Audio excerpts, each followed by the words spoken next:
It's a tournament two-step for GCU basketball. The men's and women's programs, both teams in the NCAA tournament. Strike three called GCU. Black tourney chance. It's gone! Grand Canyon, 4 straight championships. Championship after championship for the Lopes. A true powerhouse of collegiate sports. The Lopes are in the Mountain West Conference. We're in. Our future is set. Our time is now. Lopes up. A new era for bigger competition. We're coming for you, and we're bringing the party.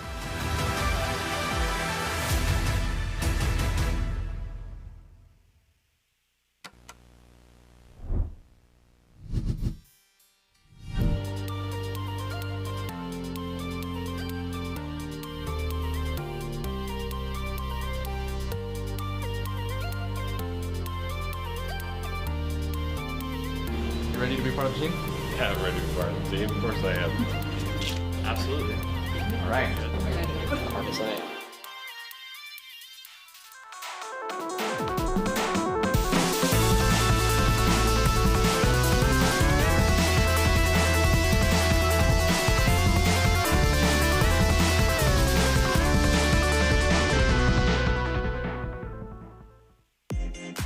The GCU Esports community is super competitive, but we pretty much split it right down the middle. There's one half of it that is really into it for the competition and for getting better and doing better and competing at a high level. And then there's another half who could care very little about it and who have a ton of fun. So it just kind of depends on what side you're on.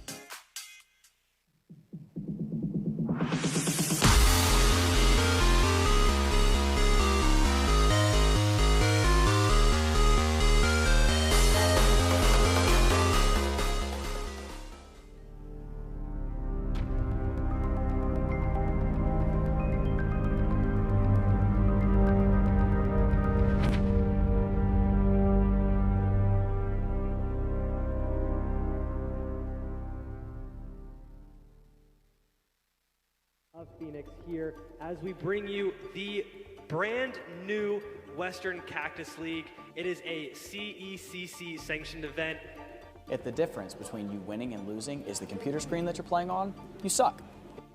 They don't even know what's coming for them. It's us. One of the biggest reasons we were excited to join the Mountain West is because it provided us with the consistency that we needed to create a community on our campus centered around our varsity team.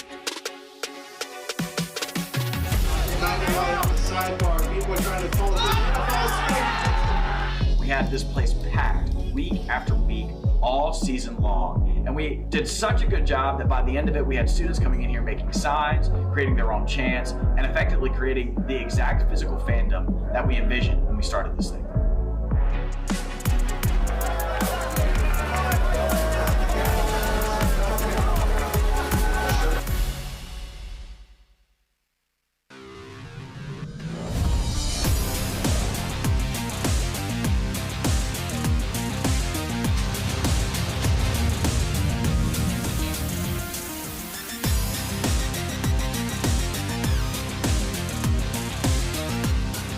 Live from the Valley of the Sun, welcome to the desert heat of Phoenix, Arizona. We are coming to you from the state-of-the-art GCU Esports Arena for a historic day in collegiate esports.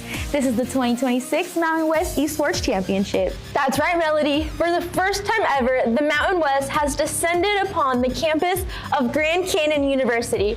We've seen a grueling season of pixels and plays, but it all comes down to today. We aren't just playing for bragging rights, we're playing for legacy. And the atmosphere here is electric. We have the best of the best ready to lock in. Today's lineup is packed with high-stakes actions across 3 premier titles. We're kicking things off with Valorant, where it's all about precision and utility. One click can change everything. Then we're shifting gears into Overwatch. Pure high-octane heroics, it's a consistent race for objective dominance. And of course, the classic League of Legends, a tactical battle for the Rift where a single misplay can end an entire season's dreams. And let's talk about what's on the line. The winners of League of Legends and Valorant today will receive automatic bids from Riot Games to compete on the national stage. Plus, our Overwatch, Valorant, and League of Legends champions are punching their ticket straight to CECC May Madness in Waco, Texas. This is the ultimate getaway to the national stage.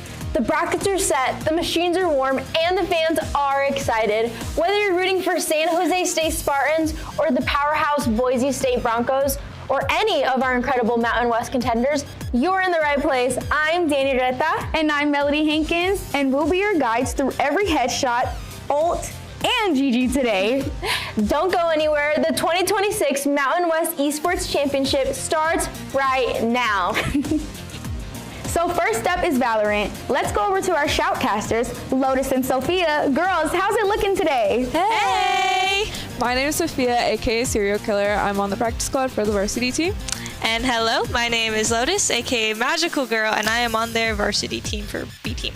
And we are your showcasters. We're going to be casting SJSU versus Boise State. Woo! Very competitive matchup today. I'm super excited. I have seen SJSU play. You've seen Boise. What do you think? Dude, I think it's going to be such an intense matchup, and I'm so excited to see how these two teams compete against each other. With yes, best of 5, which is something to be excited about. So stick around for that. What do you think? Who do you think? Any predictions? Predictions? I don't know. These two teams are so neck and neck with each other for the Mountain West tournament. I'm just excited to shoutcast it today. Me too. All right, let's take it to our rosters. Woohoo! Yay. All right, it looks like they're getting ready to start the first map. Looks like it's Haven. Ooh, Haven. I think I remember SJSU had a great Haven. Yes, especially Kenpeki. Forgot who they played, but they were definitely that KJ. A competitor. Yep, that KJ, that lurking Killjoy. Oh man, yeah, this is definitely going to be exciting to watch.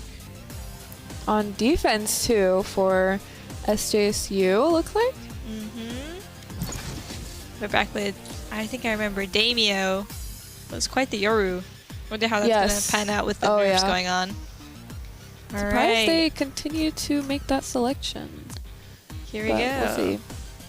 On the side of SGSU, they're playing an Omen, Neon, Sova, Jet, and Killjoy. That Same Killjoy. Instead of the Yoru, though, I think they're opting for a Jet this time, which is very interesting. They have 2 dive duelists here. No flashes. No, except for that Omen blind. Yep.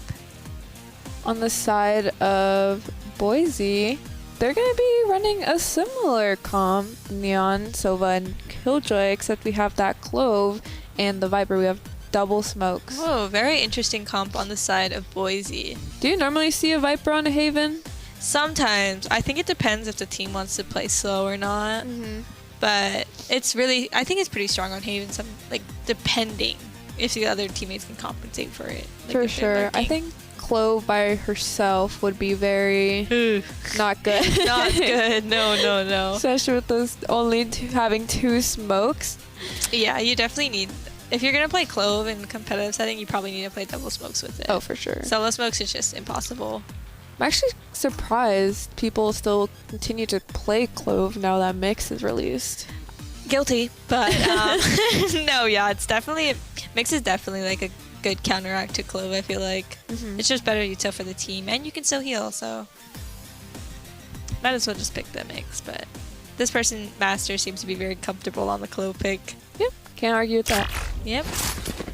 All right, let's get into this. So we have, Boise on attack. Then we have Killjoy going straight towards the, I want to see the setup. Yeah. Right in the middle to watch Garage and Long. Looks like he's going to try to go for a tap though, Long. Yeah, I think that too. Starting with the 1-3-1, it looks like SJSU is opting to play fast, rotate from B wherever they hear noise. And on the side of Boise, they're going with a 1-3-1-ish, or 1-4 kind of.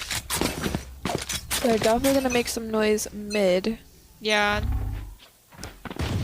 Oh, starting off slow. I mean, they have only 1 dive duelist. Yeah, it's very... Oh, it looks like San Jose is going to be pushing down mid, though. Sent both duelists, actually. Omen is grouping up towards C with the Killjoy. Looks like San Jose is kind of leaning more towards the C side. KJ Demo fighting to keep that mid space, but ultimately gives it up. Yeah, Boise is fast rushing the A side now, taking Sova down. Huge pick. Leaving an open site for Boise. First blood on the side of Skies on that Neon. I like this cross. Yeah, this is a good cross. San Jose is getting ready for their retake. And it looks like Boise's option just kind of more upside. Yeah, honestly a good setup from them. And Oh, it seems to be working. Damio with 2 huge kills on the side of Boise. Honestly, I really like this. I like that Viper wall that they put towards A, trying to keep that Sova from pushing up from A long, trying to keep that space there. So yeah, this Viper wall is probably going to be deflected every round, just because you can either work with it or you can just leave it there to apply pressure, which is really good. Double smokes. It's pretty good on this map so far. Looks like a big map overall. Yeah, we're starting with this default hover, doing a 2-2-1 on the side of San Jose. Jet is probably looking to try to get one outside of C. However, Boise is opting to play very slowly and passive. I think they're going to definitely opt for, taking it slow at first, and then when they find the opportunity, speeding it up. Yeah, looks like our San Jose's Jet's going to be tagged by that dart spot out in the corner. He's going to have to reposition. Very slow play. We've seen this before though when they played our GCU team, where the Boise kind of just sits around, waits and spawn. Yep. And then they start making moves, which creates their defense to become angsty. It looks like Oko's going to take out Casso on that huge pick for San Jose. Leaving A open once again. Recalling my boss. Put that Sova. Looks like they're opting to take B, and Oko's going to get 2. Damien goes down as well. Huge bandit kills. Skies on the trade. Skies with 2. Oko with 3. Oko's on head for the ace. Oh, they're gonna stick the bomb, however. Does he have one more dart for that? One enemy remains. Oh my god, they're gonna stick it. Doesn't. And they're gonna get thrifty. San Jose thrifties, Boise. Crazy picks from Oko, honestly. That bandit, man. Through the smoke. That just had a feeling he was. That's actually insane. Leaving the score 1-1, not bad. Yeah, it looks like Oko's forcing a vandal as well off of that round. I mean, if I were her, or if I was him, I would be doing the same thing. Yeah, unfortunate. They had smoke left for bomb, so Skies only had an outlaw, and it was just like, what do you do? Alright. Break turret. Looks like 2-1B. Trying to keep that window. Yeah, Boise's trying to just insert themselves through A short a bit. Maybe try to crunch this Sova. Oh, and they're fast flooding. Oh my gosh. Oh. That Sova gets the neon. Yeah, Magdalore's gonna take out Skies. Kind of halting their pushing. What did pick? Hit a Bucky. Oh. One, but does not get the second one. Yeah. Unfortunate. Oko gets 2. Oko at 3. Oko is this guy's feeling insane on the neon. Yeah, this guy is feeling it. Oh my god, Primordium skin. No wonder. Whoever had that, just know you're in for it. I love Primordium. Oko is starting strong with 6-1. He's 1 away from the ult, and that ult can be dangerous. Can be a problem on that retake for Boise. Yeah. Skies and Master, however, both 2 away from ults. However, they're opting to give Skelesis the bomb. Looks like towards C to fight with that op. Yeah, Boise's just gonna fast rush San Jose Sova, try to get him out. Maybe just apply some pressure towards A. KJ's trying to hold outside window. Ooh. SJSU is so accustomed to them taking it slow throughout the map that they do not recognize that they might just be going A. Yeah. They have Jet on the C line. Oko is just jiggling Garage. Konpeki might be able to trade it out though. Konpeki kind of just looking. See if he can catch someone off guard. Maybe somebody trying to flank and this Neon's thinking about it. Oku's thinking about it. Oh no, he wants to go. Oh, this might be a big fight over here. Ooh. Oko takes out Damio. You're playing a little bit more cautious. Oh, and Sky's just on top of that. Unfortunately, that does not hit him. Then you're not able to get that kill off his util. Yeah, 4v2. Still have 2 on site. Both smokes left alive. Taking out the close. Wow. Yep. 3-1 side in favor of San Jose. They're just so accustomed to the slow play that it's hard for Boise to kind of work around that. Yeah, for sure. They're keeping 1 on every site at all times, just making it super difficult. Oh, and Thane is opting to buy that op too, so that's going to be really annoying to clear out, especially on that C line. Allows Konpeki to kind of just like play garage and look for lurking picks. Boise is getting ready to, I guess, slow push one more time. It looks like Boise is just going to opt to go for this A play again. It is, they are on a save, however, so it might just be the way. Oh, Scalesis and KJ, however, going outside B, trying to look for picks while they make noise. A. Sometimes it's not really falling for it, though. Their Omen is playing this very passive angle on B. Looks like he spotted out Damio, though. I think it's going to take a little bit more than noise to get SJSU off that site. Yeah. Definitely. Oh my god, huge. Except for that pick right there. Scalesis. Jet is getting on the offline now. Take that chance to injure on the site. Scalesis is going to be traded out, I think.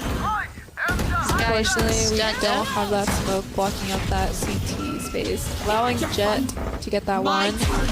Oko is popping his ult. What a timing from the side of Skies. Getting 2. NT by Boise. That op is just... You can always count on Oko to at least get 2 here.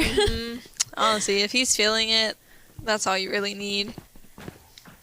On Neon, confidence is all you need. Yeah, Boise is aware of the op now, so it looks like our Jet is going to be leaning more towards A to just switch it up. They're hoping that... Smart decision. Yeah, they're hoping that Boise just kind of assumes the op is on C. However, San Jose is kind of... They're kind of reading that play. Yeah. I think they kind of predict that the Jet might be A. Yeah. Or maybe they're just trying to figure out where that op is. Looks like San Jose is opting to take A space this time because they keep contesting A. Oh, Thane takes Cause out, which is their lurk. Unfortunate. I guess they know where that op is, though. Yep, now they know. Looks like they're going to lean more towards C because of that. Therefore... That Killjoy going to regroup with their Clove. Konpeki is in a scary situation right now. He has no idea. Oh, gets one. Oh, unfortunately not able to get the second. Huge trade by Damien. Oh, that Neon pop. Yuri's going to try to blind. Oh, fully blind, 5 HP and a dream. Unfortunately, gets taken out by the Omen. By Yuri. Yuri takes out the also. Oh, and Oko's going to clean it up. Damio. What a crazy series of events that just happened.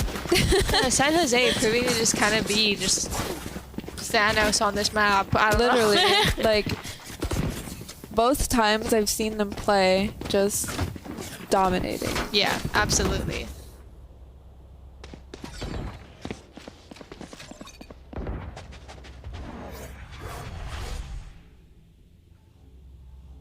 But especially with Oko and Konpeki, you never really know what to expect from them. No, yeah. Looks like we're leaning more towards in that Neon meta as well.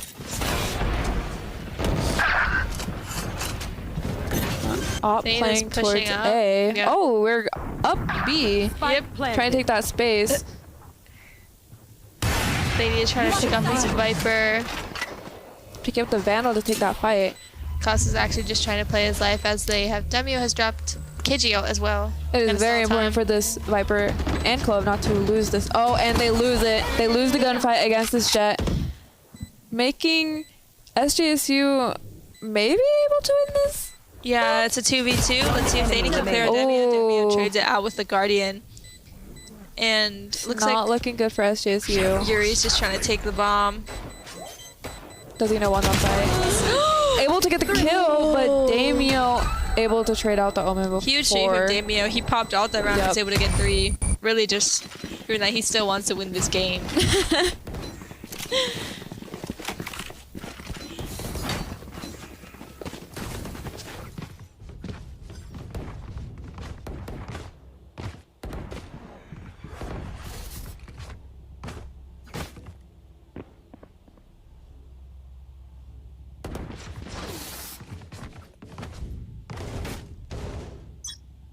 Haven. Haven. Haven. I love this map. Yeah. I love playing Sky on this map, even though I know Sova's the meta here. Alright, looks like Sky's on this op line trying to cancel out the Jet lurking up, but Jet is going to go down B with Omen holding window. Jet has the op, trying to switch it up. I respect that. He's holding that line, so Boise can't really cross. Oh, and San Jose is going deeper in. This is a very tricky spot for this Jet. If somebody peeks from somewhere. He's just dead. It's a very risky play. Oh, that... Kenpeki was going to expect 3 there. Kenpeki, Skelos is sat down by Kenpeki. Skelos is getting up. I'll go with the Odin. Master with 3. That is crazy. Able to get 3 from that. Oh, it looks like San Jose just said, I don't like the slow play. Let's just try speed it up. Walk down mid. I think they know the Sova's towards B, or at least not even on C, so they're going to speed up towards C. Yeah, attack up on the side of Sky is interesting play by Boise. Very. 30 seconds They pick left. Clove and they attack up. Ooh. SJC Sova not able to Can't win it all. Can't win it all. Can't win it all, unfortunately. I don't think San Jose is probably going to walk down B again after that round, as they just saw 4 sitting in spawn. So it's like they're going to probably have to do a... Probably. Oh. Oh, nobody on A this round. Yeah, for retake A. They do have KJ out though, so it kind of makes sense. Now, what are the chances Boise goes straight towards A? Yes, but they have been leaning every single round. I think they're aiming to do that default walk up mid again. Looks like they're trying to insert both duelists down C long. Oh, I see that. With the Omen. Clove holding that flank. I actually like this angle from them. Yeah. Just kind of trying to insert Jet on this offline so they can't take any C space, and now they can rotate more towards the other sides. This guy's just looking for anything, any side of life, anywhere. Who does this Jet get the Clove on C side? I know. This is such a scary spot by the Clove because he tries to move. Yeah, if he tries to move, he has no idea what's waiting for him. Yeah, it might be. Oh, that. Oh, unfortunately, Skelos is able to figure out what was lying there. Yeah. He probably was trying to go try to drone C, but there's just probably, but Thaney was waiting for him. Now they know that the op is towards C. I think they're gonna lean towards A. I mean, their Damio is on site. It looks like San Jose's ready for this though. They're holding I think a cross. they are too. Oh my gosh, could just be walking into it. Is Damio greedy and does he want that one pick off CT? Looks like they're gonna give bomb plant to Boise, however, and they're gonna Viper Pit. Oh dear. However, his Viper Pit is going a little bit more backside as they're getting ready for this KJ ult to come out. Yeah, it looks like the Viper is trying to... They might try and clear this. Yeah, Oko's looking to clear this. Oh, Damio goes down. Damio isn't able to get the one. Oko's taking advantage of their Killjoy ult.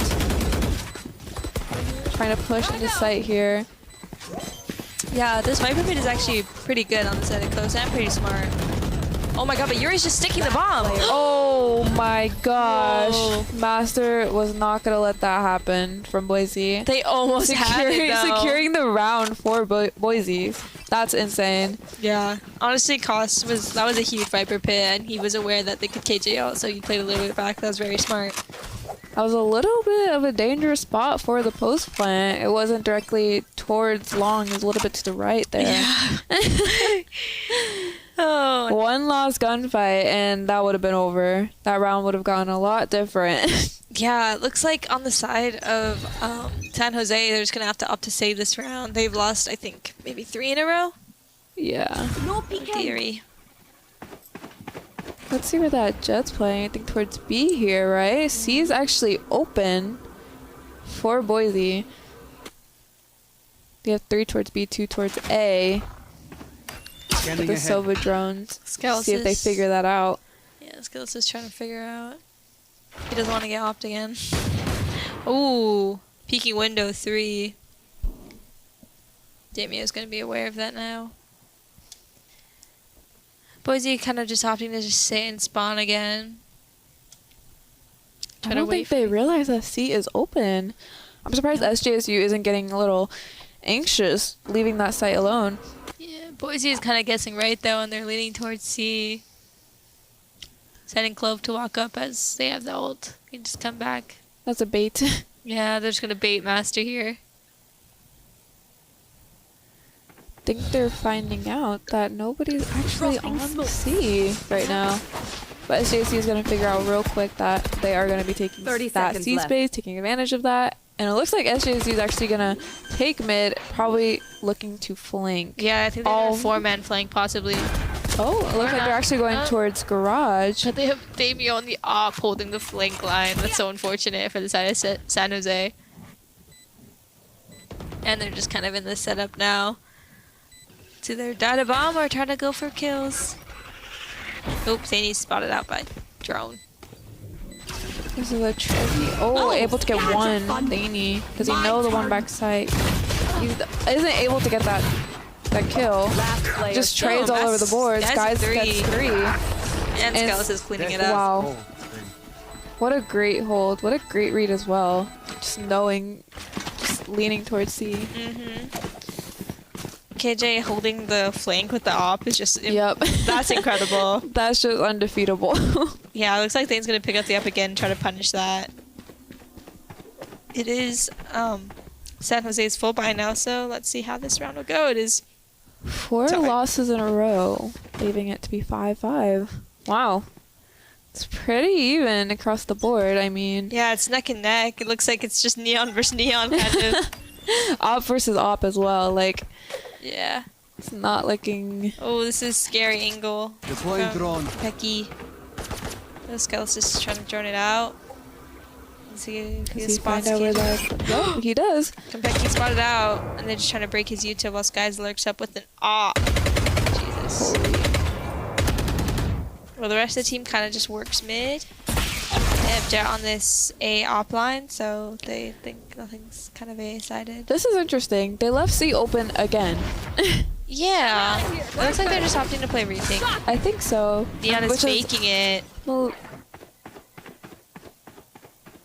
huh. Oh. Whoa, taking fights mid. No, Coach Dry swung out Damien. Pecky wants to get that one.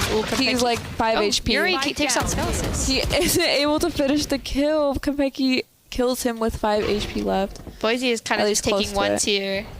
They all just took ones mid. And San Jose is kind of grouped up more towards garage. This guy's just looking for anything. 30 seconds left. Make the scoreline even at all before they plant.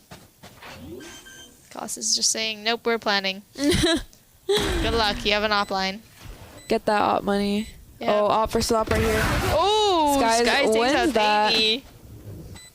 We know one is at least in garage. Costing out Oko as well. Oh my god, it's a 2v3. Oh, we're taking back sides. This guy's retreating too long. They do have smokes for bombs, so this is going to be a little tricky. Oh! Skies picking up Yuri. The smoke is not on the bomb. Getting it half. Oh! He almost had it. My gosh. With the clutch on 8 HP, by the way. That's insane. That is actually insane. It all started from that garage kill. Yeah, it really did. He made it out alive. That is surprising. I wouldn't be living there. No, me either. That's crazy. Making it 6-5. This guy's almost clutching it out, though. I know he's just... fuming. Yeah, I know he's fuming right now. Unfortunate. However, Skelis does have ult, but on the side of San Jose, they have Neon ult, Sova ult as well, and Omen ult. Let's see if they can do something with that. I mean, last round. Leaning towards C. Yeah, Boise's kind of just 5-manning the C, or 4-manning the C with the KJ lurk outside.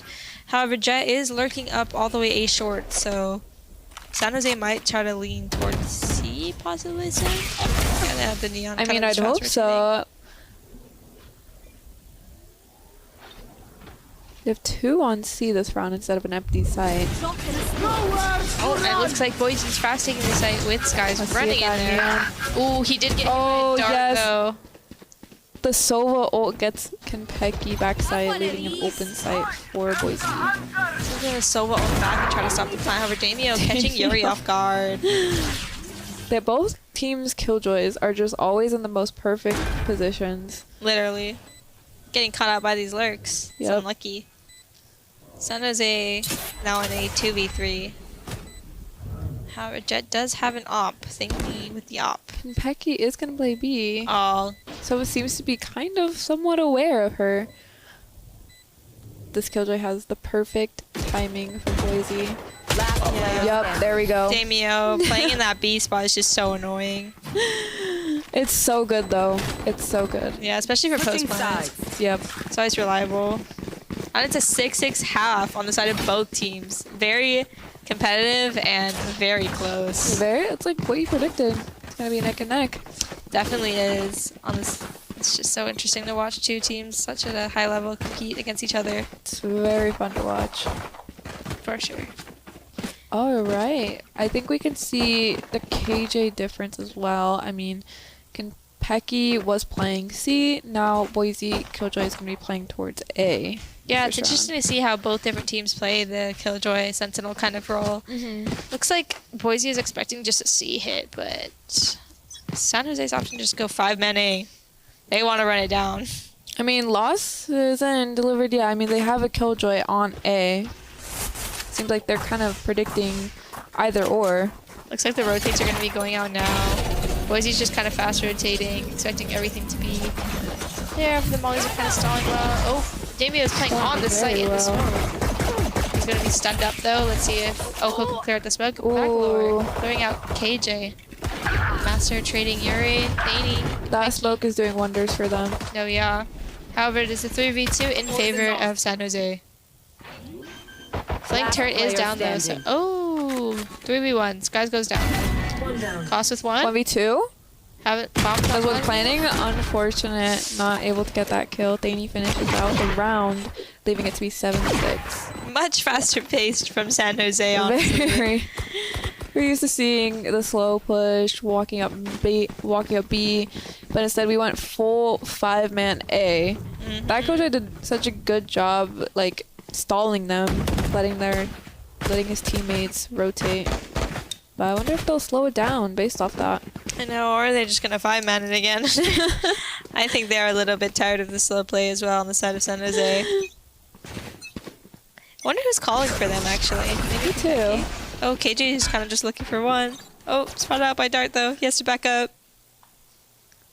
Seems like they wanted to do a fast rotate so bad, but they're like, let's slow it down a bit. Let's have this neon peek or hold garage. Yeah, Viper Wall is up now, so what an interesting Viper Wall as well. This is a very, I was gonna say. Oh, it's kind of dividing the scene. Ooh, Thaney getting Damio out. Over Skies goes over Bucky. Oh my god, he's gonna go fast rush at them. Spike. Oh, the Omen. San Jose was not ready for that. He probably only expected there to be like at maximum 2. Yeah, sure. He caught out the. Now San Jose don't have to speed up B because their KJ stuff is down, so they're scared of the flank and they're just trying to get the flank down. Spike planted. And they're taking A link. Clova's gonna have to clear this out, so he's gonna have to back up a bit, and Viper's kind of just holding that garage timing. Do they know of somebody behind them though? I wish we could see this Clove. Oh, yep, Master gets one. Yeah, Yuri. They know about him now. Thaney and this annoying angle with the Outlaw. With the Outlaw, like, of course it's the Outlaw. I'm not sure if they know that. Oh. Wow. Oko just cleans it up. Huge from Skies, though. Getting 2 with the Bucky there is insane. Literally. He heard the drone. Yeah, he heard the drone, and he's like, it's now or never. Yeah. want a broken by? Might as well.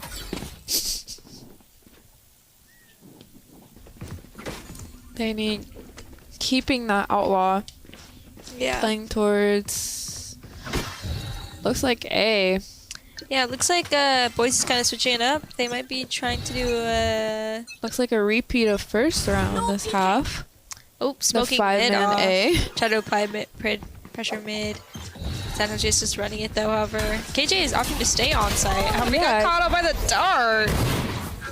Yuri breaks darts, guys. They didn't clear short though, which is interesting. That would be very different if there was somebody playing short. Oh, this guy stunned himself on accident. It's okay, buddy. Done that before. Yeah, been there, done that.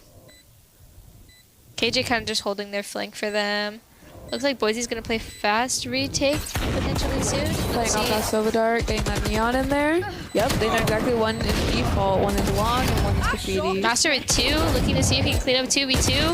Ooh, gets the 1. Master with 3. And wow. What a fantastic take from Boise. Wow. Great retake, honestly. Huge trades from both sides. However, Master was able to just clean it up with that Phantom. I love the Phantom. I know, spraying sometimes is so nice. It's so nice compared to the Vandal. Vandal has just been very hit or miss for me, honestly, recently. Like, I don't even know. On some maps, but on a map like Haven, I tend to go for the Phantom. Yeah, especially holding those close angles.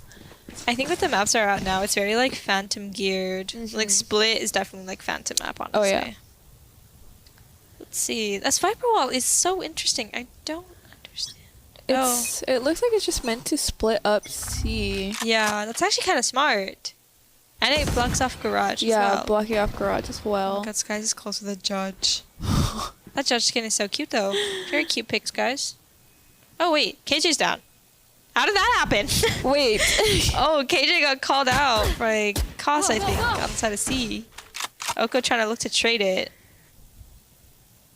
KJ looking for that dart. That means waiting for down. Let's see. Looks like San Jose's kind of working up garage. Yeah, but that Neon on the side of Boise is taking A.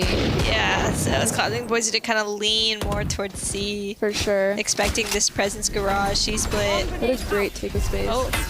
Aglo is just going in, sending dart. Oko is in as well. Here we can see the Viper Wall coming out to play. We can see SJSU standing on the bottom side of that Oko wall. with 1, Cost with 1. Cost with 3! He is half HP. Yeah, that wall, he knows something I don't with that wall. He knows. No, yeah, for sure. Yeah, because we saw SJSU just on the bottom side of C, just unable to get that plant down because they have no idea where that Viper was playing within that smoke. Yeah, they broke the dart. It was just like, well, what now? Now we're just going to play an aiming game. Yep. Gonna find out where he is. Yep, that Boise just won. So.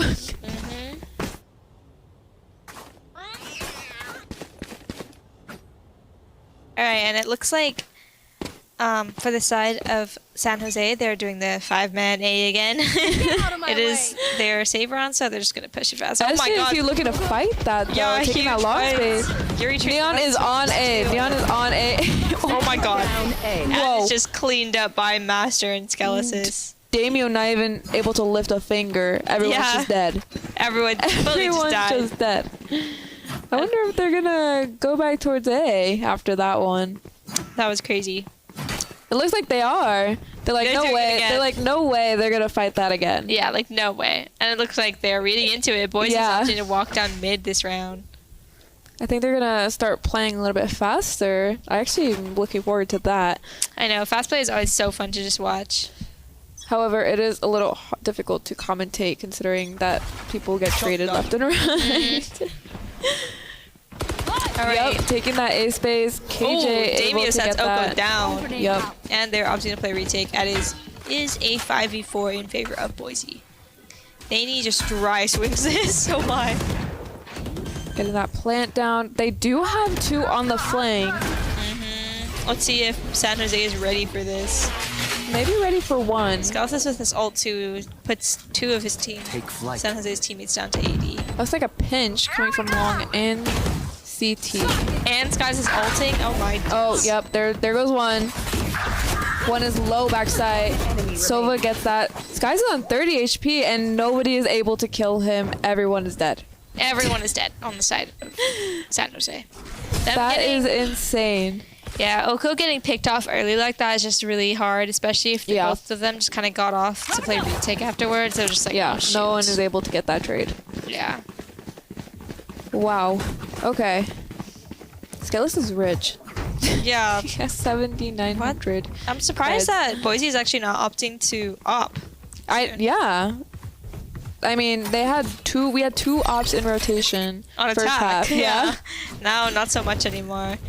I guess they're kind of just scared to accidentally drop it to San Jose on accident. Probably, yeah. Oh, switching it up. Konpeki is lurking mid while the rest of the team kind of works C. Looks like Neon's just walking up those guys. Oh, they're full setting this Viper backside. Yeah, oh my gosh. yeah. And he wins that. Wow. Oh my god. Killjoy Konpeki's getting crunched. Do you know about one more lurking down B? It's a KJ versus KJ. Oh, and he is aware. Konpeki is he is too aware. He is Konpeki unfortunately does not kill Skeletons and gets peeked by 2 people. Wow. Konpeki with 3 there is insane awareness. That's crazy. And also just aiming, I guess. Yes. We just saw him looking towards garage and then just flick towards that second person. It's unfortunate we couldn't see that viewpoint. I know, but it looked crazy on the map, Konpeki. It looked great. Looked awesome. Okay. Yeah, it looks like Boise might just be kind of switching it up. They're playing Skies in this corner here. Still with this Viper wall. Kind of playing more of a passive C. Wow. San Jose works A and C, leaving me completely alone, kind of, besides Konpeki. Yeah, I think SJSU is kind of used to them, like, just full pushing something. Maybe they're a little confused. Yeah, it looks like Boise is grouped up towards C, though, and they left so much KJ util towards A. All of it, actually. Oh, Konpeki. This lurk is very scary. Let's see if he can do it one more time. He's safe for now. He hears the rotates coming in, though. This is huge. Looking to get at least one. Oh. Skies saw does it. He know? Does he know? Oh, he knows. One enemy remaining. Wow. Oh my gosh. Flawless round on the side of Boise. They just combobulated San Jose. Wow. I'm out of here. That is... Everyone was just taken out. That is crazy. Huge retake. I don't even know if you consider that a retake. I think it was more of just a flood from Boise. Yeah, the death of Konpeki was not good for them here. I don't even think it would have mattered, considering that everybody on site was just dead. Yeah, everyone died. I don't even know how. This is KJ util A is very interesting instead of playing at C and B. Looks like San Jose's having a bit of a hard time kind of just adjusting to it. Their option to 4-man A, put some presence A. KJ hoping to get something from garage. Ooh, Skies does want to peek this though. Yeah, I think he knows that he's for sure there.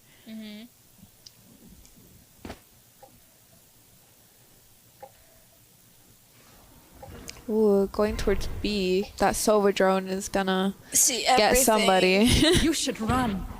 Oh, and they're KJ ulting B. Interesting. You gotta be really wary of... And he just breaks it. And he just breaks it. Not the smartest place to put a Killjoy ult, but you know, they're still gonna commit to that. Oh, Skeleton's doing everything, getting one and breaking the ult. Konpeki, we know one is grass. Konpeki is holding this tight angle for 2.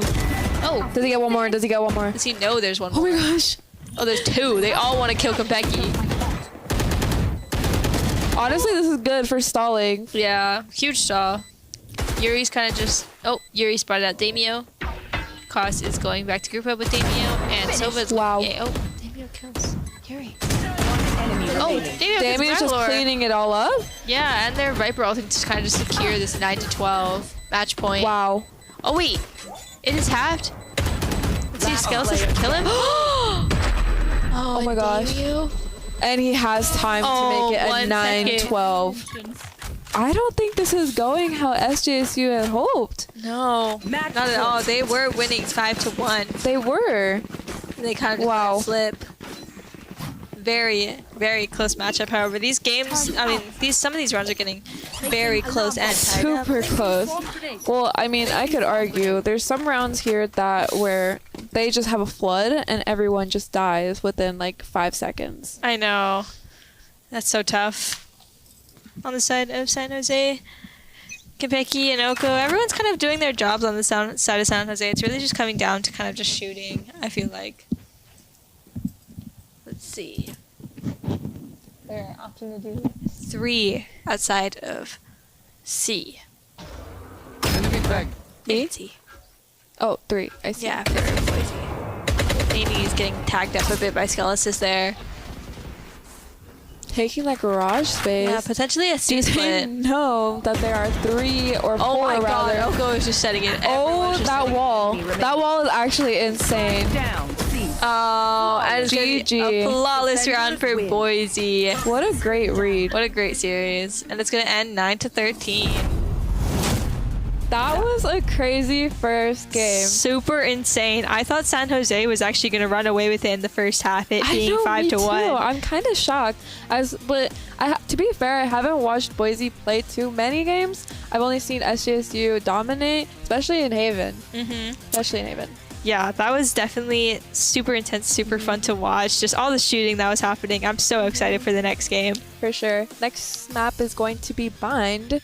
Ooh. So that I think they're gonna have very similar comps, especially I like believe that so Sky, as well. that Sky Viper. Maybe a Sova in there.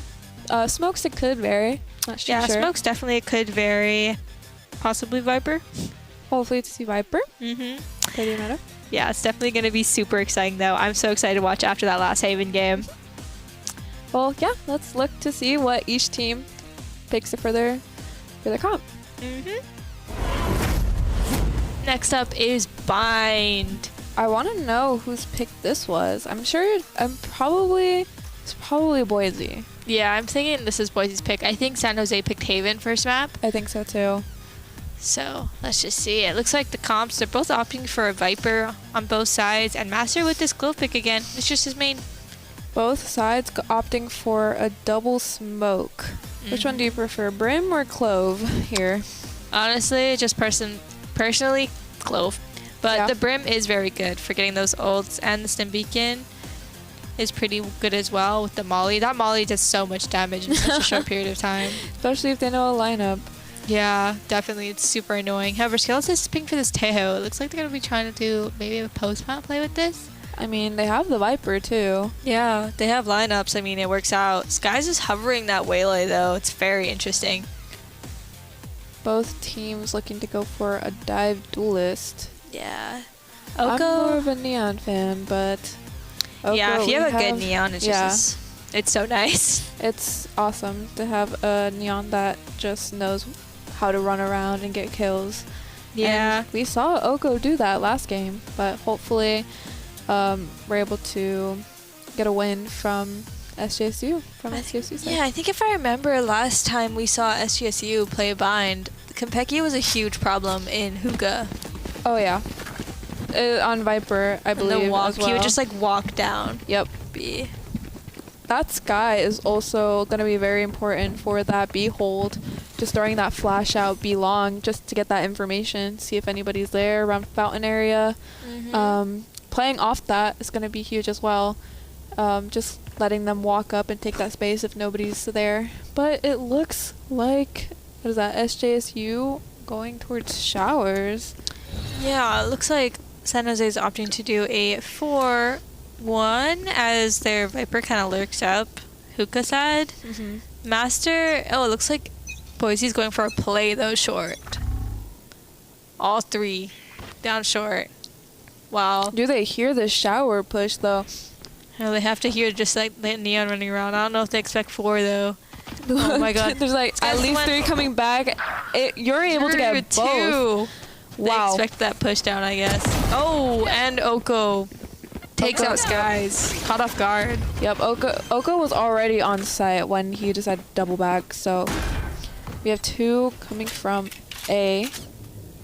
from Link. Yeah, it's gonna be it. Their spawn. 2v4 retake. Oko kind of just jiggling the flank. Koss is looking to... Got flashed by our own teammate. Koss kind of speeding up, looking towards showers, hoping to clear out this Brim. However, he is playing very smart. Very tricky. Damio takes out Thani though. Still winnable. Oh, Oko down. We know where 1 is. Topping bomb. Trying to get half. Damio gets 2 with the pop flash. You're at 3. 2v1. Everyone's blind. Oh, and Magalore takes out Damio.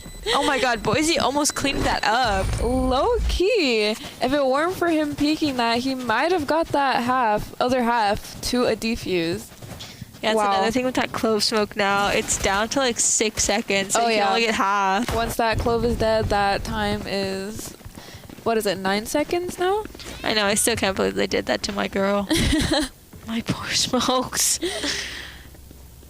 Not making clove as useful once dead. That's the one. Looks like San Jose is going to just opt to run at showers again. Kind of insert Oko in there. Oh, Skelos is taking Oko down with the classic. Oko playing a little too fast for what their team is, or his team is ready to trade out. Yeah, trade out. Master leaving them in a tricky spot. Master and Teo kind of just holding this high-low now. Master is down to 7-3 HP. Not sure if that does really anything. However, Konpeki is trying to look up short against Damio. Don't know if Damio's aware of it, however. I don't think so. Oh! That is not Konpeki good. is called out, and now it's a 3v5 in favor of Boise. Just classics! Master has won again? Thaney was won. It is now a 2v4. It's more of a backside versus front side here. We have Brim struggling to get that bomb down, looking for an opportunity to get a pick. Yuri is just kind of lost. He doesn't know where anyone is in his own smokes. Oh, that is not good. His teammates kind of just died all around him, and unfortunately, Boise is able to just hide in his smokes after a kill, so not good. Yeah, unfortunate for the side of San Jose. Oko just kind of gets, I think, got dinged by Master, and then their Tejo kind of just cleaned it up with the classic. That's so unfortunate. I believe that if Oko lived there, that round would have been a little bit different.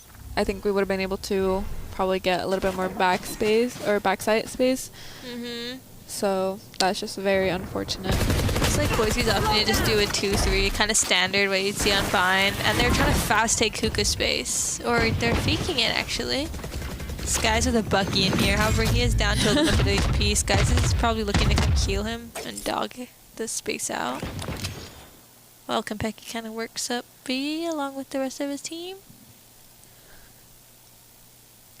Which is kind of smart. Koss is here alone. Let's see if Koss opts to play retake after getting some info that they're here. Oh, is he rotating? Oh, huge shot from Koss on Thaney. He was ready to rotate, but able to get that pick. Yeah, Koss is opting here just to play retake. Sky and Viper looking to take back that elbow space, probably. Probably trying to pinch from both sides with Clove and Tejo. Yeah, they're just kind of allowing San Jose to play these post-plant kind of plays because they know they have the guns for retake and the util, so it's kind of hard for San Jose to play post-plant when all their util is gone. Trying to just take the site which no one is on. Damio sending flashes out. Ooh, catching Oko. Wow, that wall. Wow, what a great cleanup from Boise. That wall, that's the one good thing about Viper too. Like, you just put it up and it's not like a regen. Well, it is, but it's at a quicker pace than regular smokes. Yeah, it's definitely helpful. That's why I honestly, maybe Harbor would be good. You think? With his wall now, like maybe? But I don't know how you would play that one. Is Harbor's wall regen? Yeah. Do they regen? Yeah. I think it does, yeah. And it's so tall. It is very tall. Sorry, I'm like thinking of comps right now. My bad. But it looks like Boise is opting to play a 3-2. Yeah? Yeah. And they're kind of reading into San Jose's play to just stack towards shower while Konpeki tries to lurk and find some picks A short. Master with the smoke deep down is very annoying though for him. This lurk is kind of cancelled out. Dog is going to be killed. Let's see if Damio is ready for 4. He's creeping up. Trying to just creep 4. Oh my god, he's pop flashing it. They're trying to kill up Thaney. 2 taken down. Both duelists down on the side of San Jose. What a play from Boise to just drive peek that with a pop flash.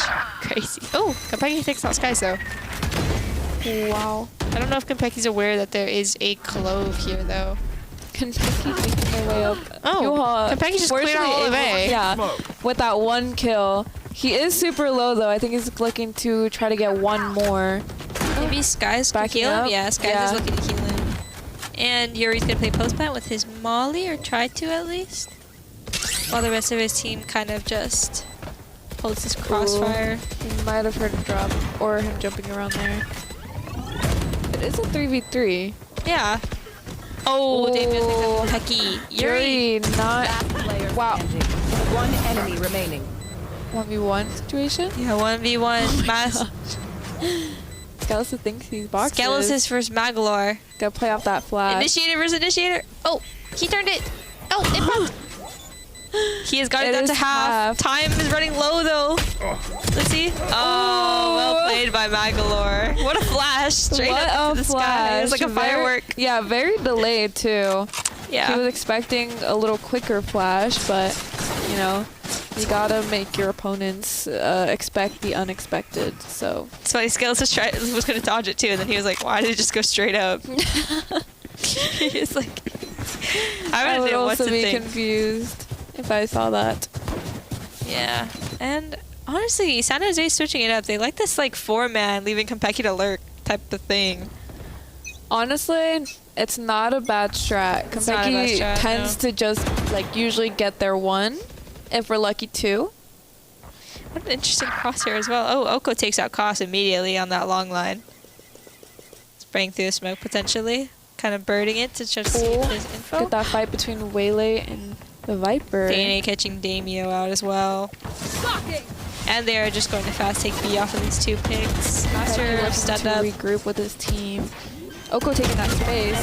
Oko with 3. Wow. And he is overheating. He wants it. Oh, Sky's in the Bucky. My gosh. I doubt Oko was expecting that. No, I know he probably just went, well. Yuri kind of just holding the line. However, Skies is half HP. Actually, less than half. They're going to be consumed. And he is taken out. What a great peek from SJCO. Yeah, I'm not sure if Boise was aware that there was a Viper looking shirt that round, so that's why the Viper is just so optimal, because like you can lurk some rounds and then not some rounds, so it always just keeps the other team guessing. And lets them waste util as well. We saw that Tejo going down A showers just to clear that space out. Yeah. Konpeki's still holding it. Definitely a strong, definitely a great player, honestly, to do the lurking as well. For sure. Konpeki just knows how to play those lurks. They want to punish him so bad, though, and they now do. they're setting 3. They do. They know just how powerful like his lurk is. Yeah, and also looks like they're going to be doing a 4-1 again. Kind of Thaney just sitting outside hookah, aware that they're gonna. Oh, they are fighting this short space, and Brim ulting on the side.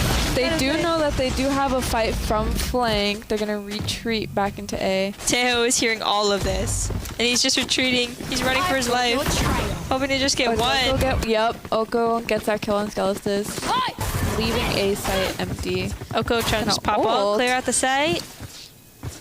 While Skies and almost out. Koss kind of just opt to play retake.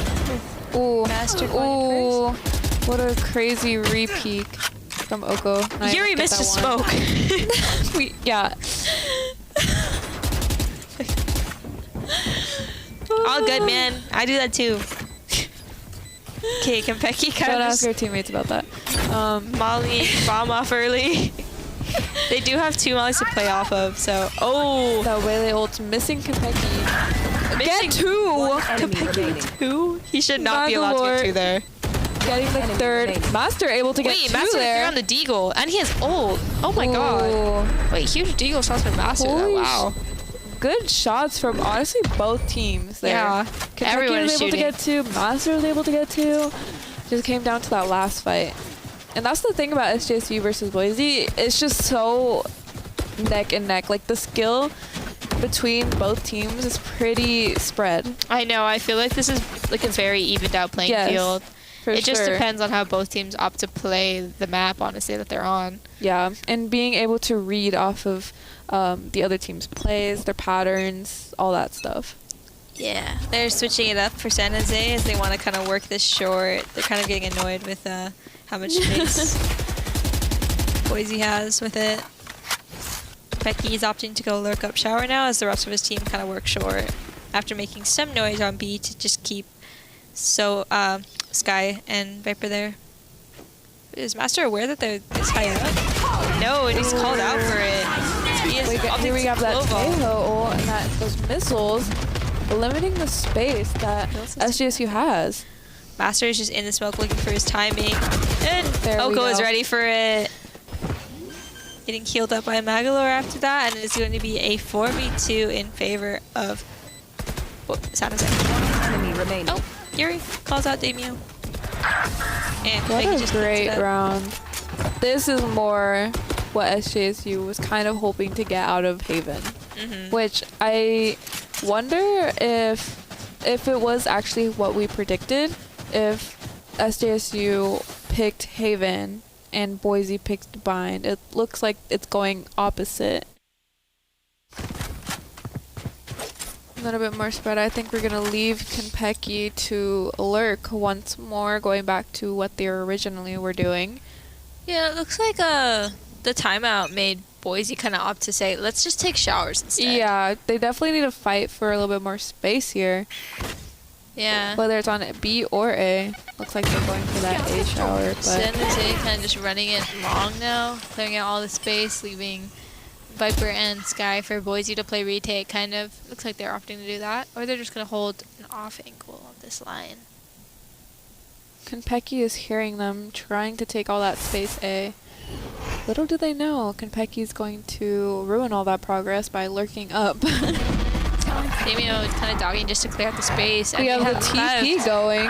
Oh, Master trying to get a pick there. Unfortunately, not able to do that. Tahoe gets two. Or, wow. He gets 2 off that. With a deagle at that. And Skies goes in Yuri. with the Bucky. Thani and Kempeki in a just trying to clear out 3v2. 3v2. Kempeki takes out Skelsis. I don't know if they know the tricky. Ooh, the Viper Pit might save them. However, Thani is down to 33 HP because of it. This guy is just going in with his Bucky. Oh, wow. And he takes out Kempeki. Wow. What a great take. They saw the Viper Pit going down and were like, no, we have to fast flood this. Yeah, you have to take advantage of that. You have to take that space really quickly or else you're left guessing kind of. Yeah. That was definitely a risky play from the side of San Jose. But they tried to win the round. You can't really blame them. Just a crazy read from Boise. They had people taking shower space. They had one try to at least get one pick. That read was honestly on so sheriffs good. too. Yes. Very strategic for a save. Yeah, definitely. That timeout really proved to be effective. Sky using a flashlight again. It's pretty default. However, they did have a Viper lineup for long as well, and they have to use the dog to clear it out for San Jose. Oh, just dry swinging this Damio, and he is probably looking into peek off of that. Yep, there we go. Wow, Damio unfortunately he is punished. Yeah, they are volleyed off. Kempeki with 1 on Master, making a 3v4. Wow, we know one's backside. Oh, Magalore getting 2. Damio got just called out while he was trying to dog. That's unfortunate. Oh, they are. Ooh, Magalore getting punished. They just getting wow. Out. Yeah. Unfortunately, they weren't able to get bombed down, but fortunately for Boise, we were able to win that round. Yeah, Boise's kind of starting to read San Jose now. It's kind of the same as Haven. Started off strong on the side of San Jose, and then we kind of just like start trickling down a bit. For sure. All right, we have that default Viper wall going up. Pecky looks like they're gonna join. Yeah. Oh, never mind. Joining, going back to the lurk. Yeah, they're holding a 3 here though, and this smoke down short is so annoying. It's just kind of canceling out Kempecki's lurk. Yeah. We're doing this 4B long again. And the tail's just gonna insta-rotate. Or they might just be orb farming this round. Thani is 2 away from the shower. I've got your trail. This guy is very low. Ooh, Nate is clearing out Cubby. What a lineup. Yuri able to get the Viper playing on B. Damio is low. Yuri with 2. Yuri with 3. Holy shoot.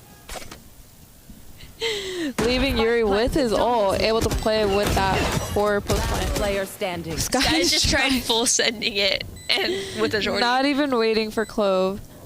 And Master is just opting to say, I'm gonna. Yeah, I'll pass on that one. Yeah, he might be saving this round or kind of just hoping to play kills off of bomb. This is really good for SJSU, considering that once we get that bomb down, we could play for that Brim ult. Yeah. We actually do have... Oh, it looks like they're going to send Oko just wants to send Master. He's just going at him. And Thaney is going to try to save. Clean up. Oh, wow. Master too. Master's waiting for more. It's quite confusing on the side of San Jose as they need to save guns, but oh well. I think Oko for sure thought that Raze was going to be able to trade out, but I think Oko was moving a little too fast there. Yeah, that's a common problem on Neon. It's so hard to like be a support character for him, as like, you kind of just have to like run with your knife out to catch up. Not always able to get the trade for Neon. San Jose with 4B long again. It looks like Boise is switching it up and switching Tejo to play a 3-2 this time. Tejo has been kind of playing that fast rotate, which has kind of been benefiting from stalling that B push. Master is looking to take showers. He saw the lineup come from Konpeki on A side, so... Oh, don't push that. What? Whoa. Damio just took so much util while trying to like take one from Garden. Wow. Crazy play. Get that heal going. Stella's is taking hookah though. I like this from the side. I do Boise. too. So that if SJSU does make it onto B site, they do have to worry about Link as well as hookah. Yeah, I just wonder if San Jose's aware that they're playing 3A. If they TP now, it might be horrible. It might be game over for them. I hope they don't. Yeah, that would not be 4v5. good. 4v5, Teo is quite a bit low. Sky is also low. Ooh. Konpeki just kind of lurking up. They might pop off of whatever info Konpeki can get from A. For sure. Probably trying to play off a pick. Might not work out left. though. We'll see. Making their way up U-Haul. Nobody's watching that. They're TPing. Konpeki's calling them that is not good. That is not good. Shower is not cleared. However, Konpeki's gonna try Sadie and with go 2. Konpeki trying to get that rotate. With 3. Yeah, I don't think Konpeki knew about the fact that there's 3 there. Were showers. Yeah, that they were all showers, but it ended up working out, making it a 4v7. Or sorry, 4-7, not 4v7. Dude, I bet all the San Jose was just like, yeah, it should be free. Yeah. There's just like 2 shower and the Viper Heaven. Yeah, I'm sure that they were scared to push out B, considering that Viper wall, making it a little bit tricky. Yeah. Thaney with 2 there though, and Koss with 3. Yeah. Huge picks from both sides, honestly. Both players. Talking about aim. This guy's solo long so good. against 3. Trying to dog and see the info. Oh, they actually have a really good map control right now on Boise. We have 3 towards B long. We have the Viper pit going short, and that drone going down showers. Yeah, looks like San Jose's opting just to respect this Viper pit and try to work back to B. Leaving Konpeki though to retake that shower space. Yeah, this time he's gonna clear showers. This time, yes. Maybe leaving short in the process, but we will take showers. Yep, Sky's kind of just jiggling with the stinger close by on this garden line. Does he know that 3 are walking up? Oko gets 1. Oko takes out. Oh, not expecting the 2. close. Not expecting 2. Ah, Yuri is low as well. Sadie 2 with his ult, allowing him to take site effortlessly. Yeah, just leaving 2 people on A. I think they're gonna go for that rotate. Oh no, they're. Oh no. Konpeki. No. Konpeki does it. Konpeki might have called for the TP. He has to know that Viper's still there. Yeah, the pit's still active. I don't know if he knows if Tejo is on this wrap, though. Tejo could be the win con for the side of Boise. For sure. Oh, Thanie's unaware. Thanie is unaware. Ew, Thanie's called out. Now we know that there was one showers and that there was one in that pit. But that pit did just go down. All missiles away. Ooh, it's looking like a crunch. Yeah, Konpeki's getting crunched. However, Cost only does have a judge and Skeleton's 10 HP. It's still winnable. Oh, 1v1. Oh, you hear it. Judge! It's a judge! Oh, no. Oh, huge round from Cost. Oh, my goodness. Honestly, I feel like, I don't know. What do you think is going wrong on the side of... I mean, it worked last time, that call that Konpeki said to take TP. Yeah. However, I think it's just a guessing game for... It's always a 50-50. There's always a part of the map that's unaccounted for at all times. Especially. Oh, yeah. There's so many deep corners, so many places to hide. It's just unlucky that there was 2 people short waiting for them to take that TP. Yeah. Looks like we're going to end the half at 5-7, and San Jose is opting to play kind of like the same way San Jose was, sending 4 long potentially and sending this Viper late hookah. However, Konpeki is playing Viper a bit differently and fighting hookah solo. With this guy, maybe? So if you're so good on the angle, might as well just not change it. Yep, there's that Sky Flash getting info. We're going to get that Sky Dog going up as a counter. And the Tejo drone is going to clear out that space short for the Viper to kind of just linger around these 2 spaces. Close smoking out hookah and long, and Skies with 1 taking out Magalore. Skelesis also taking out Konpeki, and Koss just kind of watching the TP. Very smart from the side of Boise. It's now a 3v5, and 3 are going to have to try to retake this B space. Oh, Yuri with 1 on Master. And Thanie with 1 as well. On that kill with Viper, I was watching that. Or are they aware that 2 are grouped up elbow here? I mean, they cleared all the sites, either hookah or elbow here. Oh, Yuri I think they saw both. I think they saw both. They also takes out Thanie. Oko takes out Skies. Huge They trade. see that bomb is getting diffused. They're gonna Yuri's just trying to stick. Yuri's off. Ooh. Last player. Yuri with 1. Let's see if we can get the second one. Oh, 4 kills from Skelesis. Both were super low. Wow, I think so close. Wow. What's the score? Cut the cameras. Cut the cameras. Cut the camera. The score is going to be 6-7. Yep. And it looks like in favor of SJSU. Yeah, it looks like Boise's kind of making their comeback like they did on Haven for a second time. Very interesting. Very competitive and very close game again. Super close. Alright, looks like a default. Yeah. Looks like Sky's trying to heal up a bit. The Master, he got dinged a bit by Konpeki. Oh, Thanie takes out Skies just on that huge deagle shot, honestly, from an English Hours. Boise does have 2 initiators, which is going to be so good for that Waylay. Yeah. Unfortunately, she is dead, but they're going to take the side that'll be really good for the site. Yeah, they're just going in anyways. They have better guns. They're just like, whatever, let's just go in. Koss takes out Thanie. Good trade. Koss takes out Yuri as well. And Skelesis gets the flank. Konpeki. Yeah, Magalore getting Damio. Magalore isn't a 1v3. He's half HP, taking that U-Haul space. We know where 1 is. 1v2 with the classic. Both are gonna be showers. Picked up a ghost. Magalore is Pop flash. Low. Looks like he's opting to maybe try to die to bomb soon. Kind of just sending his util. Skelesis with this, I believe this is an outlaw. Yeah, I was gonna say they might predict him go through site rather than backside. Yeah, it looks like he's just gonna die to bomb.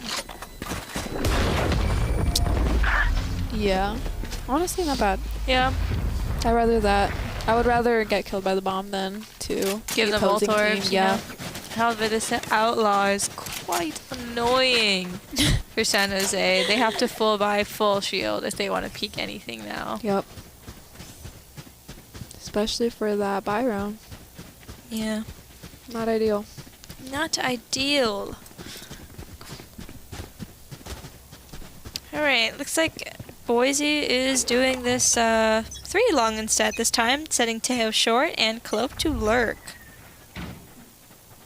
A little bit different from what we saw from SJSU. This round, Magalor actually flashed outside Showers to put Oko on that line, so causing Raze to rotate over to B, kind of assuming that they're more stacked towards B as that flash saw nothing else. Showers. Skies with 1. That outlaw, man. Quite that annoying.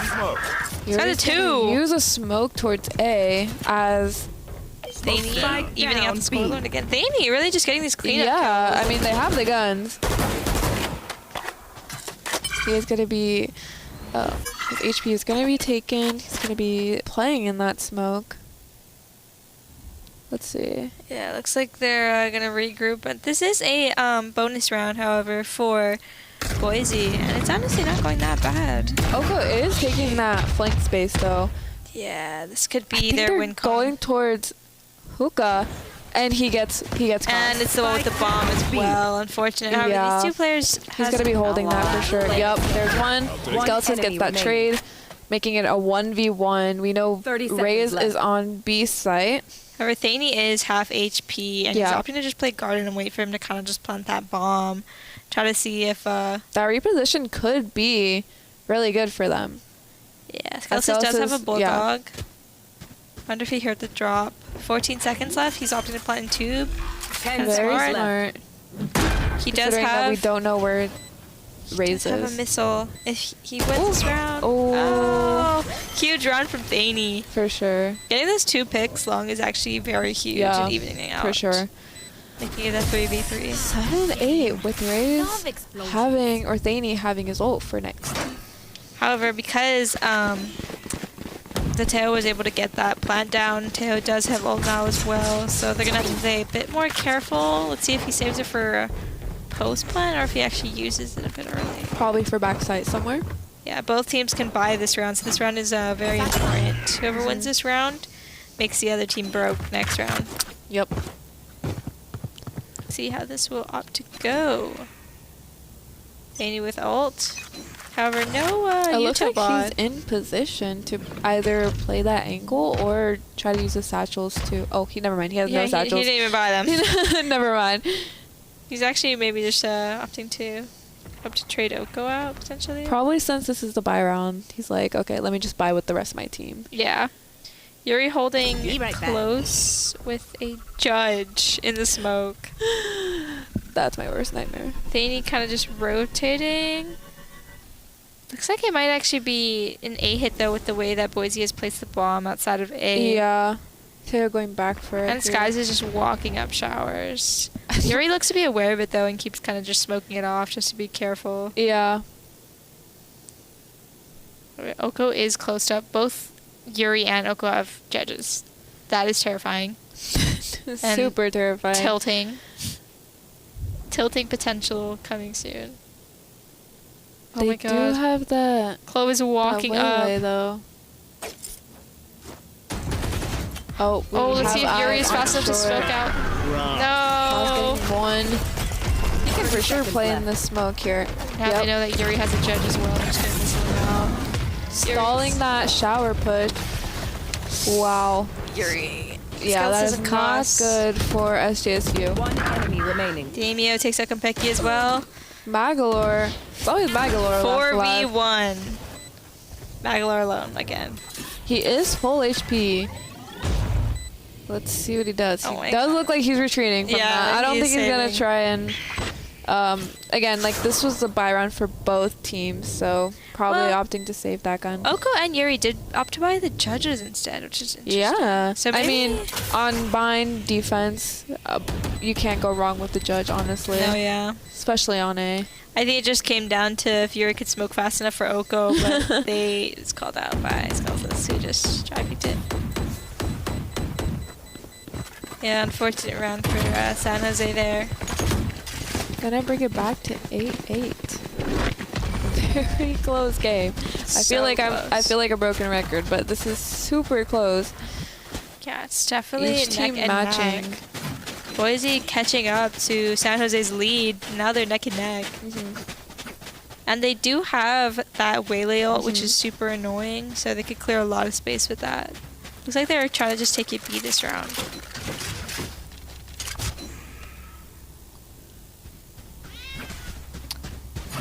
Let's see how this will pan out. Oh my god, they're stacking towards B. San Jose is four stacked B. Not even a lurk towards A. Yeah, and Yuri's just alone on A. This is going to be a show. This is going to be a fight. Maybe dogging up. We have Raze with a sheriff, though. I wonder if they spotted out that. Oh, they're kind of backing up here. Yeah, let's giving up that space. Oh, it's 5B long. And San Jose's 3 rotating. 3 people rotating towards A. I think they're predicting a fake here. Yeah, I wonder what Boise is going to do. Oh, Kentucky dives towards B. I wonder if they know that B is open. I know. For them. Oh yeah, they hear all those TPs. They're gonna take that TP back. Oh no, it's a battle of the TPs. This round is so. This the round bad is all thing over is the that place. they are gonna have A short here. We do have all of shower space. Tejo on that, watching that flank. That timing with the Raze. Yup. Holy, we have that Tejo putting pressure towards short. Oh my gosh, Skeleton's getting the kill on Oko. Yuri trading out. Ooh, nice shot from Yuri. Very nice shot. Considering. I wonder if he's actually going to go for this with his ult. I don't know. This guy's set up for the post plant as well as he is low HP. Yeah, Yuri is. Everyone on Boise's side seems to have full HP. Yeah. Oh, wait. Huge kills from Yuri. 3. He's on for the ace if he goes for it. He's smoking a bomb. Oh, he tried going for it. NT. 9-8 in favor of Boise, and honestly, they have brought it back. Yeah, honestly, good effort from him. So. Yeah, it looks like Boise is so rich they're opting to buy shorties as well. That's when you know you're rich, when you can buy like a secondary. Yep. Looks like they're doing a 3B this time, and that's actually maybe the right play. Or just kind of the default for bind, you know. It's very standard. And they're setting 5B long again for Boise here. They're opting to not putting somebody on a flank, which is interesting. Yeah, they're just saying, you know what, they haven't flanked. Let's just send it. They don't have anything to counter a flank either on both teams. Flashing, they know that Magalore might be holding a tight angle here. Very cautious of it. Kentucky kind of just try to double up with him.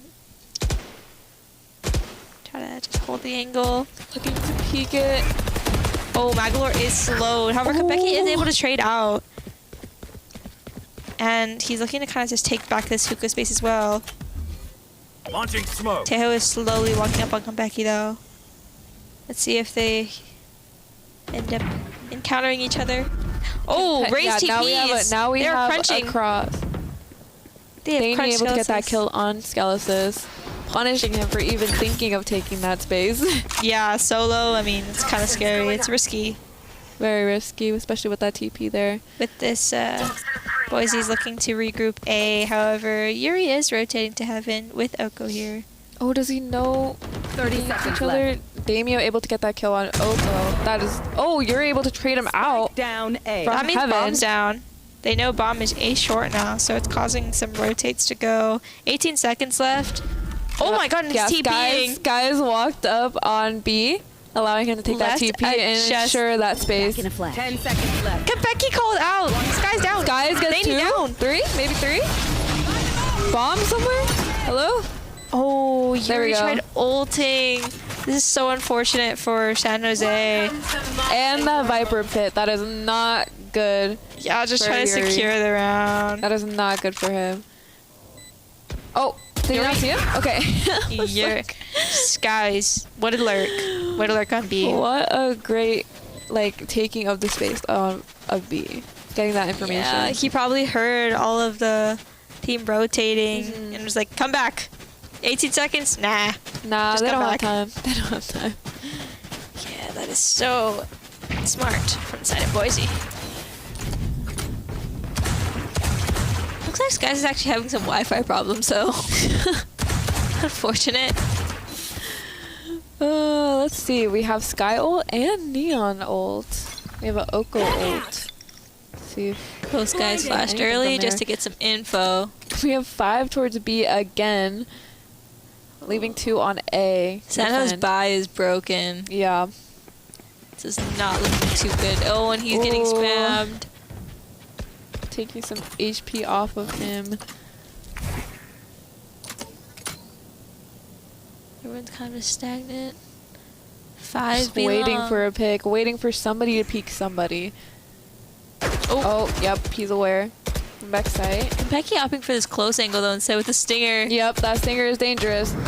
Oh, Skies is able to get Konpeki off that stinger.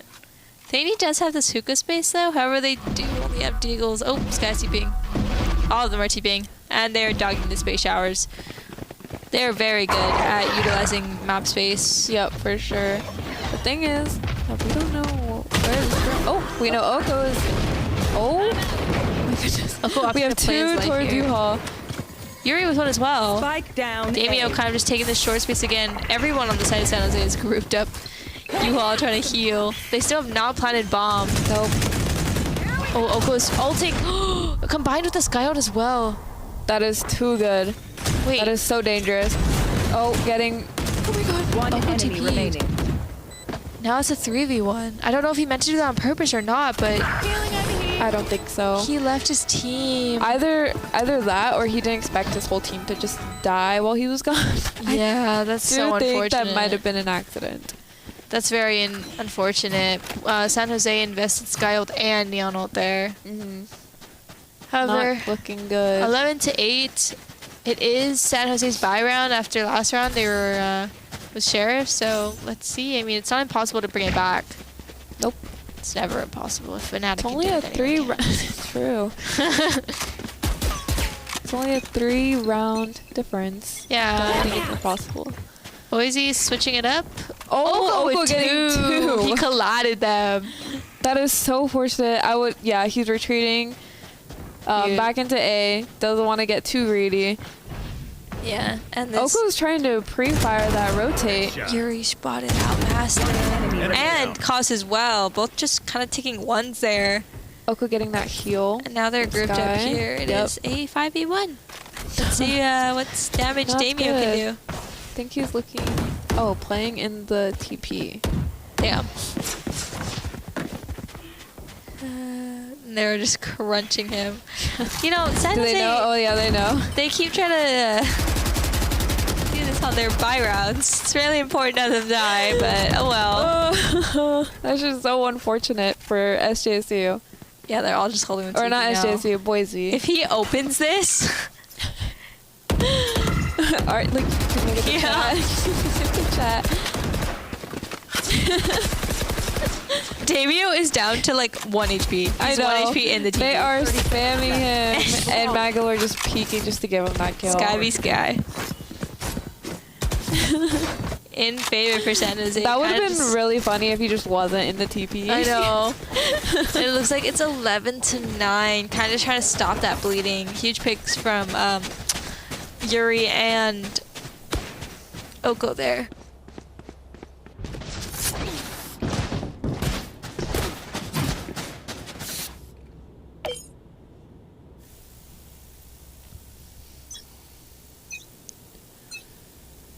Smoke's down.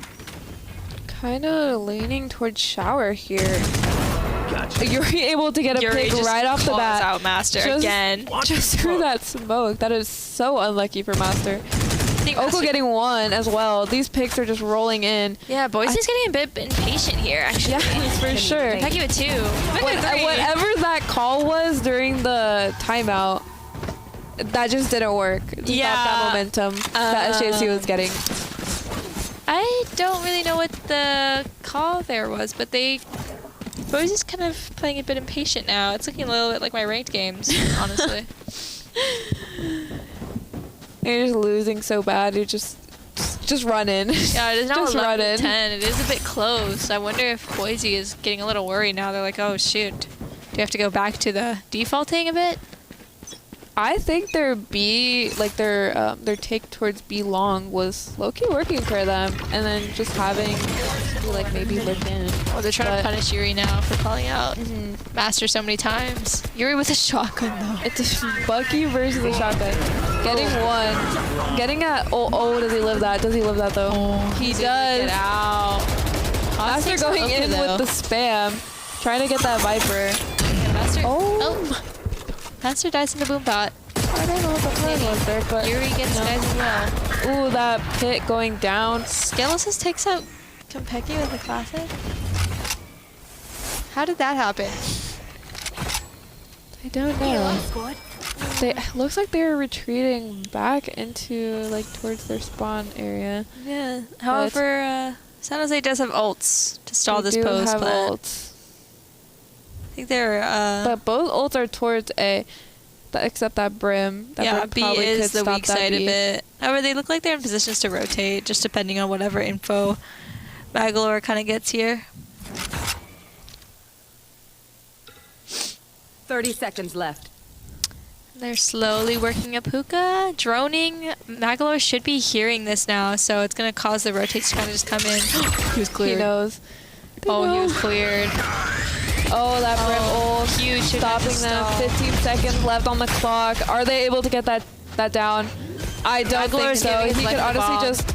Bangalores giving his life in the bomb. Damien's forcing a plant. It's a 1v1. Raze does have ult here. Oh, Raze. Oh! I think that's it. I didn't know he was opping.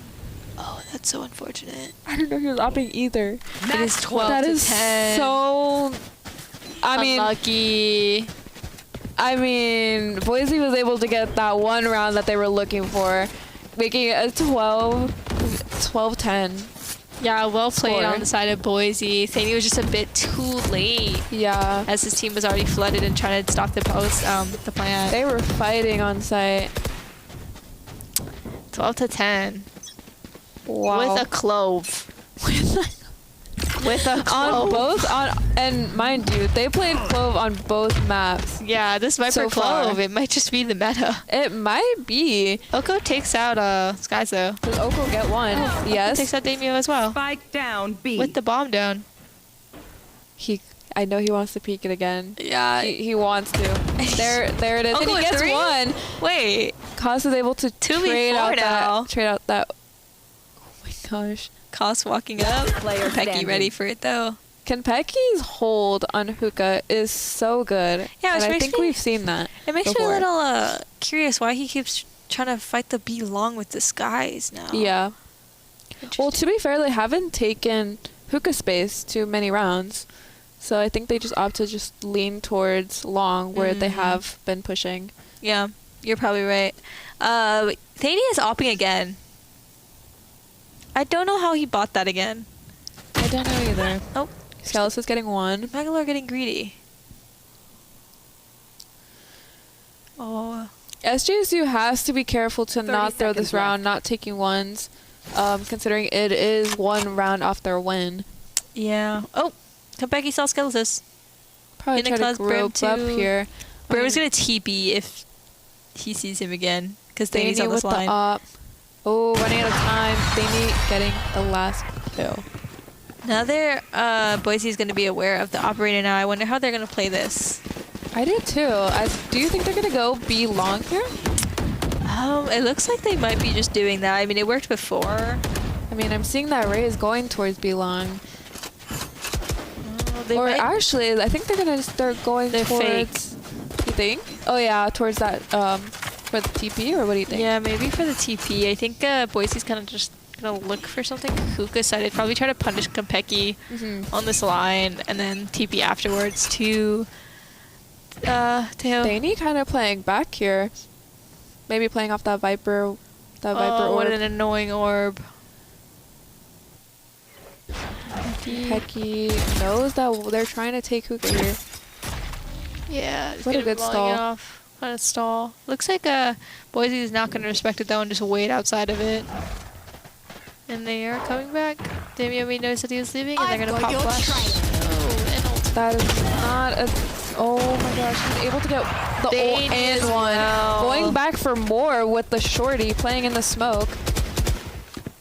Yeah, Damio is He hears him respecting running it. back. He hears him running back. Is he able to get it? Enemy remaining. Making it a 1v4.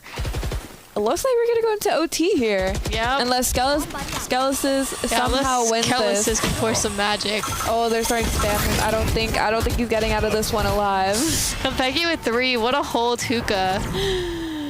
You can leave it up to him to hold that hookah space. Oh, for sure. That was crazy. We're now in OT. Wow. Just wow. Huge. Very competitive from both sides. Really showing both teams really want this win. For sure.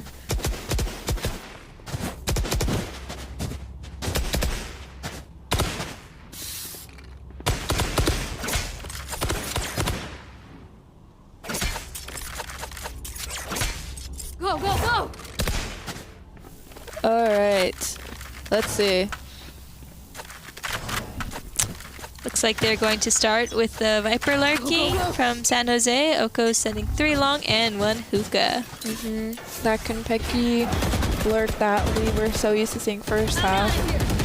Switching it up. Looks like See if Kenpeki's able to get one here. Ooh, San Jose is taking the shower space, which could be a bit troubling. Yeah, not good for SJSU here. They did this last time too against the Kenpeki lurk, and it was causing some interesting TPs on the side of San Jose. Oh, everyone is rotating towards that A. That is not good. Space. Yuri's trying to speed up to place his smokes as fast as he can. It's worse knowing that they don't even have the shower space either. Yeah, this is a little scary. Super scary. They're getting that plant down though. Master's just spraying. Master not able to get anything out of that spray. Oh, the flank! This guy on the flank calls out Oko. Yuri's kind of just sitting there. Thaney takes out Damia though. 4v4. The site seems to be split. Oh, left and right. Skelis is getting 1. Is he able to get the second? Oh no, Kenpeki's. He has a shorty. Oh well played from Kenpeki. Kenpeki gets 2 here, making it a 2v2. Got half. Oh, cleaned up from Cause and Skies. Well played. Oh my goodness. Very well played. That flank from Tejo. Or sorry, Skies. Yeah, was huge. Yeah, was so good. I don't understand. I think I think Oko was trying to run back to try to rewrap showers. I think so too. Got called out. That's so unfortunate. Having no shower space there and just directing A is it's a little risky. That seems to be the issue every time they try and regroup and commit to a site. There's always a part of the map that's just not cleared. Yeah, Boise is not giving up any of that space, and that's really well played. Kenpeki in this hookah spot again, as he is with Skies. Sky. We have 3 towards that hookah, trying to punish Kenpeki, trying to take that space away from him. Yeah, Kenpeki's ready though for like a pop play now. He's kind of playing a little bit more back. We have a flank though from Thaney. Kosh was waiting for it, but he did not win that gunfight. Well. Thaney gets 2. Making a 2v5. And flawless round. My god. For Boise. It looks like it's going to be a very close defense. Very close. Very close. Wow. So it's so neck and neck right now. Both teams are. It is like the skill. There's no skill like deviation between the 2 teams at all. Yeah, it looks like both teams are kind of struggling on this attack side. Oh yeah. So far in this OT overtime match behind here. Looks like they're not really changing it up. They're gonna do the 3 long with 2 outside hookah. This is an annoying orb. Yeah, this is super annoying because you have to actually just clear it with util or dry swing it. Damio gets. Whoa. Damio gets 2. Cause getting the 3rd on Oko. That is not good. Boise just cleaned up that hookah space. That is not good for SJSU. Yeah, leaving SJSU at a 2-man disadvantage. But I'm kind of looking to see if there's anything flanked, but I doubt it. Yeah, I doubt it. This is just unfortunate. I think it's because that Tejo's looking and waiting to see if they take TP off that. They know they're long. Yeah, Sky just redogged it through hookah and just saw that. Oh, are they aware that they were walking in now? Oh. Master there. No, Master knows. More two. Game 03. One enemy remaining. 1v1. Spike down. How did this even become a 1v1? Just trading one after the other. Yuri has ult here. This could be huge. 9 bullets. And Molly. Instead, oh, he's gonna go peek. Oh, he knows. He knows he's there. It's just left. a matter of whether or not he wins the gunfight. Do both. I would honestly try and opt to play for this Brim ult. All missiles away. Oh, he's placing the bomb. The missiles are a bit late. Yeah, he mollied off the CT2, so he knows that Skelesis can't be in yet. I wonder if he still has his molly as well. It looks like he's like running to play for it, but No, honestly, he just used his CT, I think. Okay. Yeah. But he does have ult. That is going to be very dangerous. That's so annoying for Skelesis. Skelesis only has a stun. He's going to have to clear everything to find this Brim. However, still 9 bullets. Skelesis does have a clove smoke, I believe. Yeah, the bomb is smoked. So he can get half. I don't know if Yuri knows that it's half. Only 9 second smoke though. He saw each other. He's off. Oh my gosh. He's stunning him as well. Oh, Yuri cleans it up. That is huge on the side of San Jose. Attack half one. That's the bad thing about that close smoke. It just does not protect you from anything. Especially with that Brim ult. Just delaying that plant or that defuse. What a crazy comeback from Yuri and Maglor there. For sure. It just happened, like everything happened all at once, making it just a 1v1. Yeah, that was crazy. Master playing in that cubby spot, I don't know if that was the right play, but honestly his 2 teammates Hookah should have been able to trade him out. Just great shooting from the side of San Jose. Putting a deep smoke A main, or A short. Yeah. Looks like that. Allowing Oko to take that space. Becky seems to be holding it though. We're also holding that shower push out. They even attempt to take that space. So we're dogging B long. We've seen nothing. We should be aware that Boise's kind of grouped up towards A here. Oh, Sky's attack hopping? Interesting. Konpeki's thinking about just flanking them. Yep, Konpeki is walking down hookah. You can always expect some kind of flank from Konpeki, some kind of lurk. Such an annoying player. But it works so well. Yeah, it does. We're going to be pushing out a short. Yuri just is killing Master, who's jumping out. Trying to get out of short. Oko with good trade as well. 3v5, 3v4. Koss takes out Oko. Koss takes out Thani as well. Yuri able to trade him out though. Konpeki low-key taking his time flanking because he knows his team is taking care of what's happening on site. Yeah. He's trying to get that correct timing. I think he's going to get that one. Yep. The one boxes. And it is going to be 13-5 and San Jose takes it home. What a great game on Bind. That was crazy. Yeah. Just like honestly, the amount of different spaces that both teams would take. Konpeki on the flank. Konpeki on the flank. On that lurk constantly. Yeah, just a 4-man long. Yeah. B long. Honestly, our predictions were kind of right. We did see that Viper and Sky. Yep. It was definitely good picks on both sides. And I believe next map is going to be Breeze, so let's go into that. Let's head into Breeze. Yay! All right, next map is Breeze. So far, it is neck and neck. Both teams with 1 map on their belts.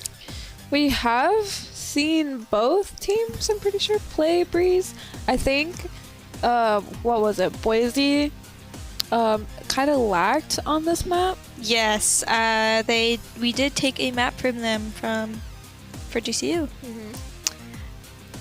But it looks like Konpeki's playing Chamber here.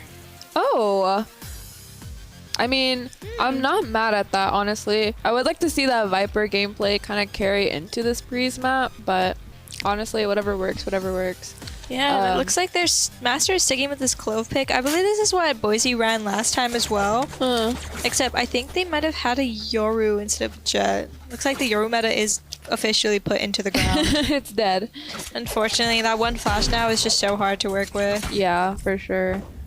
Especially when it's the only duelist. You're not gonna get very far with that. Yeah, Oko's running the Jet now instead of the Neon. I don't know how I feel about that. I really like a Neon on Breeze because the map is so big. I don't know how I feel about a Jet, but I'm honestly excited to see what Oko does with this agent. Yeah, I'm excited to see what both teams cook up. It looks like Boise is going to run the 4-1, leaning towards the B site. However, they do have both Sentinel kind of players near this B site. Oh, I don't know if I like that dart. Yeah. Kinda, it is a little limited with what it scans. Like, it doesn't get the Viper here. Yeah, it looks like Boise's working up elbow, though.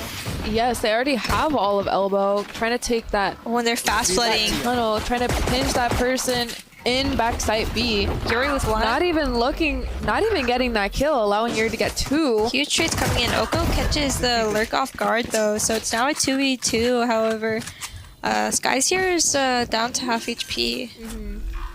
Skeleton is planning. Oh, he's planning in the open. A little bit of chip damage there. Skies was sticking out.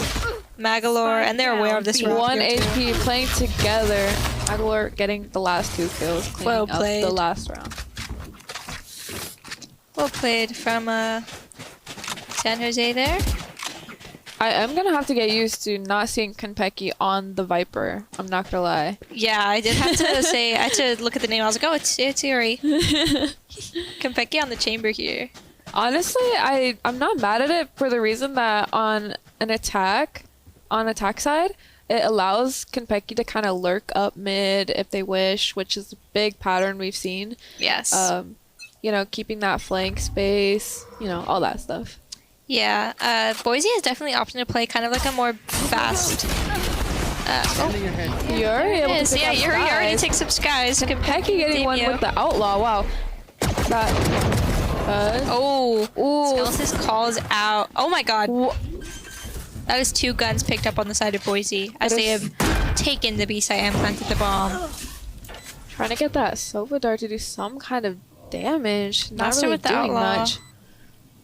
This retake is going to be a bit tricky. Master already has the flank hold with an outlaw, so it's a bit scary for their Astra.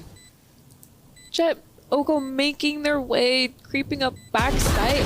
That timing with the outlaw, able to get him from Master. Laney getting one with the stinger. It's a 1v1 now. Sova vs Sova. Ooh, he had a Vandal. And they're getting bonused again. He had a that is not good for them. Thriftied from the side of Boise, proving that they are not to be taken not seriously if they don't have guns. Their pistols are just as good. They're able to save a little bit of money too, stealing that Vandal there. Money is not looking too good for San Jose here. Looks like they're just gonna have to save. Also, Master on that Clove again. Yeah, I mean, I guess it works. Like, if he's getting kills, it works. Doing a 1-3-1. Ooh, I like that dart. Yes, this dart kind of clearing. I don't know if it cleared Oko. I'm not gonna lie. I don't think so, but... Might have saw Konpeki. Master kind of just playing passive on this B angle. Konpeki getting one. Oh, Oko has spotted out Master. Oh, and he's getting really close to him. Oh, Master getting one. Nice aim from Master there. He's potentially keeping that space. Konpeki doing some damage to Daimyo here. Oh, Daimyo is actually on the Jet this time. Daimyo was on Sky, I believe, last round. Or last game.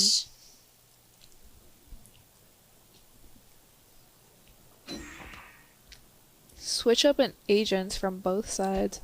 Yeah, it's definitely interesting.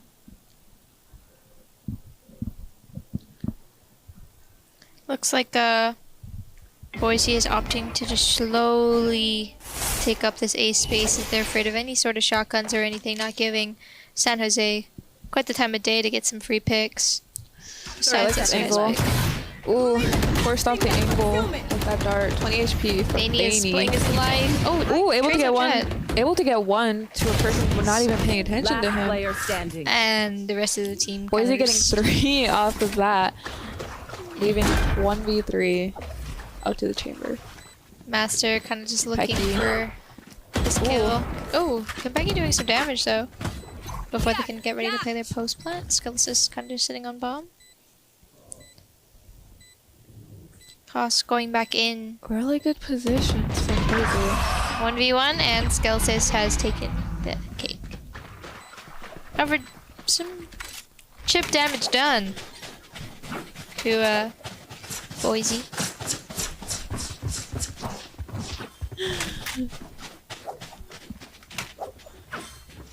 Alright, now it is both teams buy round. Let's see how this plays out. Again, very important round to win. Yes, definitely. Let's see. Leaning towards B again. 5 manning B. Let's see how can Pecky and Yuri react to this. Yeah, see if they can try to hold it down this time. Oko leaning a little bit towards B, not seeing anybody mid. Yeah. Very passive angles. Poison's off. Astra and Sova kind of just ready there for AFA. Oh, and they're flooding out B instead of the dart. And Getting 1, Bigger 2. almost 3. Huge kills from Konpeki. It is now a 3v4. All the rest of the team also has Boise is kind of just sitting outside B. Honestly, a great stall from them. Yeah, great hold. Skels is walking in. Just walking, not even. All right. Not even expecting the cross. And even Oko, though he should.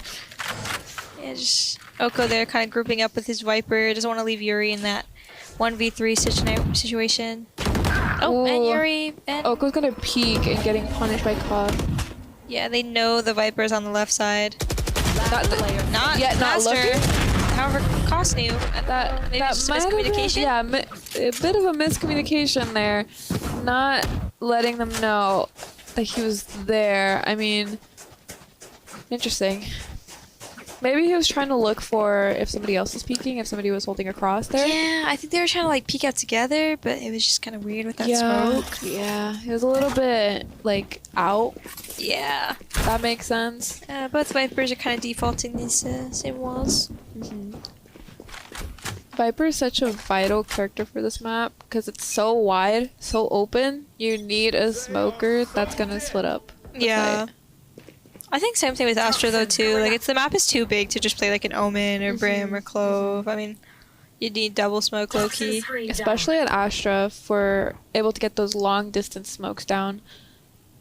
Yeah, Boise is opting to slow take mid this time with their duelist. It's kind of interesting to slow take stuff, but Yeah, we have that smoke mid stopping 2 people from seeing them take double doors. Is that Sova gonna see that though? yeah, let's see if Magalore is he gonna ready for predict this. it? I don't know if he's ready for 3 to peek into. Ooh! Damio tries to dash into sight, ends up meeting Sova. Danny with 1. Trades all around the board. Oko cleaning up the Making it a Skelsis. 3v2. Yeah, 3v2. Clove does have ult though. We're a little bunched up. Viper walls go Pecky up. is also. Oh! Oko called out by Cost there. And they have Viper Pit off of that. Oh, Konpeki I was gonna say they also have a Clove ult. Playing off of that. They're gonna kind of be stalled here. Yeah, Cost is just in his pit 1v2. alone. It's a little Looks like scary. they're gonna double up here. Ooh, good peek from Koth. Oh no, bullets! He had no bullets! Not able to get the last kill, Injury. allowing her to get the defuse, making it a 3-2 game. Yes, in favor of San Jose. That's so unfortunate. If he just had like a few more bullets, the round would have been his. Oh, that's such an awkward moment, just taking a gunfight. Your whole team's watching you, and you just run out of bullets. You know the round is winnable. It's interesting that Koss actually decided to peek out of his pit though that round. I think it's because they were, what was it? Boise was gonna peek at the same time. Honestly, it was like really good peek. Yeah. Instead of just getting peeked by 2 people, just isolating a 1. Oh, they're fast sending towards now. They said, we're not going slow. Oh, Oko takes out Damio. However, Neon is just running in because he has a Bucky. Neon is left alone on site. Do they know this? Ooh! Oh, Sky's almost at the kill. 8 HP. Magler trading out Skies. Magler taking out Master as well. Skulls is able to clean him up though. It is going to be a 3v2 in favor for San Jose. Right, I'm waiting, just both teams kind of just waiting for this plant. Kentucky has the Outlaw. One player from Boise is kind of stuck on A. They kind of have all points taken. I think San Jose's kind of wary about where this Viper could be. This Viper is very important. Ooh, what a shot! That's the spike right there. They know exactly where it is. They just don't know where that Viper is. Yeah, they don't know that he's on this side, I think. However, if they know that bomb is down, they could aim to kind of huddle towards that bomb. He just got crazy timing on Yuri there. Yuri looked back doors. Well, they know exactly where he's at, so 30 seconds. Oko's kind of in a scary 1v1. Yeah, you can see Konpeki trying to reach to his teammate to hopefully huddle around that spike, but it doesn't work out. Konpeki's picking the wrong read. Yeah. Costa's just full sending it. Oh, let's see if he has time. 10 seconds. 10 seconds left on the clock. 7. He can't afford to just... He has to stick it. Yeah, he can't afford to clear everything. He has to get it down. Yeah, 21 HP, 8 bullets. We have a Molly left over. And, oh, I don't know if Konpeki is ready. Is he ready for this? He might be reading it. Yeah. He is ready for that play. The fact that Koss was such low HP just made it hard, unlosable for Konpeki to just take a fight wherever. Unfortunately, San Jose is very scary with these 3v1s though. They all kind of just start peeking and taking ones. I kind of expected them to to huddle around that spike once it dropped. Yeah, I think they didn't know he was, well, I mean they should have known after they picked doors, but... Well, either way, I mean, you would usually see grouping up there, regardless of if they knew where he was or not. Mm-hmm. Definitely. But guess not. It didn't end up mattering, considering that they won the round. But yeah, guns lost. What a nice shot from Oko on that side though. Yes. Micro flicked him. Speeding up towards mid once more. Yep, is Magler ready for this? Oh, Oko is saw by the Sova drone. Ooh, he tags 2 from that? Oh, Oko with 3. I mean 2. Master able to take him out though. It is still a 3v3 surprisingly. They're trying to clear out this Asha backside. I don't know if Dirt saw him or not. And they have... Oh, Konpeki with an op. Master. With an op. That's quite annoying to deal with. Oh, he is not planting the bomb. Yeah, he is. Down with the wall though. Skelos is trying to look for a timing possibly on his op. Oh, and he switches guns. Cool. Waiting for Yuri to kind of work up. Waiting for him. That smoke only giving him 9 seconds to take that space. Unfortunately, not able to. Such a scary. Oh, did they see him? Okay. Let's see if Konpeki tries to go. Oh, he's gonna go play close. Let's see if Koss is ready for this. Oh, looks like they kind of are. Yeah. Well played by Koss and Skelos there. They're aware that he could just be walking up on them. Yeah. It's too quiet on site. Yeah, very well played. It is 4-3 now. However, San Jose does have some ults, but they do have a Neon ult and a Jet ult on the side of Boise. Could go either way. That Neon ult is very dangerous if used correctly. So I wonder if Konpeki's going to invest in an op again here. I don't know. Looks like Boise's doing a 1-3-1 again though. Looks like they're just trying to take this mid space, which is very important on this map. Oh, Viper pit down B. They put that mid smoke like they were gonna work up mid, but they're kind of just holding that space. Yeah.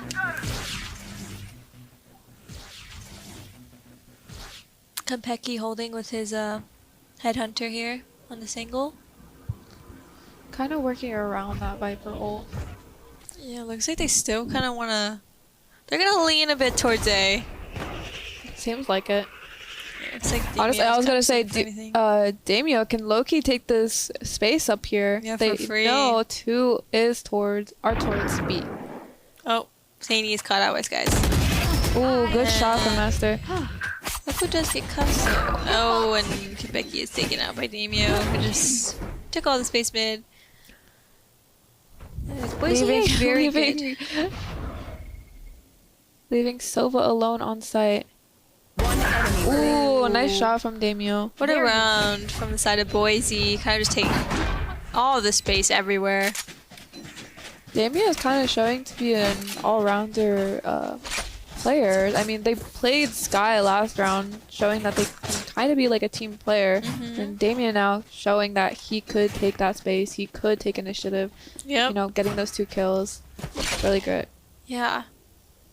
Forward player. And it looks like they're doing this just like the same default because it's kind of working for them. Yeah. However, San Jose's switching it up and they're 3 stacking doors instead. I think they're trying to punish that fast push there. Yeah.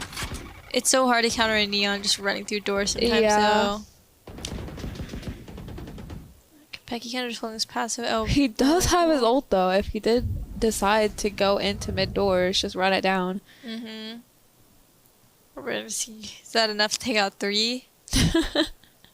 They do have to be careful for that A main take. Becky might get droned out here. This might be bad. Ooh. Oh, if San Jose has no guns. Did it die before? Ooh, Master able to get 1. Master traded out, but he does pop his ult here. Compeki with 3. What the? Wait, crazy shots with the headhunter there. I like Magloy to kind of pick up this gun mid and this. Compeki is left with like hardly any HP. Yeah, to work with. He's 1 tap to the leg. To just the leg or the toe, and he's dead. Oh my god. Damio is an outlaw though. I don't know if that's viable. Because SJ oh, they want to kill him. They want to kill him. Oh, he gets 5. That is such a deep angle to kind of clear. You have to worry about that angle as well as mid doors. Yeah. Very tricky. Well played. Great shots from for sure. From Compeki there on the chamber. Kind of see why he picked it now. From that 1 round, we actually gained 2 more ults. We have a chamber ult and as well as a jet ult. Very good for SJSU. Yes, however, Boise does have that Neon ult and the Viper ult, which are very good. So 1 is good for taking the site and 1 is good for keeping the site down. Let's see how they play with this. It looks like they're just doing mid again. 4 this time? No, just 3 still. Yeah, I don't think SJSU is aiming to try and punish that this time. They're actually gonna pivot and go towards, what is that, A or B? Yeah, definitely B. Sova's just like holding window though in this space, which is very scary with the bomb. With the bomb is very far. Calling out Jet though. Ooh, yeah. There goes that bomb. That spot is the right. I guess it's an off angle. Jet is smoked off Nesto, so he has to be aware that they know that was bomb. Yeah, I wonder what they do with this information. I think. Ooh, this Viper lick could be huge. Smoke that off. Try and probably get that ult. Or sorry, not that ult. The bomb. I have that knife. And Viper is just. Me too. Oh no. Sky's disconnected. Oh. Probably gonna call for a P10 here. But that's so unfortunate. 30 seconds especially left. In this type of round. Cost is just gonna try to look for one, I guess, with the Guardian. And Magaloy is gonna just put him down. Master is at a 1v2, 1v4, considering that Sky's has DC'd. Unfortunate. 10 seconds left.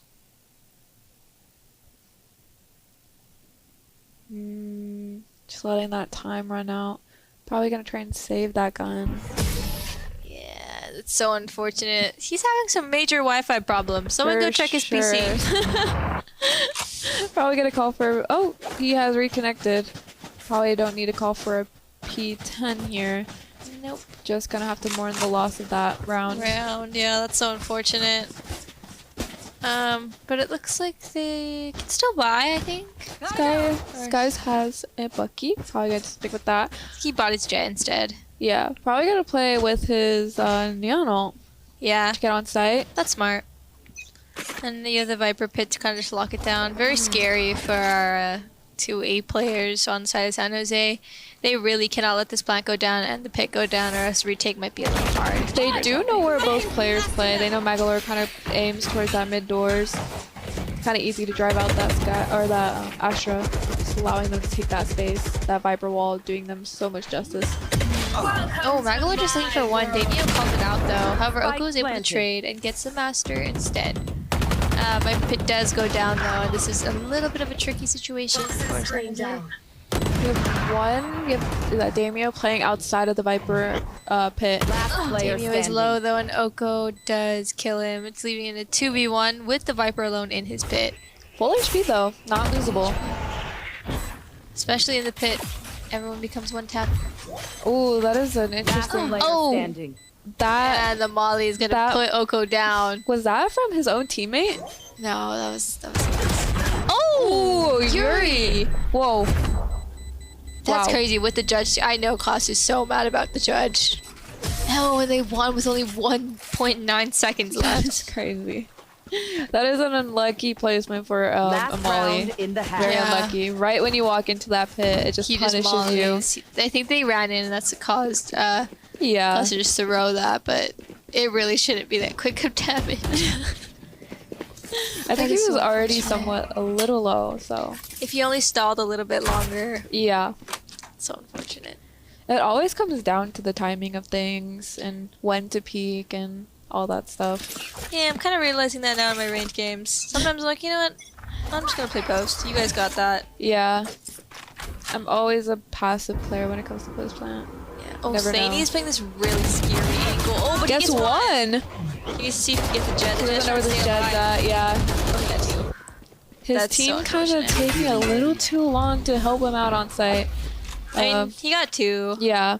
Oh, Kopecki walking down with the op, able to get Master with that. That op is going to be so infuriating for the side of Boise. Oh, and the jet. Jet missing his knives. Oh, no, they have op on this. This is Chalk darts Oko to death. Koss is in though. I don't know if San Jose is aware that Koss is just kind of sitting bricks. Oh, now they are. One dead. 1v3, Skelsis is a little low, not too low, but they do have an op on the line. Or they're moving the op actually to doors. Make sure you can't. Just watching that cross, I think they're gonna do. Yeah. Oh, this is really scary for Skelsis. I wonder how he plays this. He's gonna drive snipes. Yeah, I just don't think that's a winnable 1v2 there. Just a high-low. Getting that op online on Kopecki was really unfortunate. Yeah. We're going to get some value in the chamber pick. Alright, we're 8-4, a bigger point difference this game.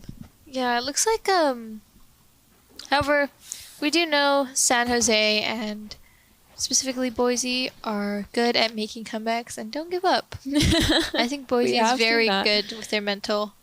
Let's see how they play this out. It's doing a 1-2-2, kind of 2 stacking towards mid. 2 doors, fully giving up a main space. Boise's kind of showing their weakness here regarding the map choice. Yeah, it's unfortunate. Ooh, however, San Jose is opting to do a 3-2. Yuri takes out 2. Oko takes out 1 as well. Leaving it already a 4v2. Master hoping to just clean some stuff up at least. He picks up a sheriff from Oko that died a little bit earlier. And he's going to go group up, potentially with his Viper. Oh, Kopecki whiffed a bit. He's calling his team back. Because he knows that potentially Viper and Clove could be B. What a hold. Yeah, they actually just helped him to swing. Costs 1 and they wow. What a round from SJSU. I want that sheriff so bad. This one? Yeah, it's so cute. I don't know if it's like Bunny Buddy. person put on it. I don't know who shared that is. That's very nice. Anyway, sorry. It looks like it's going to be San Jose's bye now. Let's hope, or let's see, actually, if they'll get thrifty or not again. We have seen that in the last few games, so never count it out. Now let's see how they actually decide to play this out. Clove is going to be solo holding the A while they force stack towards B for Boise. Cost takes out Oko immediately. Wow. What a Marshall shot. That's crazy. Right off the bat. Yeah, straight to the dome, actually. Who is that rotating a little bit early? Who is that? The Viper. Cost. Yeah, I don't know if Konpeki here is aware that Skelesis is so far down mid. They know Konpeki's playstyle. They know he's gonna be lurking up mid or somewhere. Yeah. They're just gonna try and be ready for that. Oh, and this Clove has taken so much A main space for the side of Boise here. It's gonna be good. Ooh, Magloire takes out Cost. It does look like they are taking that elbow space, probably to go towards. Oh, they know about him. Franklins. Spike down. Oh, trades everywhere happening around the map. 3v2. They might pivot towards A. Master is there. This might end up working out for them. Yeah, let's see if the Neon... left. Oh, he is rotating. Oh, no. Master is calling him over. He had to break the dart, though. Oh, able to get one. Yeah, able to get Magloire. Not too bad. This Astra is going to try and maybe take some space. Trying to catch this. He heard it mid. Oh, this is well played. However, the Bandit, never doubt the Bandit. Never. I mean, it doesn't work for me, but I'm sure it would work for Skies. It doesn't work for me either. I swear it's because I don't have a skin. Oh, ooh. Sorry, unfortunate. Bandit versus Bulldog. Unfortunate, but they were able to do some damage. Get some guns out there. Tons of 4, though. Not a round that they would want to lose on Boise's side. Nope. Let's see what they decide to do. I know. Finally see an A push here. Okay. Yeah, it looks like they're opting to kind of just maybe do a fast A hit. They know that Konpeki likes to lurk, so I wonder if they're going to try to punish it this time. No. I think they're a little scared because they know he has an outlaw. Damio kind of playing this really passive angle. He does only have 25 half armor, so kind of forced into this like weird spot. Master holding this line though. Ooh, it's kind of intimidating. I know.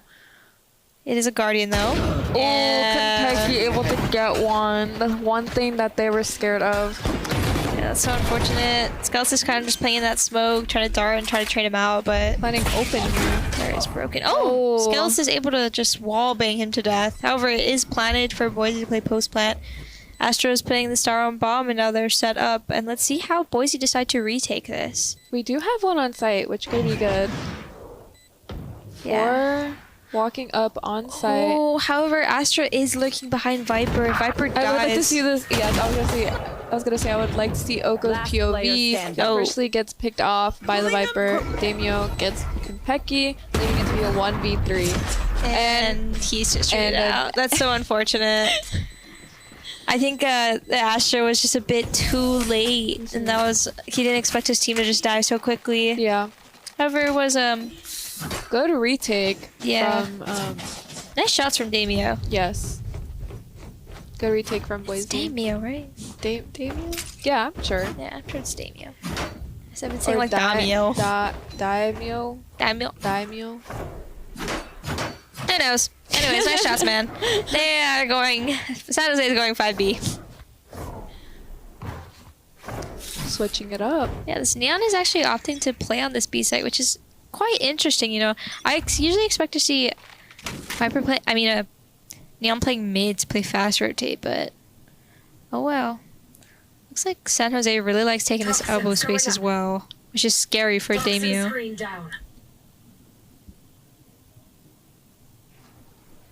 Gotta get that drone in there. Ooh, Cost with a huge shot. Damio as well. Damio with 2. Think about all the mid players and the op is down. They know one more. Wow. And sprays through the smoke, allowing Skies to get 2. Ooh, and they picked up Kompeki's op. That is not good for them. No, now they know that. Who's that? Damio has the op now. Heading towards, what is that? Towards B. Yeah, this is going to be quite tricky for San Jose. I don't think they were expecting to just be ran down like that. Yeah, wow. What shots from the side of Boise? Looks like they're planning to do kind of like a mid-split, leaving Kombeki to kind of work around mid, elbow side-ish. The second half of mid, kind of. For Clove is smoking off doors a little bit. I think they're aware. Skeletons kind of droning out that space. Master takes out Magalore. Skeleton sees Jetman. Got taken off guard by Konpeki. Yeah, this guy's taking out Oko as well. This really, we're a little bit spread out here. Yeah, I think, oh, unfortunate for Yuri. Smoked Fade at the wrong time. Ooh, that up there's waiting for him to keep, yep, unfortunately, and finishing out the round, leaving it to be 10-7. Another flawless from Boise. Yep. They are bringing it back. I mean, it's never not been done before. I love that knife. That's Clove. Like, it matches so well. I know. Actually, I kind of like it unupgraded. What? Because it looks like a wand. Oh. I don't know. I tried it. I kind of liked it. I've kind of been on the Kuronami knives. Kuronami? Yeah. I bought the new Vandal. On a whim. Oh, the rose one? Yeah. You want to play? Let's play. One weighing A off main to just kind of apply some pressure there. I actually really like that smoke. Boise is fast taking doors again, though. They know that there's an op, so they're a little scared of trying to push the B where they he know about plays. Daniel holding that angle, so they opted to just smoking it off. There is a little bit of a crack there. Skeleton is able to get Yuri off that. Ooh, taking out 2. Left in a 2v5. And Skies takes out Thani as well. One enemy remaining. Ooh, just spike down. Oh, Konpeki's able to get 1, but unfortunately gets traded out by the Wow, these rounds are going by super quickly. In favor for Boise, especially. Boise is able to pivot so well, able to retake and just play off their picks, allowing them to just pick off SJSU. Yeah, I mean, I honestly thought San Jose was going to just take this in the bag, but Boise is making a comeback. And their money is just starting to snowpile, so just constantly buy ops, which is annoying on this map. For sure. Konpeki's trying to counter with that op, but it is taking a toll on their money. So, get out of my way. Yeah, he bought an op again. Again? Yeah, you can see him holding mid. Oh dear. I'm sure that is taking a toll on their money, considering they have lost a few rounds in a row. That Astro wall being thrown down, we were gonna try and flood out from that. Oh, they were trying to fake the B presence. Potentially?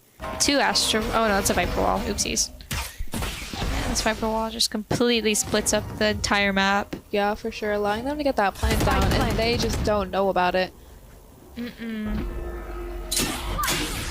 There's just so many smokes going down. Yes, this is gonna be quite an interesting retake. Oh, Cost takes out 2 though. And they have the Skies neon ult. Skies getting 3 off that, finishing up the round, allowing it to become 10-9 in favor of Boise. Boise has almost done it. I mean, their retakes are amazing. I have to almost say. gone 6 rounds in a row. Yeah, I wish I can hold tap here, but yeah. I'm sure they're all frying. Yeah, for sure. I just want to see their money. I know. I can't believe Konpeki's able to buy op a few rounds in a row here. Does he have op again? I think he might be opting to just have no armor. And he's just trying to look for... I mean, I don't think it's working out for him. Like, how many times do you have to buy op, lose round after round to figure out it's not working? It's just... Yeah, Magalore's going to be spotted out by that drone. Skies kind of just giving up the space. It looks like Boise's kind of getting some momentum here now, taking more fights and stuff just to build up some confidence. For sure. Sky is respecting it. The space there is probably trying to just go I back have to noticed they just kind of give up that mid space. They're kind of just looking to play retake, just gather information. Yeah, I mean, if it's working. They have the util to do it. They have 2 dive duelists to kind of entry themselves onto the site. They have a Viper pit. Oh, Oko takes down Master though. And they also have a Sova ult for that plant. Yeah, 4v5. San Jose is going to get the plant down for free. Yep, there's that ult. So ult. Spike planted. Take them off that. Ooh, able to pick 2. Yeah, take damage. 2 tags. They're kind of backing up here. Yeah, it looks like San Jose is fully playing off for the post plant. Oh, did they see Pecky there? Able to take a little bit of her damage. Yeah, this Pecky is one. We do have one on the flank here. A Viper from Cos. This is a 2v4 in favor of San Jose somehow. Playing pull. Yeah, Skies is just being surrounded right now. Oh. And SJSU looking to take the round. Just when Boise, stop the bleeding a bit. Yeah. That flank from Yuri was so good. Immaculate. Immaculate, for sure. It was so swag. Sorry. Anyways, it looks like they're trying to punish the Doors pivot, though, because they are giving San Jose the space for free in mid. Yeah, they are. But maybe that was their fault that round. So, looking to fix that. Yeah, I wonder if that causes San Jose to maybe... Let's see if they can spot out 2 here. Oh, Damio's opping. That's unfortunate. Just takes out Oko right off the bat. And that goes one of their duelists. Pecky is still not respecting it though, and just walking up. Just walking up, not even clearing the right corner. Yeah. Looks like Magalore's trying to do anything to... Oh, Magalore takes out Master. Master's ultimate. Probably gonna run it down mid here, but they are leaning a lot towards B. I don't think he's gonna get this kill off to survive. Probably just Yuri take that takes space. out Cos. They have B site, and it's gonna be a 3v3. They do have a Viper pit though. Yeah, they do have that. There it is. Oh, that's annoying. For Boise. The drone is gonna spot out Magalore. Oh, and there's an op on the retake. Yeah, they do have 2 shock darts. There you go. Thaney takes out Skies on the flank. Something that's not even there. We're just gonna opt to just dry swing that. We do have a dart. Yeah, he's kind of in this plant. Oh, Skulls takes out the Viper pit. Viper pit's down. Astra is there's playing gonna be one pull. on site. Enemy remaining. Able to take that. They have a pull. Bomb is taken down. Wait, the smoke from Clove is kind of huge. He might just be able to stick it. Thaney clutches it up for San Jose.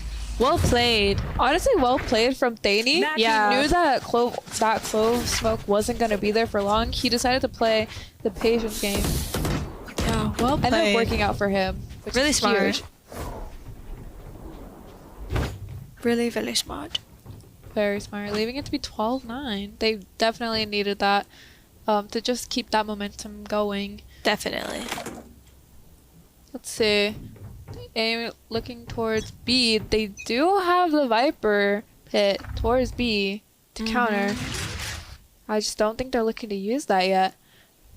Yeah, it is 12-9. I mean, oh, Skies tried going for that lay down elbow. Oh, and Klaus is taking on as well. Not even able to use that ult for the last round. Left in 4v3. Not looking good for SJSU. Or sorry, not SJSU, Boise.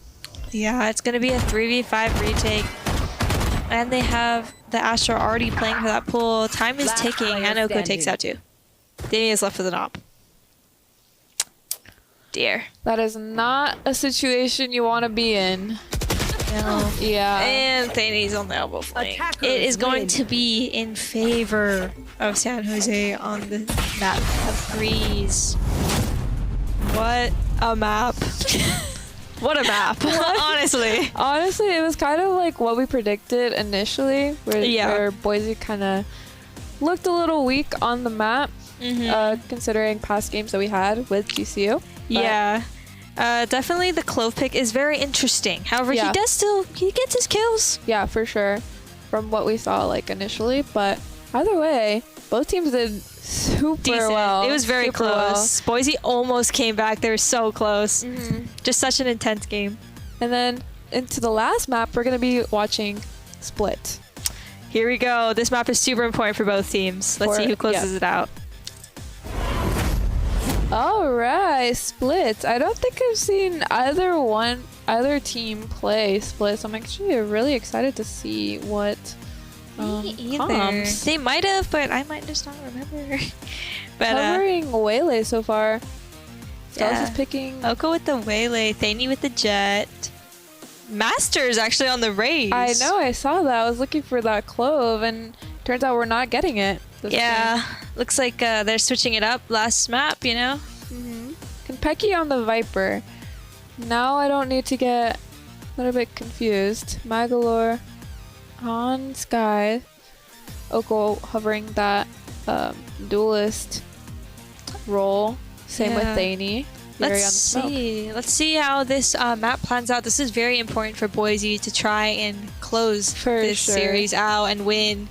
As if not, San Jose might just take the crown. The crown. The crown. The Valorant crown. The golden crown from Fortnite. Yes. Literally. Alright. Loving these angles, by the way. Shout out to whoever's spectating. Shout out Observer. Yes. Shout out Observer in the chat. Sorry. Honestly, how do you feel about Split here? Split, it's interesting. I do not know how either team is going to play this. Split is a very standard map, though. I mean, mid is so important to take, at least like in the beginning. Yep. So if either team can kind of take some of that space mid, might be important. But it looks like Boise is opting to take a main quickly and punish whatever's trying to lurk out here. Or walk up B here too. Yeah, they're just kind of walk up B. Got the Sky Flash going through mail. Yeah. Oh, looks like so close. Oh my god, Kenpecky is in a really scary spot right now. I'm not gonna lie to you. And they're pop flashing him. Oh my god. Oh my gosh, and he's able to get the kill off Guys, clears Kenpecky, causing San Jose to speed up B. Master, however, takes it out. Magalore with 1. Master gets 2 here. Leaving it at 4v2. Waylay last alive with the... Wait, Master proving to be a menace on that Raze with 4. Honestly, you can't go wrong with a good Raze on Split. Yeah, wait, why was he on Clove this whole time? Guys. Lost potential. Is this where we see the Raze...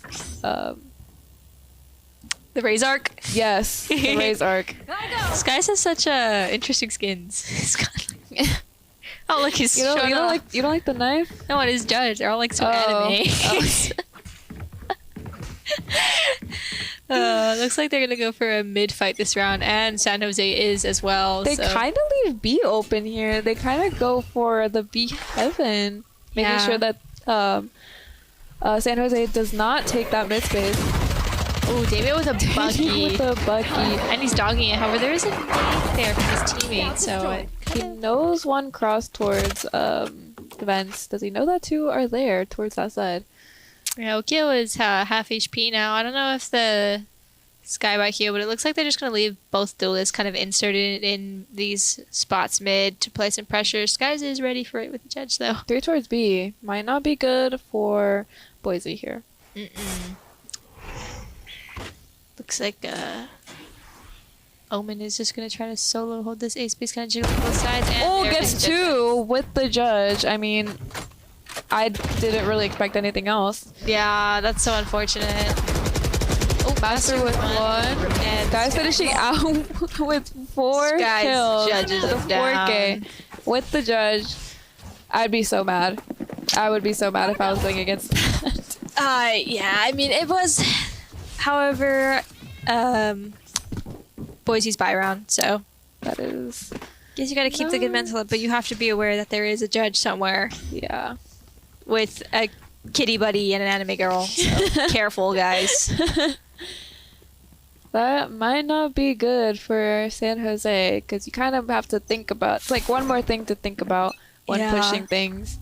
That anime judge. Looks like they're gonna dog mid, trying to take this mid space again with both duelists. Omen kind of playing just like passive. Sky has worked up B though, which is very. That is dangerous. And also with the Bucky. Oh, with the Radiant Buddy. That doesn't match the skin, but. Konpeki, this is a little scary. He might get called out here. He knows one's there. Oh, there's that judge that we know so well. Skelis is kind of backing up here. Damio is kind of respecting this B main space, though, and kind of giving it up. I love that wall here. Skies is kind of expecting Konpeki to be on the right, but he is on the left, and he's going to get that pick. Yep. Leave it to Konpeki to get a kill when lurking. Oh, never mind. He got traded by Master. Is going to take it out, and that causes San Jose to kind of lean back more towards B. Yep. I'm pretty sure the Heaven people can start hearing them now flooding into B, so... They don't leave anybody on that B side, just allowing them to take that space. Yeah, they're opting to play retake here. Yeah, for Master's sure. grouping up over here in CT while their Omen is on this really, really late flank. I mean, we have seen Boise to have really good retakes. We could just wait and see if that transfers over to the map. It looks like they're opting to wait for their Omen to kind of get into position. Yep. Ooh, they are mauling out Oko. Backside, Thaney with one, Master with one as well. Yuri trades out the lurk. Oh, they are able to clean it up for San Jose. Making it a 2-1 scoreline. Pretty predictable for their buy round. I'd be really concerned if they did lose that. I mean, honestly, I think the flank was actually a good idea. It was just that they were just ready for it. Yuri said, "Oh, I've done that too. I know. I know." I'm sorry. All right, we're switching it up now. What I noticed from both sides is that they do lack senties, except for Haven, but. Yeah, they're opting for this Viper pick instead, which is kind of like a Senti. Yeah. But you have to be aware of the flank then all the time. Yeah. But usually you do have a Viper flanking, which is what Konpeki's so good at doing. And that's why it works so well. Oh. Which is why he was able to get this pick on Skelis is right here. Yuri getting 2. And now it is a 1v4. And their Viper is solo. Heaven. Let's see if Koss can actually do anything with this. SJSU just taking over the map, meeting him in his own spawn. They took 3 mid, and it just kind of discombobulated Boise. Yeah. They didn't know really where to play. I wouldn't know where to play either. They're just like, it's just that. Yeah. It's just they're like everywhere. Mid is super important, because then people could end up in your spawn, people could end up in vents, you just don't even know. The road from mid to spawn is so short, especially through B Heaven. So easy to take that if you put nobody there. Yeah. So. Oh, it looks like Boise's option to just stack towards A though, but San Jose's B. Yeah. Just have that Viper on B. This is the issue with not having a Senti. You're kind of just leaving that Viper here. Once that Viper dies, you're kind of losing everyone. Yeah, he gets chipped out. His HP. Fortunately, we have that Sky. Yeah, they're gonna just. Oh, he didn't even get to get the orb. That's unfortunate. Damio just kind of dogging mid, try to clear it out, but Yuri is still just waiting outside. Try to get a timing there. Then honestly, really smart from him. Yeah. Oh, outlaw pick. And Oko trades it out as well. We've seen what Thaney can do with this outlaw. And Yuri just getting that pick mid is so unfortunate. It's almost. Yeah. Yep. It's hard for Boise to play retake. Yuri is doing very good on these at being annoying. Yeah. Just being places where they least expect it. Yeah, for sure. Definitely. Usually that's Konpeki's job, but I mean, Konpeki did. I mean, on their second round, Konpeki I think might have lurked somewhere. Yeah, he was just taking that A main space. Yeah. It's unfortunate for side of Boise. However, Boise can buy guns now, I believe. So let's see how they opt to play this. It looks like San Jose is just switching A and B every single round. That smoke a main. Oh, they're looking to be a little bit unproductive. Master with 3. Master. Wait, AP does he get one more? No, unfortunate. Wait, that was really well played by Master. Great shooting. Cover going out. Do they know that Konpeki's still there? Now they do. Oh, he's jumping it. Looks like he's opting to fight it with his Sky. Skeleton's playing a little bit difficult. Yep. Spike down A. Oh, this is such a close series. Ooh, walking down under. Does he know? Oh my. Leaving Boise confused on where he could be. Wait, Skeleton might be aware though. He's checking it. He's checking it. Magalore? Still checking it. Oh, I guess Magalore might just be up. If I could predict anything, I'm predicting a timing. Skeleton's my die. Yeah. I like this Phantom skin. You do? It makes so much noise for me. That's true. I don't like the music, but I like the shooting sound it makes. 30 he's seconds going for left. it. He's walking up. Oh! Magalore did get a little impatient of allowing Skeleton to get that kill off him. Yeah, that is so unfortunate. But well played by Skeleton. Great awareness. For sure. Say, leaving bomb in spawn. Probably. Oh, never mind. Fading towards B again. They are having their Neon play on B now. Probably gonna jump peek that. Yes. Actually, I wonder if their Neon is opping. Or ulting. Or just, yeah. It's like a default to smoke a main, kind of. Makes them lurk a little hard for Konpeki. Yeah, smoking off the mail here. Are they trying to go through vents here? I mean, they do have Konpeki a main just sitting there. A little hard when they have a Neon on the B line angle, so. Looks like they can allow the Viper in the sky to play mid here. Oh, looks like they're contesting this Viper here, but Damio says nope. I'll peek you from vents. Dogging out just to see if he gets any info. Rathani is taking him out. Yuri does some damage to cost, only a little though. They're gonna re-smoke mid here. It's walking male again. Trying to get Viper off this line here. Oh, and they are fast rushing vents. Yuri gets out. Yep. Vents. Trying to sky flash them. Oh, Skeleton is able to get one. Do they know that Boar is coming for them? Master's able to get one from Magalore. Konpeki gets the 2 though, he cleans it up. 2v2, they're stuck in like near spawn towards screen. Yeah, Costa's running there though. Making a lot of noise. They know exactly where he ulted. Unable to get that pick. Wow. Oh, unfortunate. Costa tried going for timing. However, Yuri was able to play with Konpeki there. Honestly, he should have sprayed a little bit more there. I think he would have gotten that kill. That's so unfortunate though. Like Yuri would just like fast checked from elbow too. Unfortunate. Yeah, well played by Side of San Jose, honestly. They're still gonna keep that Neon towards B. Leaving, who's that, Master? Towards... Yeah, I don't know what Boise's buy is looking like now. Yeah, it's kind of a little difficult to see without the tab, but... Yeah. We can only assume. You can assume they have guns. They do. They're changing up their play. They're flashing out this A. They're trying to clear him out. They want to punish Konpeki. That means his team is going to speed up towards mid here. They know, a little bit of miscommunication. They weren't aware that there was one person male going to get them. Oh, wait. He was able to get one. One kill with the molly. It leaves Yuri in a 1v2. Both players do have guns here, so they're going to just retake from heaven together, as they do have Sky U2 as well. Hello. Nading pillar. Yuri is fake TP. Yep. But they do have a Sky Flash. They do. See if Yuri is gonna be able to. They're kind of separating here. Kind of giving them a 1.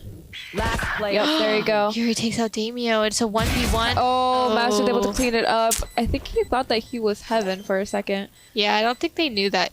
I think they maybe assumed. I mean, they should have heard the TP though, right? Yeah, I think he thought that he wrapped. He like checked Heaven for like a split second. Well played. Very nice well shots played. from Master. Make it a 4v4. We're back on that. Yeah, it's next such a close neck. game. Both teams really want to win this series. This is a very important game for both teams. One to keep it in, one to keep them in the tournament, and the other to win it all. Yep. We do have 4 ults on Boise's side. We have a Neon, a Viper, Sky, and Omen. Could be really good for a retake. Yeah, definitely. Ooh, we're the Viper pitting mid, which is honestly really smart. Yeah, very smart on the side of Boise. However, that means San Jose is going to speed up towards B, potentially. They do have a lot of their numbers towards... Oh yeah, they were able to get that Omen ult. See that they were walking towards B. However, they did just waste the Waylay ult trying to clear out the B main space a little, which is unfortunate, but... Honestly, better safe than sorry. Yeah. Guys gets one on Konpeki. Mid. And the dog sees Thaney. Unfortunate. They're just clearing this area. Oh, Damio wanted to get that gun so bad, but unfortunately it cost him his life. Who is that? Sky going back, retreating into B site as Master creeps his way into site. Yeah, with Koss getting Magolor there. It is a 3v2. You know exactly where he's at. Shorty! Not even able to get the TP off. Gets hit in the face with the shorty. Yeah, unfortunate. With Primordium shorty. Such a nice shorty. I love Recon Phantom. I know. It's so good. I feel like you would never go wrong with it, honestly. Nope. We love talking about their skins. Oh, these are the ones that you have. Yes. I actually don't like the white variant, though. Which one do you use? I use the black one. The black? Yeah. Oh, it's nice. Matches my, Your mysterious aura? No, my Vandal. That too, actually. Yes. I'm so mysterious as I scream in my ranked games. Anyways, looks like San Jose's gonna opt to go mid this round. Keeping that mid space. We have 4 towards mid. Oh, and they're... Ooh, Thaney dashed up. Oko able to save that. Koss able to get 3 with the judge. Oh, no. 4v2. They know where the bomb is at. Yeah, Oko gets 2. Oko gets 3. Oh no, his body. His body. He's gonna get chased down with the judge. Ooh, he knows he's getting chased. I wanna go back. I wanna go back. This is so odd. He's smart enough to not take that TP back. They know they have eyes on bomb. It's just a matter of Oko's where in such a they weird are. spot. I know. He actually just ran through their spawn. Konpeki is just like, what? Oh, Koss got Konpeki greedy. gets Koss. There was a gap in the smoke that made it like impossible to not go through it. Yeah, this is causing Konpeki to just speed up B now because being very cautious though. He's more They being... know exactly where he's at. Gonna play it safe. Wait, do they know he's on the flank though? Ooh, I don't think so. I think they might think he's Heaven. Yeah, Konpeki's able to. Oh, I was gonna say Konpeki was gonna turn his back towards him, but he was able to get the kill. W awareness For sure. Konpeki just has great awareness as we've seen throughout these games. Yeah. They're all like honestly just so high level players. For sure. They're kind of aware flanking might just be really tough in these situations. It might have worked, but Koss unfortunately just got called out by Konpeki there. Yeah, for sure. Let's see. We're leaning towards A here. We're having 3 towards mid. 1 towards vent. To probably lean towards mid here. Gonna fall back. Yeah. It looks like we're just doing a fast take to A. For sure. Neon is playing sight though, and it's old. Pop's ult here. Oh my god, it's anime battle. Skies with 2. Magolor Sky was able to get 2 off that. Unfortunately, gets taken out by the Sky. Honestly, good hold, making it a 2v2. Konpeki getting master. Koss does have a judge again. Ooh, wait, he takes long Konpeki. distance. Whoa. Sky's disconnected. Again.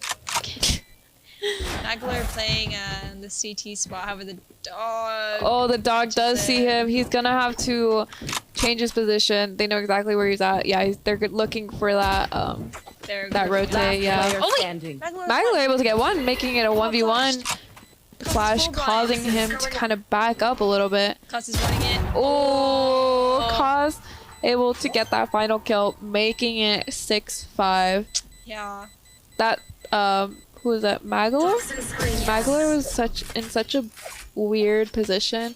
Honestly, difficult. I'm actually surprised he was able to at least get one. Last round before the switch. Based off that, but I was going back for the judge, the anime girl judge, I think. That was crazy. That was actually anime battle backside against Queens. Waylay tried to hit the Neon with the slow. Unfortunately, Neon is a little too fast for that. Jumping around. Yeah. Very unfortunate. But because he lost that, Skies was able to get 2 off that. Yes. It looks like it's very close. I mean, with this judge. Oh, they're kind of just pushing. And they're running him down. Yeah, they're. Master able to. Toxin screen down. Hello? And however, Boise is just going to be cleaning it up in the mid space as San Jose did not have any guns to potentially do really anything. However, Oko might have a timing. They are 4-man holding the bomb. Can I say I don't like this knife? Maybe pop flashes. Both are blind. Maybe able to finish off the round, killing Oko. Even though they both were blind. 11 HP. Switching sides. This one. Yeah, it's like the prime knife. Me either. It's like too much of like a banana. Anyways. That too. I don't think it changes color, right? No. It's just one? Yeah, it's just one. Over 7-5 in favor of Boise. However, split is very defense-sided. So let's see how San Jose opts to play their defense on this map. Master doing really good on the Rays. Why was he not on this before? No. I mean, we saw his clove on previous maps. He was doing his job. He was trying. off. He's just a shooter, man. Yeah. I think that's ultimately what it comes down to within this matchup. He named himself Master. Or do you think it's like I don't know. Fast A take. Very fast A take. Skies takes out Thaney, just one tapped with the ghost while They're sliding. They're gonna walk towards Rams probably to get that flank going. Yeah, dogging out to get that space. Because of this, Boise is opting to react by taking screens with the dog as well. Yep. I think they see 2 there. Ooh, Konpeki takes out Master though. Idle are very low in HP. That's probably why they're all grouped up. Though that may cause them to play a little bit scared here. However, this mid. Ooh, Skelos is getting taken out by Konpeki. Konpeki getting 2. Both Vipers on both sides getting 2. Ooh, 1v2. 1v2. He misses Molly. Oh, unfortunate. Unfortunate. Well played by San Jose there. Unfortunately, the bomb wasn't planted for that heaven take. Not. Ooh, I like that graphic. Well played. Honestly, both teams reacted as they should. It was just a matter of shooting and stuff like that. Both Vipers got 2 kills that round. Yeah. Just unfortunate. Well played. Thane actually just got 1 tapped out by Neon full sliding. I know he's mad. Because, like, when that happens to me, I swear. Konpeki taking that space and throwing that orb there. Getting one. Getting one by wall banging. That is not good for them. They don't have that flexible smoke anymore. They're kind of just limited to that one Viper wall. Neon does have a Bucky here though. Ooh, but Konpeki does have a Bulldog able to counter that. Yeah, unfortunate. Master is kind of just like halted by the smoke too as well. I think he might have been seen by who is it? Which one? By Omen. Skelesis? Yeah. Wait. No, on the side. Yuri? Oh yeah, Yuri. Ooh, Thaney with the outlaw here. He always has an outlaw in his hands. Yeah. It's just such a broken gun. It is. Oh, especially in the hands of Thaney, bro. And it's just going to be a clean round for San Jose. 7-7. It is neck and neck right now. It doesn't feel like it is, but I know. But it is I won't a say close in game. favor of which side, but This doesn't feel like a 7-7 match. I know.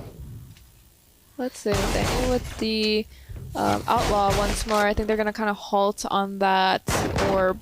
They're going to wait for Damien to probably get one. Looks like San Jose is going to prioritize mid this round. Maybe try to just take some fights. That is their bonus round. Spamming through that orb. Danny gets one with the Outlaw. There we go. Ooh, what a pick. What a pick. And that is first blood in favor of San Jose on their bonus round.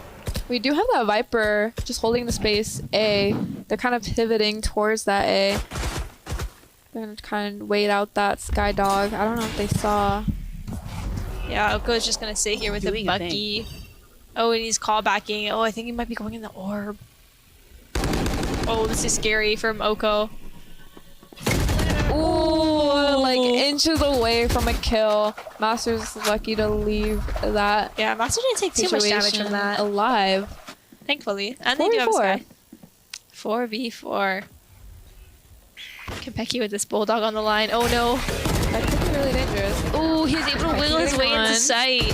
Ooh. Straight out by Koss. Koss proving to be a huge player for Boise right now. Not good for Yuri. 30 seconds having left. to honestly not losable. This guy is extremely low. Yeah. I think his main goal here is probably just gonna try to take some kills. Yeah, take some guns away from them. Oh, so he ran it down. All right, and he is going. Oh, this could be 1v1. Oh, Yuri with a huge 3K. 3K. Wow. Loki predicted it. We saw this guy was extremely low. It was just a matter of taking those ones, and Yuri was able to do that flawlessly with the flash, with their flash. And it just happened to only flash the person that was like 100 HP. I know. That is so unfortunate. But very fortunate for SJSU. That's so that is a very hard round to lose for Boise. That is super unlucky. That was actually just so unlucky. But honestly, well played by Yuri. He went very well played. They went for it. Yeah. And that means that Boise's going to have no guns going into this round. Yep. Just a light buy. Ooh. Oko taking the What an off angle by Oko. Oh, Skies. Konpeki getting one from Skies. Oh, and they're both going. Oh. And Konpeki said, you're not going through the smoke. Konpeki would do that. Just walk, just jump through the smoke and get one with the shorty. Wow. They did not want to get thrifty that round. Nope. They did not. And they made sure that they won it. And now, unfortunately for Boise, San Jose's money is starting to snowball up. And Danny is able to buy that op. He's able to upgrade from an outlaw to an op. And even unfortunately, they're stacking towards A. It's not looking good already. But let's see. However, they do have a Viper wall. Maybe they could cross into ramp. Hopefully. Yeah, do Oh, yeah, there you go. If anybody does dare and try to go through that main, they're gonna get punished real bad. It looks like they are gonna commit to the A here. I mean, they already have smokes down and everything. I don't know if this dog is gonna see the op though. Nope, doesn't look like it. Danny got. They probably heard the flash. Damien got him. Yeah, got rid of that op real fast. Damien had a gun. Looks like he saved last round. Probably.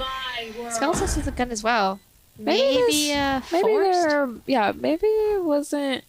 Well, he does have 50 HP, so maybe they just had a really, I don't know. Yeah, this Viper Pit is going to go down, though, for the side of Boise. However, Yuri takes out Damio and Oko taking out Skelesis as well. Looks like it's going to be this hard crunch. And Waylay's ulting. Konpeki gets out Skies.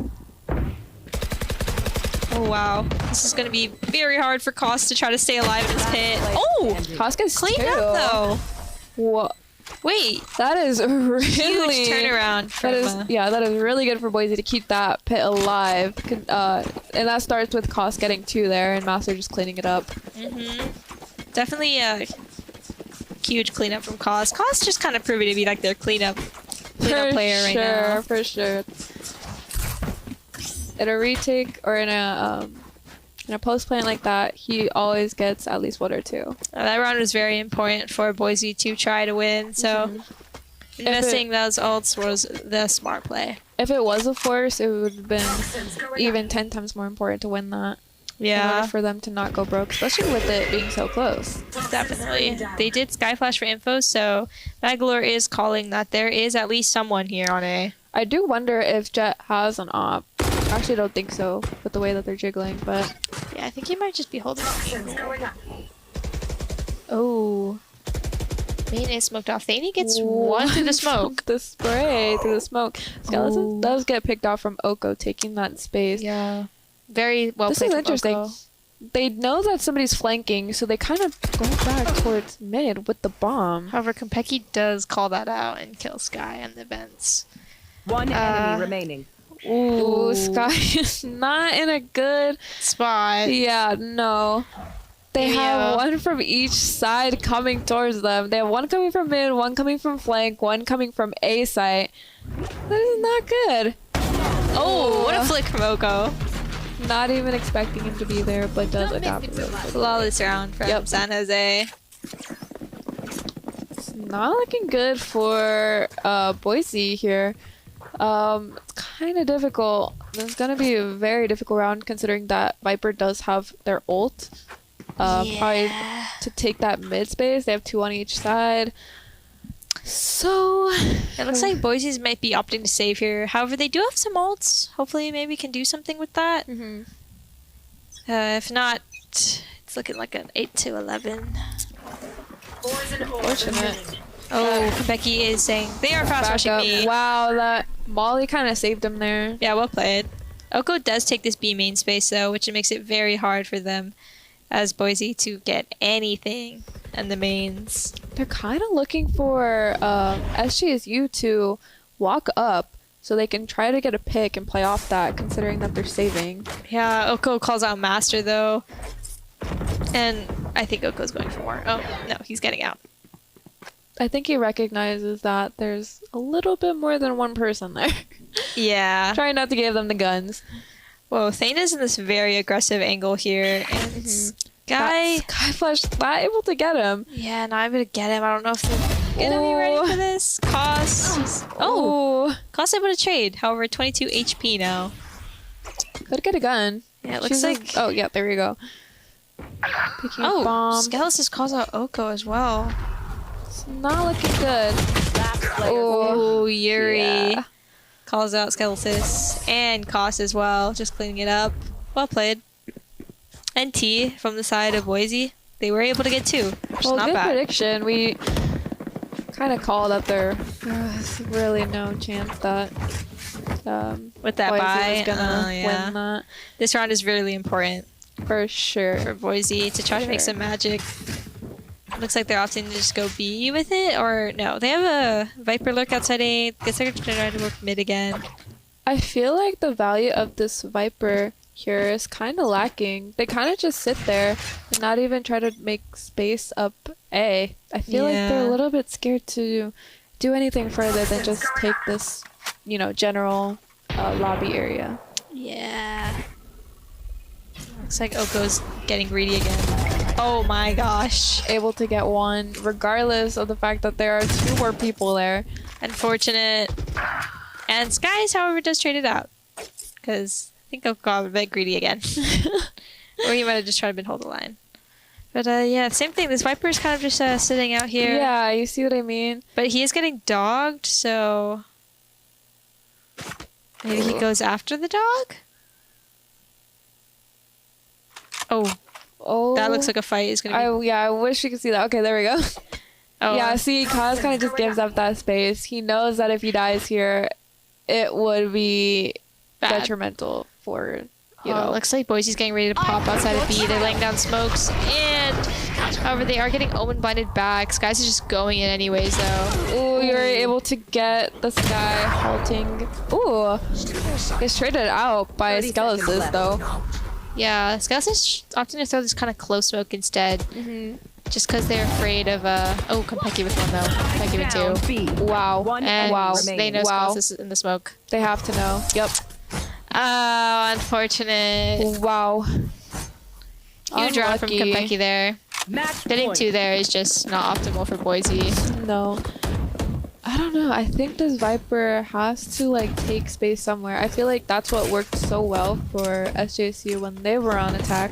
Was just Konpeki just taking that A space, getting a pick, regardless of whether it was A or mid or B. So I don't know, but it looks like they are going to go A here. Let's just see if SJSU is ready for that. Yep. I see the flash. Flashing. A lot different already. Oh, they're using every ult to kind of take the space. And Koss is kind of looking for this point. Guys with a Bucky falling out. Yep, the Magor just jumping out heaven.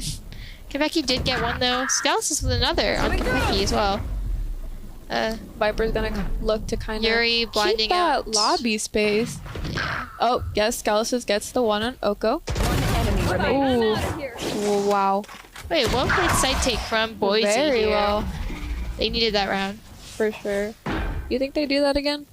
I don't know. It's interesting. I think they might actually go B. Yeah, they might try to pull a fake or something.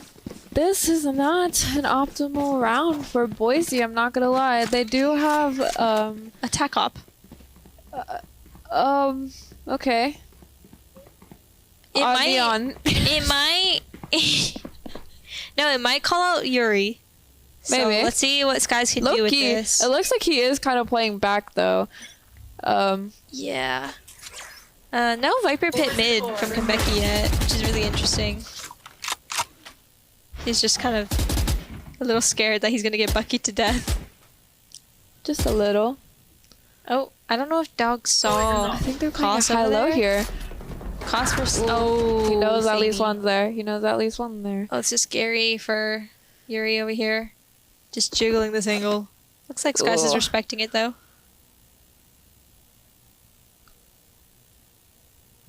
And they are grouping up towards A, Konpeki, and... Oh, this isn't good. They're pop flashing this. Oh, huge trades though. Magor and Konpeki to get their ones. It is a 2v3 though, however.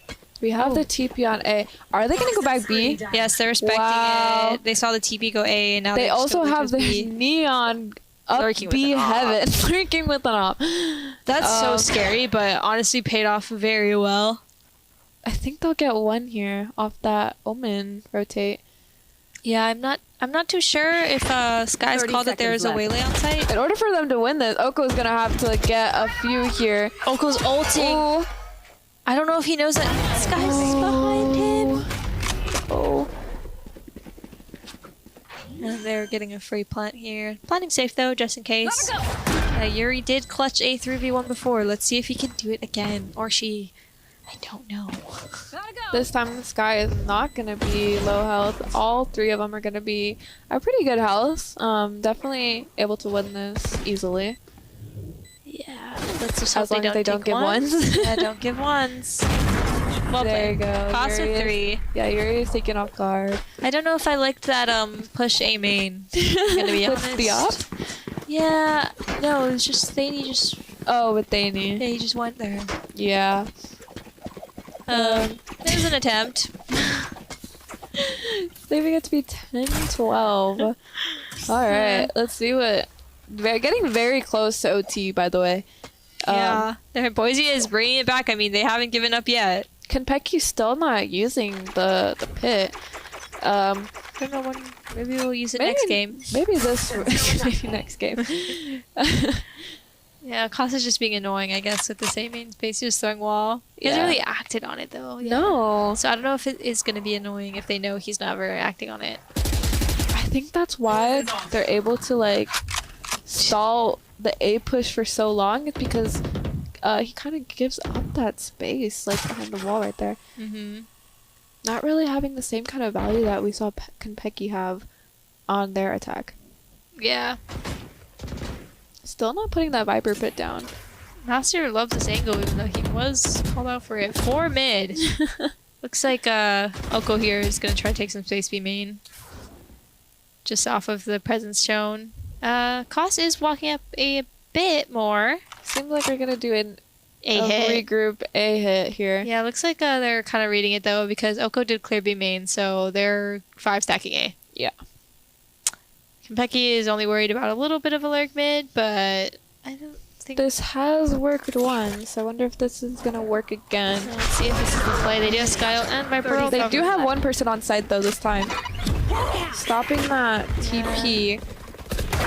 Becky with 1. It's a 3v2 now in favor for San Jose. 1v2. 1v2, not looking good. For Master only with the here. shorty. Gets taken out by Oko with the stinger. And the map is gonna go to San Jose. Oh, wow, that was a crazy game. Very close, so especially intense. on that last map. Dude, they were neck and neck every single map. I swear. Every single map, which made it so fun to watch. And yeah. Just super exciting to commentate over. And your Mountain West winners are going to be San Jose. Woo! What an intense matchup. Honestly, I called it. I'm not gonna lie, guys. Boise did put up a good fight, though. For sure, they were able to be a true competitor against SJSU. But that's enough of that. I heard the Overwatch is next, so we're gonna bring it back to you guys. What a performance we just witnessed on those servers. To our Valorant competitors, the utility usage, those ice cold clutches, and the sheer discipline you displayed today was next level. Thank you for setting the bar so high and giving us a masterclass in tactical play. Absolutely. The mental fortitude it takes to stay composed in those 1v3 moments is incredible. And you guys all left it all out there. But don't catch your breath just yet because we are shifting gears from tactical precision to absolute hero-based mayhem. That's right. It's time for Overwatch. We're taking high ground control, massive ults, and a pace that never lets up. To take us through all the action and break down the compositions, let's toss it over to our shoutcasters. They're ready and waiting to call every Earth Shatter and Pulse Bomb. Take it away, guys. All right, well, thank you very much, ladies. My name is Ethan Ebullient, and I am the captain for Overwatch Purple here. My name is Elaine, and I'm the captain for the Overwatch White team. We are over here, and we are ready to cast a absolute banger of an Overwatch match. We've got 2 amazing colleges here. We've got Boise State and Oregon State. We're going to have some absolute fun watching this game. Very excited to see what we see. Oregon State kind of the underdogs coming into this, known for their Ramatra comp, and Boise known for a very strong ball team. Boise's also here defending their 5-year Mountain West championship. So we'll see who wins, the defending champ or the underdog. It's going to be an interesting series.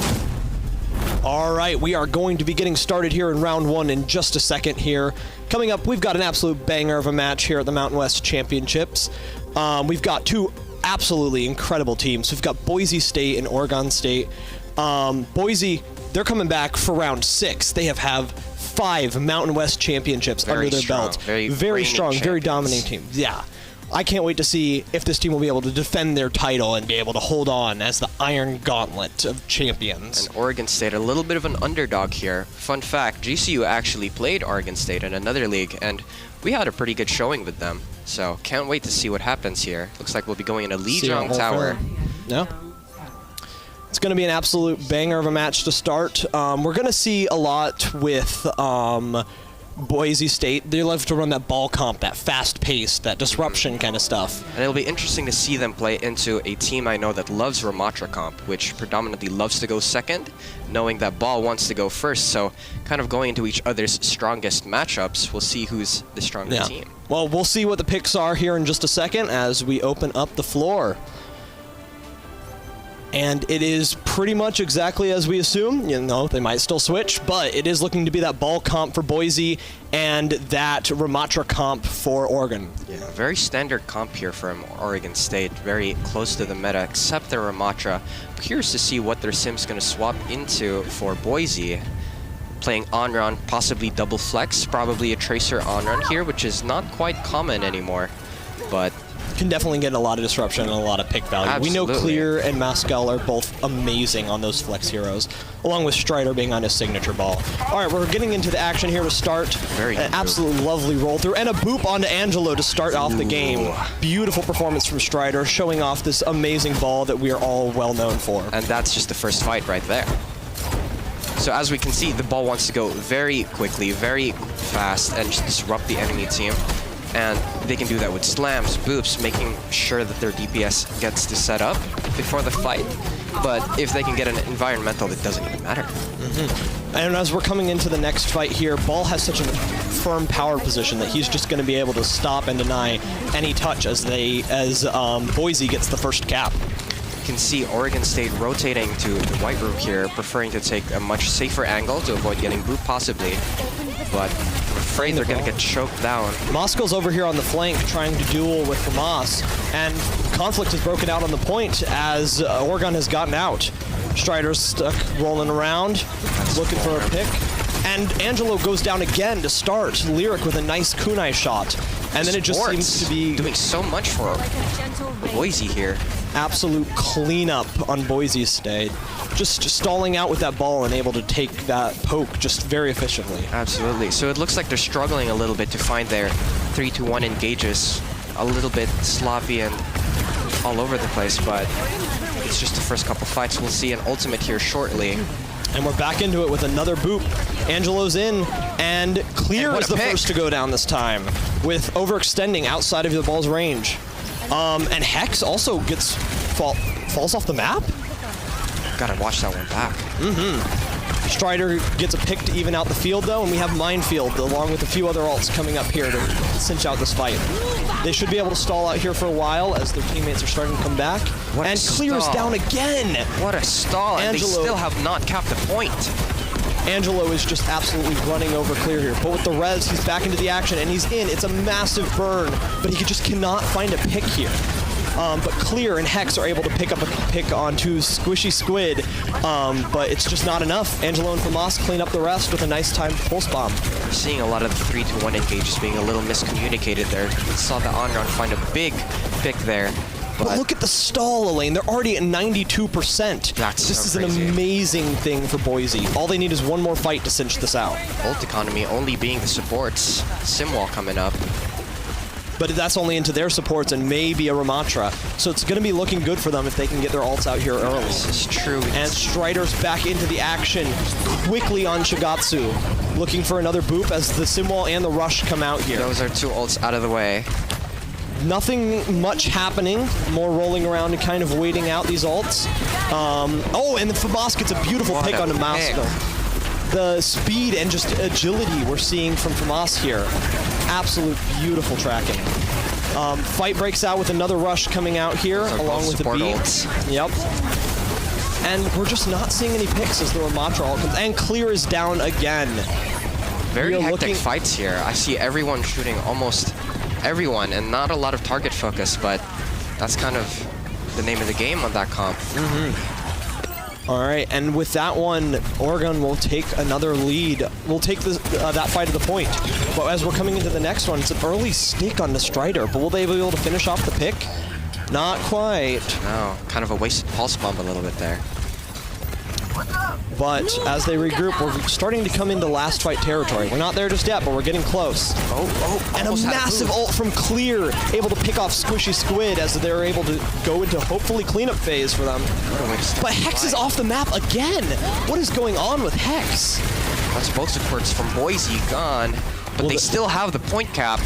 Will they be able to stall? Ooh, that's their Tracer player gone. And the flip.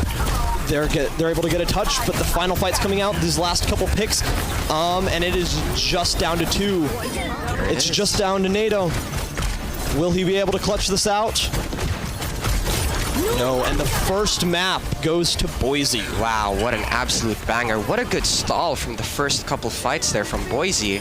They lost a couple very early on, but they still couldn't push them fully out of the point. That stall definitely gave them the time because they didn't have a quick re-engage. So it gave them the time to play out that entire point and to really make sure they had a solid re-engage there at the end, get their nice cleanup, and then go into the next. Absolutely, and you can really see where Ball comes in very strong for that first side. sub point. Here it's a little bit curious to see if they're going to still stick the ball. It's a lot more tighter angles. Absolutely, a little bit better for the Ramatra. So we do see the cast swap on Oregon's side. I think that would work a little bit better in these tight corridors. Yeah. So it seems like they are sticking. So we're going to keep seeing the ball action on this. I can't wait to see what Strider will do. Sojourn this time. All right. Okay, and as we're coming into the first fight of this sub point, we're going to see the ball kind of not be able to get a ton of aerial, but absolutely, you can lots see of the disruption, ball lots of booping. Forced out very early on. And Boise taking early control of Coast as Oregon tries to hold on to point. It's just a lot of booping. You just see Strider all over the place. He's just kind of messing with them. Ew, and a beautiful wall bounce. Ooh, got a little bit caught in the corner there. They cannot chase. And the point is still being stalled out with Clear and the supports just holding on to this. Angelo forced to hold arms here. Oh, and Angelo goes down. He was just able to be surrounded there as his team was distracted looking at that ball. And Clear goes down too, though. It's a nice trade out, but it still looked favoring Boise here. Let's see if they can clean up. What oh, NATO with the double. Not Okado. Wow. Beautiful. Love to see it here. Get those nice exits. They will be back fast. Made that fight expensive for them. Let's see if Amos can be able to get out here, or if this will be a massive stagger. Ooh. They were doing their job marking the ball, but got a little That'll be unfortunate. We'll see if they can clean up this next fight while they're currently down a Tracer. Love to see the swing back and forth action. We've already got Minefield online, so we'll see how this turns out. They're waiting for the Tracer to come back, but kind of sitting in a stalemate for now. Looks like they're coming up server room. Lots of action. Here comes the slam. Here comes the minefield.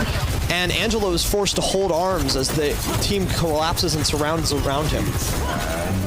It's just chaos. The supports are everywhere. Strider and Clear are taking over them. They're surrounding them. It's just absolute chaos. And with the trades coming out, it's actually Oregon up. Very interesting to see them stick their Ramatra here. Almost 50% to the point and still no ultimate. Famas and Nato have been able to clean that out, and that's going to be a fight win for Oregon. They're able to clear that up. Is Strider going to get out there? It's a very good mark from the Tracer. Lyric is there to help get him out. Yep.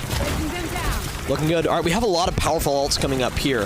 We have the on-run ult. We have and here it actually comes out on the rush. What an angle! Angelo is already forced out. Here comes the second rush to match and beat. It's just and another beat and on-run ult. Absolutely uncontested. It's just an ult fight at this point. What an angle! One ult after another, but no picks are able to be confirmed. And as Clear goes down, I spoke too soon, Elaine. It's looking very solid from Oregon. They're just able to kind of take these brawls as Lyric's forced to TP on the point. All they have to do there is live.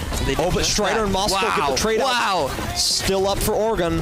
Angelo coming in with the trades, however. Will they be able to clean this up? Because Oregon's going to be taking the lead here in percentage very soon. Mines again. I doubt he'd use it though. Not in a 1v2. And here comes the mines. Never mind, I stand corrected. Angelo is forced into the middle of the minefield and is picked off. Cannot get out of that. Just split off by those crucial mines. Very good hold from Oregon though. Very good engage with so many ultimates popping. They were able to hold on to it. They were able to catch up to their lead.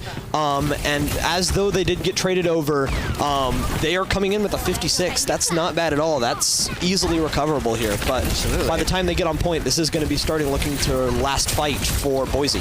No ults from both teams. That's new. And here comes out with NATO. We've also got Pulse online coming up here. Are we going to see any value with these, though? And Famas is on Moscow. We're going to see Strider's falling very low. He's able to split apart.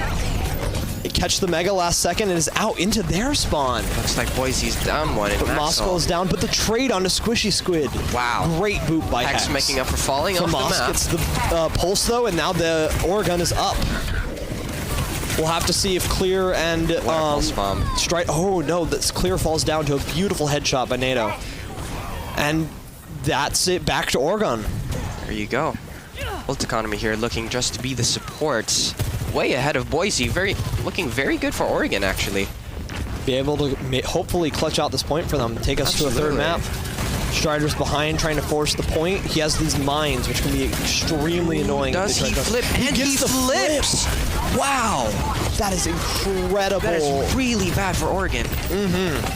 Being able to retake this point. But does he get out? And he doesn't. Strider and Hex go down. The rush comes out. It doesn't even matter.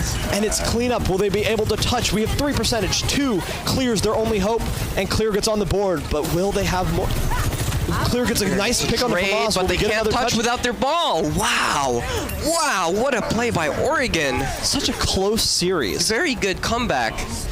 You know, I thought it'd be a little hard because playing Ramatra into that submap, your only option is to really go through the server room, making it very predictable. But it's very hard for the ball to do anything in that area. Yeah, on the other hand, that ball not being able to do much, he will be a lot more favored on this map. We'll be able to see hopefully a lot more environmentals and such. Maybe swing the way back in Boise. I'm very scared for Oregon for this submap, but only time will tell. But for now, they're back in it, and we're going to a third map.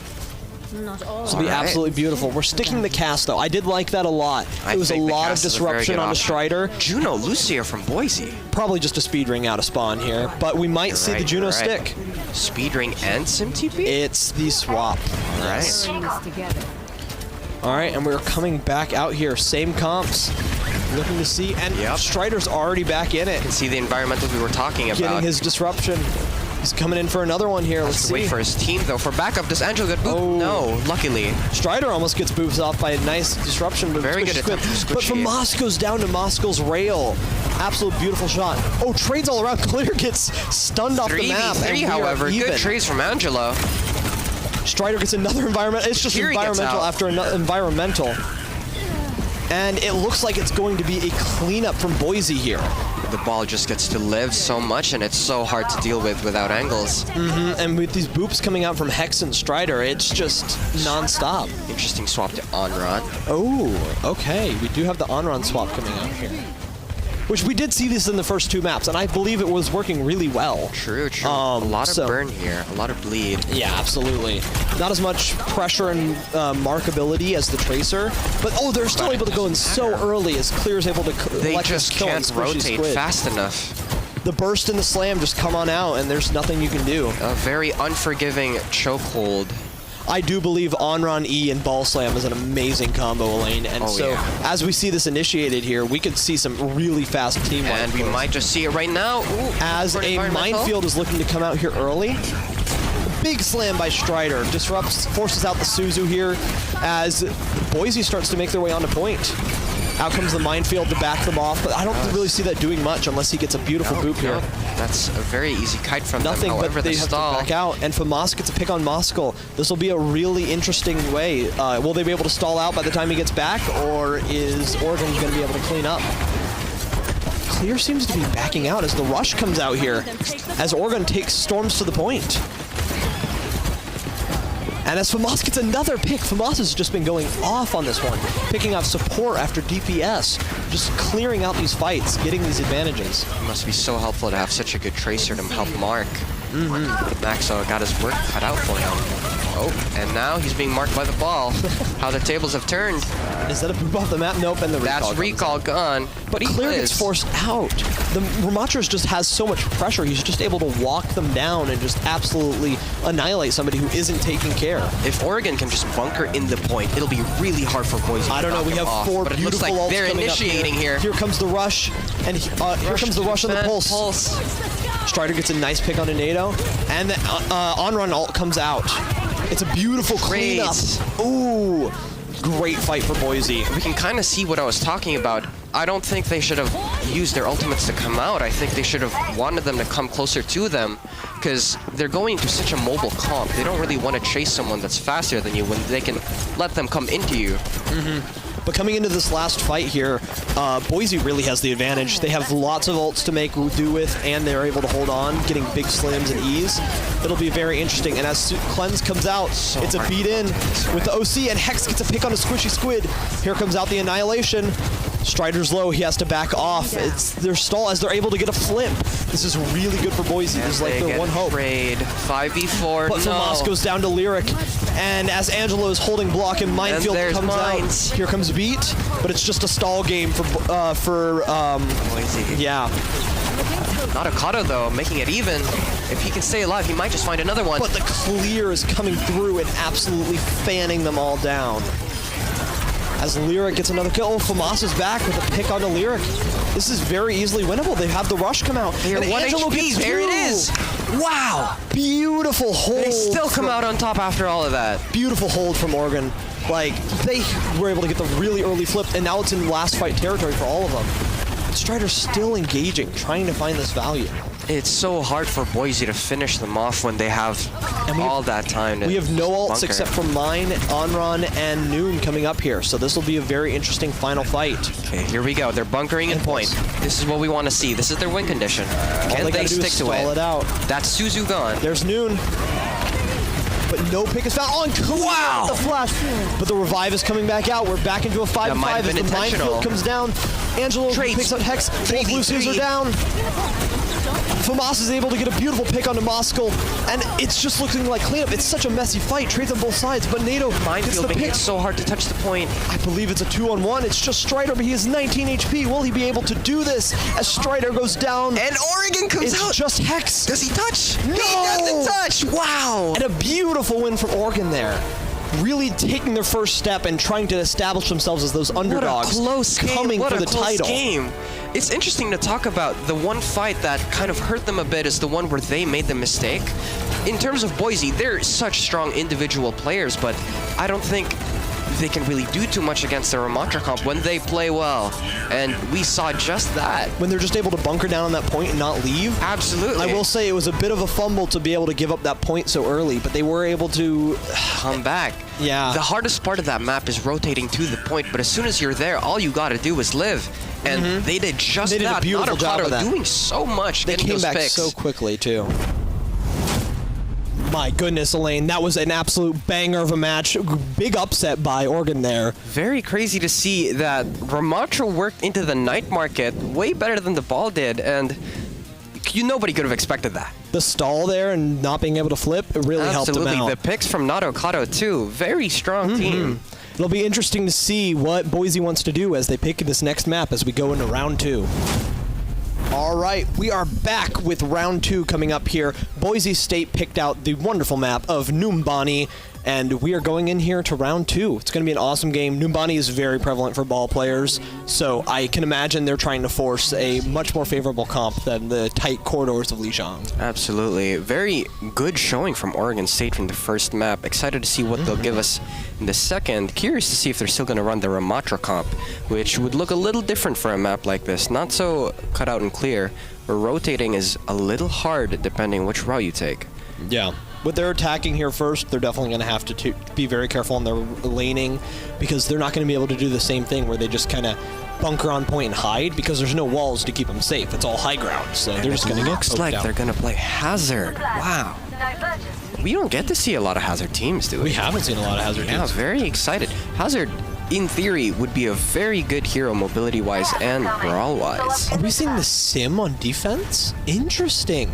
You don't see a lot of sim on defense for... Not with Ball Vendetta. Surely they're gonna... Surely that's just, you know... So they're not TPing around. It's purely for defensive stuff. Maybe to blow up the Hazard here.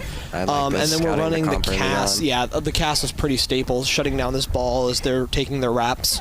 I'm worried, though. The cast might be too slow. Yeah, swapping to the Sojourn might make more sense. But as they're rotating here, it's just try not to get hit out by this Vendetta ball. And it looks like we're playing Sim Vendetta. Wow, all right.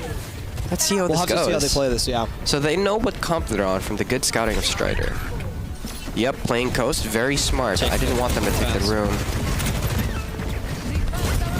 In comes Strider. Looking for some free damage. This is what Ball's so great at. He's just able to get... Look at these resources for us. Just so able to much get out isolation. Just able to separate and just distract. Wow, look at the point. There's already such a big fight. They're already on point, yeah. Strider's able to take down Shigatsu, though, and they have to back up out of point. As he's looking to clean up more, as he's able to... He's not able to get... And Roscoe gets Famas. Oh, might have spoken too soon, and there... He does get Nato. That is team wipe. Beautiful showing there. Yeah, they just kind of played their time, looked for their picks. I don't think they lost anybody there. Oh, well, it looks like we came back to the Cassidy. Yeah. Curious, maybe it's to help with the ball a little bit more because the Kiriko did get cut out. Play slower. But yeah, with this Wuyong and this Kiri, they're just going to be looking to burst and just poke out these guys constantly. Well, let's see what they're doing with the Sim. It's a lot of poke and then just hop right this time. Teleports to keep it safe. There we go. Diving onto the Sim. Yeah. Very good idea. Making these tight rooms just a death trap. And Nato gets a beautiful pick on a clear as long as Squishy on Hex. Nato doing so much for Oregon. And they're just out. They have to give it up, and that's tick 1 and I believe tick 2 coming up here. As Moscow split off, and he's probably going to get picked off here. Yeah, if that's quick. But Lyrics get a beautiful pick onto FAMAS. Wait, all they're going to be able to do, there's the ball. All they're going to be able to do is stall. But those are mines. Those are very scary abilities. And but Lyric goes down. There's the rest of the team. Beautiful shot. But most of Boise is able to come back at this point, and he gets out. And Strider's just able to trade him out. As soon as they get isolated, it's so hard to. And just the stall. But they did lose 2 ticks. Look at how close they are. Very true. All it takes is just one more of those fight. Absolutely, and they had that fight with no ultimates, mind you. Very curious how they'd use their downpour now. I'd like to point out, Elaine, Strider used mines in the middle of last fight and is already at 50%, which is absolutely insane. This ball player needs to go. Ball in general, man. He's just farming these minefields. Here comes out the Noon. That's a simple slam on 5. And just isolating. Oh, Vendetta. Almost gets caught out I was there. about to say. Clear's caught in the open. Caught out by the ult, and even though with the belated Suzu, wow. But Lyric's able to trade him out. 4v4. Beautiful pick onto FAMAS. And the rush comes out, the Simwall comes out here, the Noon came out, another rush, another beat, another mines. It's just so many ults getting dumped here. And are they able to clinch it out? It's just pick after pick for Oregon. And looks like they got it. Not yet. Because that's Squishy Squid down to mines. And there they go. They are able to cap first and move on to the payload. That was expensive, however. 3 ults for that. Not bad from Boise, considering the Sim Vendetta. I'm very curious what the idea was there. I don't think I quite understood. But they're back off the Sim and now on swapping over to that Cass. There we go, mirroring the Cass.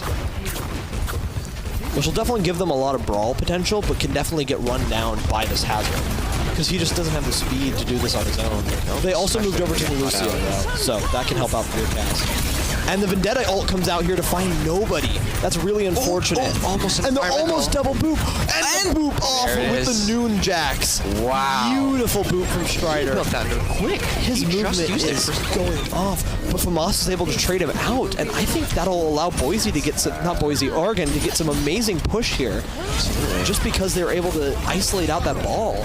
If they can keep this up, they're in pretty good shape. They're getting some great push already. Yeah, it looks like Oregon is starting the fight more so than Boise when Boise wants to be the first. For Boise being the champs here, Oregon's definitely bringing up the heat. They're making them fight for this. Absolutely. Clear does an absolute beautiful pick on NATO. It's recall forced. And and they're just able to get their picks back here with another beautiful ball Vendetta dive. There we go, all right. But still, look at that progress. With 2 minutes on the board, this is the hardest part of the map to push. This and last. I will say third is pretty hard to break, so they're not giving themselves too much room to make mistakes. No, but we see the swap over to Emre off Cass. Interesting. I kind of like it. Yeah, a lot more constant pressure on this ball, but a lot less stunning potential. But with how much he was getting knocked around and booped off anyways, I don't think the Hinder Grenade was doing too much. True. All right, we're coming up here with another 4 ult fight for Boise. It's going to be a lot. Wow, what a boop. As the Beat and Noon come out here. Traded for nothing, though. So they win the fight, but they're down 2. This is the Boise I expected. Going first every time, not giving their enemy team any room to breathe. Look at that. Practically a spun hold. And Oregon's down to a minute now. There we go. Now, how are they going to get out of this one? What does Oregon need to do, Elaine, here to really crack through this iron-type ball defense? If I were them, I would try rotating a different way, because going that corner is a little rough when they have abilities, though they don't have too much other than Sunder and Mines. Got to group up and poke out this ball. Yeah, they're splitting up too much. Strider's back in. Just able to get so much pressure, but he's out. No issue. and he was forced Suzu, so he's just able to go into this next fight without having to worry about it. There we and go, the rush and now comes they get out, the stack. the mines and the hazard. It's just so many ults, but Clear's able to get a beautiful pick on Donato. As we're just going to be trading off more ults here as Moscow is able to clear out FAMAS. We're getting really close to final fight territory here. If this takes too long, this might be the end. Not yet, though. They do have time. A very expensive second to last fight here, using Hazard and Kitsune Rush. For just a minefield. Yep. We do have Beat, though. Yep, so Beat and Pulse and Emre coming into a Vendetta and Rush. If they can try to play a little more stacked and help their Emre find a good spot, it might just work. Pulse Bomb whiff with the Rush coming out. That's the Vendetta ult's coming down. Moscow goes down to FAMAS as we're into the heat of it right now. We're in OT, and we're hunting around looking for more picks. We find a touch. The touch is on. Clear is just not able to do much right now. Just getting bodied out by this Hazard. And Oregon's able to just get their picks. Wow. They're able to win out this fight even though they're down ults. And now they have the Emre back up out of it. They do have Beat for Emre ult here. Yeah. Strider getting out, though, is unfortunate because now he'll just constantly be able to be in their backline there, just harassing them. So we'll have to see. All come down to this fight here. Because this could be an amazing stop for Boise here. Getting close. There we go. That's the Beat engage. The Emre ult, and they don't touch. What? It's a C9. What? We gotta watch that back. Do you think he got booped? What happened to him? Was it a wall? Unsure, but apparently Oregon just decided they didn't want to be on that point anymore and just walked off. So that is going to be a Boise. stop. Boise didn't touch. No. Oregon walked off because Oregon was pushing the point. Oh. And they didn't get checkpoint. That's horrendous for them. Having to stop there instead of third, which is so much easier to hold, that's going to be a rough one for them. They're really going to have to get an iron defense on this first point. Absolutely. Wow, what an unforeseen turn of events. That's what you get with the Lucio and the ball. It's so much disruption. It's so much boop. The chaos is everywhere. Absolutely. People just forget to touch. So much uncertainty. Yeah, but there's that checkpoint right next to the next tick. Curious to see what Nato Kato can change to find a little bit more value, because it did seem that he was struggling a little bit.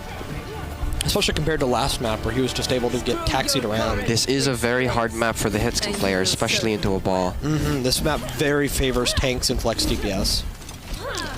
But coming into this next one, we're seeing that Hazard again, which found a reasonable amount of success, because they stuck that all the way through. True. Yeah. I think same as last map, the hardest part was to find their rotations and to actually get into the fight. But as soon as the fight started, we were looking solid. All right, and we're coming back out on it here. Same comps, same deal. What do you think that Boise's going to be looking to do here? I think they're going to want to look for isolated targets always, probably slam onto Nato as much as possible and just mark the Tracer, because the Tracer could actually do a lot here in the defense. That's a good slam. Just kind of getting good hits and just hoping we get a beautiful rail like that with Moscow taking out Shigatsu. Perfect. And it's just another wow! Moscow absolutely going off. A beautiful performance. Headshot after headshot as it comes out here onto the point, and that's just it. Boise gets the first point. Wow. Beautiful slam into a headshot. Moscow's very excited, as we can see. Boise looking very dominant in that first fight. Cleaning up there with absolute boss style. It was beautiful. And as we're going to move on to the payload section here, they have 5.5 minutes. This is definitely going to be a difficult one for Oregon to hold on to, especially with that C9. Playing Hazard into defense here is going to be a little bit hard because you kind of need that rotation power that like a hero like Diva could probably provide. He does have a lot of bursts though, so if Moscow or Lyric gets too close, it could just be the end. It is true, but there's too much chaos with Vendetta and Ball. Yeah. I will say, watching Strider is a joy. Seeing all this ball tech come out is beautiful. But Clear gets trapped off with a wall and is able to fall down. But Moscow gets another two again. This wow. is beautiful. He is playing out of his mind right now, just getting pick after pick. And I believe that'll allow Boise to clean up here. This man is so locked in. It's beautiful. Oh my goodness. He was really upset by that last map. Not wanting to give it up. Absolutely, and still no ultimates. Closest to Pulse Bomb. Gonna be coming in here, and we're getting really close to final fight. this very well could just be the last fight at this point. This is going to be one way or another. very hard Clear ask. goes down really early. Wow, what a so pick. it'll be up to Moscow to get another beautiful 3 picks. What a pick from Shogatsu. So we can see Boise really just taking a step back here. They know they're down 1. They know they don't need to push. Oh, Maxwell. Oh, a little too forward. Oh, almost. And the OC comes out. Will he be able to find any value? And the pulse! What a stick from Famas! Ew! Blinks right into his face, into the face of danger, and hits the stick. And that'll just force Boise to back out from there. I don't think there's any recovering from that. And that was just one ultimate. Very nice from them. Very well done, getting that OC forced out. The pick from Shogatsu helping a ton. What is this? Behind the map rollout? Ooh. First to see, and Strider's already in their backline. Insane. The Noon comes out here, but they still have 4 minutes on the clock. This is going to still be a difficult one for Oregon. They're going up, and it's a high minefield. Very disruptive. One bad move, and you just get absolutely blasted. And Clear goes down again. Wow. These supports are doing so much for Oregon. To be fair, on this Vendetta, it's really hard to be able to try to force value. You're kind of taking a gamble with your life every time. It's either you kill 2 of the supports or you get picked off. Absolutely. So Clear's trying to force some value here because of how much time they have, but is just not able to find it.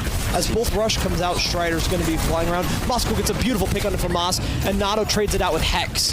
As we're going to start in, the trades get... Oh, and Angelo goes down. Wow. This is not looking great. The beat comes out here. It's still a 4v3 as Nato tries to run it. And a beautiful call into Moscow. They might be able to trade this out and stall this here. Nato Kato does not want to give up this point. But they're able to push up as they're chasing down Strider. Now they're up 1. It'll just be up to Oregon here to see if they can get a beautiful contest. And that's a beautiful headshot. These hit scans are going off today. Absolutely. Can't wait to see more of this as this continues. If they can just keep finding picks like this, then they're in really good shape. Yeah. It's anyone's game still. So as Oregon starts to back off, they're now down from their 5.5 minutes to 2 minutes. Oregon's been doing a great job of stalling. We'll say Boise does have enough time to just wait for 5 ultimates They and do, slam and they have down 4 the coming card. up here very fast. This is true. But Nato gets a high noon pick. Wow! Clear goes down first again. They do not like Clear. This is unfortunate for them, but they just still have so much time bank to play with. But yeah, that's just another win for Oregon. They're just doing an amazing job of just taking this fight after fight. Yeah, with how patient Boise's playing, it looks like that's exactly their fight plan. Wait for 5 and just slam it all down. Oregon only having Pulse Bomb. It's going to be very hard to deal with that. Yeah. Oh, and there goes the minefield Mines. comes out. There's the cleanse. They're able to disrupt it from now, but that can still be an annoyance mid-fight as the beat comes out here as well. OC, and the minefield is able to clean Angelo up goes too. down. As the So ults does come out, Shogatsu. this will be a last-second touch, and that's another beautiful one for Clear. That's a beautiful win from Boise. Elementary. Oregon did a great job, but they just had so much time. Yep. That first point. C9, very unfortunate. And Boise attacking on the first point was very, very good showing from Maxwell. This might just be play of the game. Yep, right here. Ew, look at that. Beautiful. Pick after pick. Just another headshot. Because I believe he gets a 3rd here. Yeah. Absolutely amazing opening. We love to see it. We love to see these teams straight out. But yeah, with how much work the DPS were putting in there, I love to see the win from Boise State as we go into a 1-1 here. Yeah. Oregon will be picking the next map as we move into round 3. And that'll be the end of round 2. Very unfortunate way to end on a C9 of all things. Yeah, that really ended up hurting Oregon, and Boise was really able to win that out with their massive time bank of 5 minutes. Really helped them out in the long run there, where they were just able to run their head into the wall over and over again until something worked. Absolutely. So, now we're going in. Oregon's got the map pick, and it's going to be a beautiful round 3. All right, we are going in here. Oregon State got the map pick. They're bringing us to Cervasa, and we have some interesting bans coming out on this one.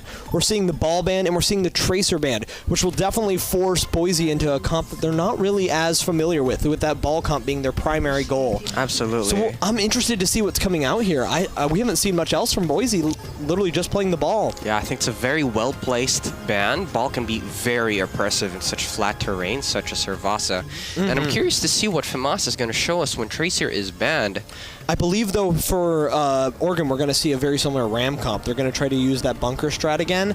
I feel like that'll just work very well. But for Boise, we could see replacements like Diva. We could see Doomfist, stuff like that.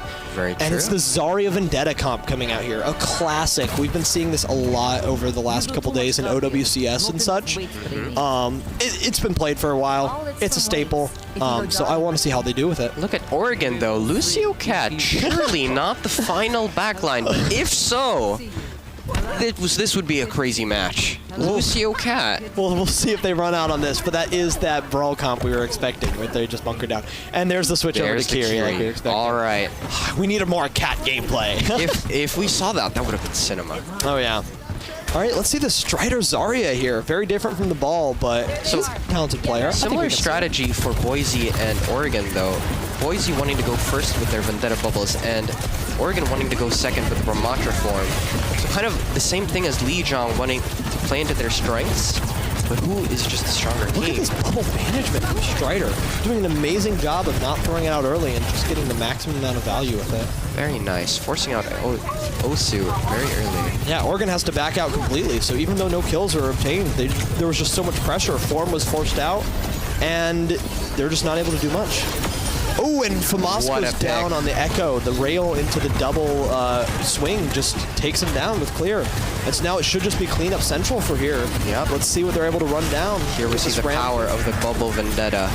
Very Their cleanup impressive. is beautiful, just because of how much damage and value the Vendetta's able to get. But Famas is back, and so they're kind of taking this as a 5v5. Very hard to punish the Vendetta. Oh, but Oregon's so low as Angelo goes down. Ooh. Yeah, when the spins start coming out and the right clicks from the Zarya and the meatballs from the Soj, there's just not much you can do. Very solid showing from Boise here. Amazing teamwork. And we're going to see some very interesting stuff as they're going to try to force their way onto point here again with this a little more pokey. They have the Echo, they have the Sojourn, so they're looking to really just try to take their angles, wait out these bubbles, and then just punish this Vendetta. There's a reason it's not been played a ton lately, just because it's kind of been solved, where you just kind of have to wait out the Vendetta. But we'll see if they're still able to get value from it. As Nato gets a beautiful pick on the Lyric to open up this fight. That might just open it up for all they need. Oh, but Moscow comes back with an OC as the rush comes out here. We're into final fight territory with OC as Famas falls down as well. And Clear gets another 2 beautiful picks. And Very nice. Even with the pick from Nato, I believe this is just a beautiful cleanup from Boise. 2 though. Trying to prove a point here. Beautiful Very nice. exit, but the sub point does go to Boise. I will say the Echo does make it very hard to brawl in the way that they would love to with a Tracer. With Echo, you have to play very slow, very pokey, very pick-oriented. It's not quite the 3-2-1 engage, but very more so one-shot combos and lots of spam. Absolutely. And coming in here, we have so many ults. That's the thing I love about Flashpoint, is you build ults so fast. So many fast-paced fights. As we're going to be coming out here with a Rush and an OC traded out on both sides. It's kind of a stall fest for now, because neither team wants to swing the other. But as the point starts to unlock, we see Clear start to swing out. And that will just secure Boise the point as they start getting some tickage. There we go. We've got a lot more ults in the bank, though, as we're looking to see a lot more stuff start to come out here. We see the grab and the Vendetta all coming out. We can see a beautiful combo here through the beat, and Shogatsu goes down. Thunder grab, classic combo. Oh, yes, it does use a lot of ults, but they get a beautiful cleanup, and they're already at 34% and ticking. Very hard here for Oregon to push through that, wanting to go second, having to wait for the Zarya bubble. Curious what they could try, probably copy the Zarya or copy the Vendetta. Here they just have the ult advantage, though. They're up 2, so we're going to have to see something work from Boise in order for them to win out this fight. Here comes out the Annihilation as Angelo gets very aggressive here. It's a very early ult, however. It's not going to last all the way to the point. Fades, yeah, we're not even near point. But Nato gets a beautiful pick on Moscow. And as we're coming into the point here, we still have Copy online and no other ults for Boise. We'll see if they're able to wrap this up at down 1. As Clear goes down, I believe. Oh, Strider gets a beautiful pick onto Famas, as this might be a trade battle. And the poop! Beautiful. And that should just be a cleanup from Oregon. They had the ult 99%. advantage, but they only used one. That was such great discipline from them, not using that copy out there. This is really good for them, however, as they want them to walk into them. Holding the point is kind of their ideal win condition. They have that Echo spam, they have that Sojourn spam, that Ramatra spam. They just want to burn through those bubbles as early as we can. With that being said, they cannot afford to lose one singular fight. They cannot, no. But percentage ticks up fast here, so same can be said for Boise. If they wait around too long, it could be a last fight situation for them too. And there's copy early. Copy on the Vendetta, it's forced out instantly as Clear finishes off the copy, but they're getting so aggressive here. Oregon is just running them down as Moscow gets caught out. Clear is alone on point, able to get out with a nice bubble, nicely timed bubble, but they're still down one and they're looking to be very close to final fight. So they're just waiting it out here because they don't have any other choice. But look how many ults Boise has coming online here soon. If they're able to dump all these, it might just be a win. Both supports are very scary. Here he comes in early, and Angelo gets taken down really low, but the OC comes out in the beat and the rush, and it's just kind of overpowering from Boise. They just have too many ults. Very well played from them. Very well played, waiting for the ultimates. With that rush getting forced out early and the OC being used, they just didn't have anything left. There was nothing for them. And they still have 3 ults going into this next fight, including the beautiful Grav Vendetta. You can see how important the tides with ultimates are. When you have versus not having, it's very oppressive to deal with. You honestly don't have any choice. Other than to give up space and go next. So on this map, there's a lot of oppressive high ground, lots of chances to wrap and do circles around your opponents, while you can just stand on. And Nato gets another beautiful pick on a heck. It's just the hit skin having a play day today. Absolutely. Sports having to watch their heads a lot more. We'll have to see what they're going to do here with these 3 ults, though, as Oregon still has nothing online. And they're going in down one. As they're going in fast, the OC gets popped out here. Moscow's not able to find anything. He's on a flank, but just nobody's peeking him. Alone here on this flank, too. Very easy He's to probably figure going to get out. run down as Oregon gets the cap. That's such a beautiful wait out, and here comes the Grav Vendetta. The picks come out. And Ramatra. Oh, does he live? No. Wow. A beautiful kite from Oregon, being able to wait out that OC and be able to flip point, but there's not much you can do against the Grav Vendetta there. They can't force the beat there. They can't really. They can maybe try to Suzu it, but the damage came out too early. This is true. Made it very expensive. We see a swap over to the Symmetric. No, to the Pharah. Okay. Another flyer, similar idea. Once you get a lot of poke out early, force out these bubbles. I honestly love it. Yeah. I feel like the Pharah can be really impressive here. A lot of work more for Maxwell to make sure he marks out the Pharah, however. And Strider has to save a bubble for himself with all this pressure, as Oregon just goes running in. Strider just gets run over and Clear's left alone on point. Very hard for the Vendetta to find much value into a flyer, so I love this swap, actually. Moscow's able to get a trade out, but Oregon just is able to get this point as he gets ran down and staggered, I believe.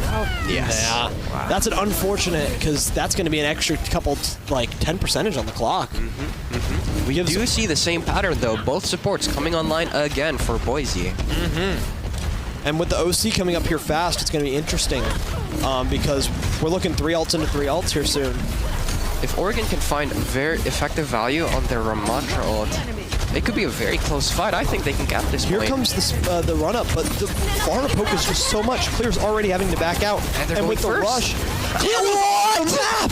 Oh, that is a generational fumble that you'll remember for a while. Oh my god. Unfortunate. And that's the sub And that's point. how they get their first tick. Oregon, Wow. yeah. Shuts out Boise from getting the 3-0 as we're going to take this to the 4th sub point. And Narakata proving another point. Oh, yes. He's the better Sojourn. Mental warfare, very important in Overwatch. Yeah, look at this Pharah spam. Even though it's charging Strider, it's forcing these bubbles out early. And it's just one hit, and they're just down HP as they try to go in. We saw that last fight with a beautiful direct right onto Clear. Clear was just low HP as they're already going in. And not doing no armor. with that Pharah. Yeah. All right, well, we've got the OC and the rush and the beat coming up here into the OC barrage and annihilation. As the OC gets popped, beat comes out here, and Strider's just kind of running it down. There's Clear annihilation. is stuck in the corner, though. as Strider and Famas get traded out. That favors Oregon very heavily because of the tank being down, but with the ults coming out here, they might be able to turn the tides here as Angelo gets quite low. Caught her with another pick. No, Lyric falling down there is definitely going to hurt them. Wow! Ew!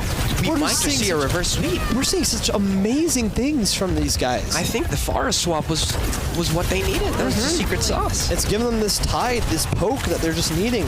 But we are coming up on the dreaded Vendetta grab that has won them pretty much every fight they've had into it. So we'll see how they come into this one with Just Beat coming up here. Will say support goals are very strong into that. Oh, but they get picked! The pick on the clear is absolutely beautiful from Shigatsu. That's going to slow Boise down so much, and as they get picked out, we're looking into a final fight already, Elaine. Wow! Beautiful work from Oregon. Thank you.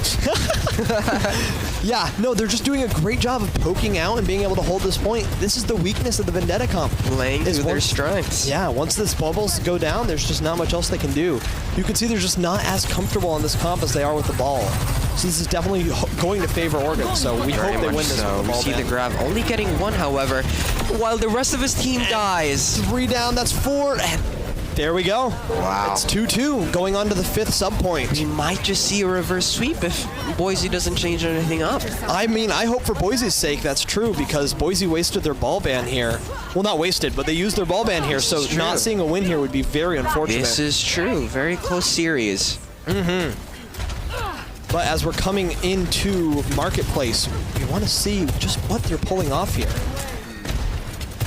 Got the double support ults online and just Vendetta coming up here for Boise. Strider's getting run down. His HP is getting dangerously low as the Suzu comes out here.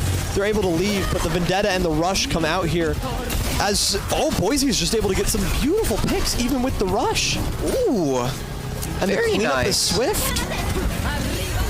Yeah, the Rush came out very early, which isn't too much of a loss for Oregon because they have 4 other ults coming up here. This is true. But still, seeing that quick win, that'll give them the foot. So it just all depends on how does Oregon use their ults here because they need to make this last a couple more fights. Absolutely.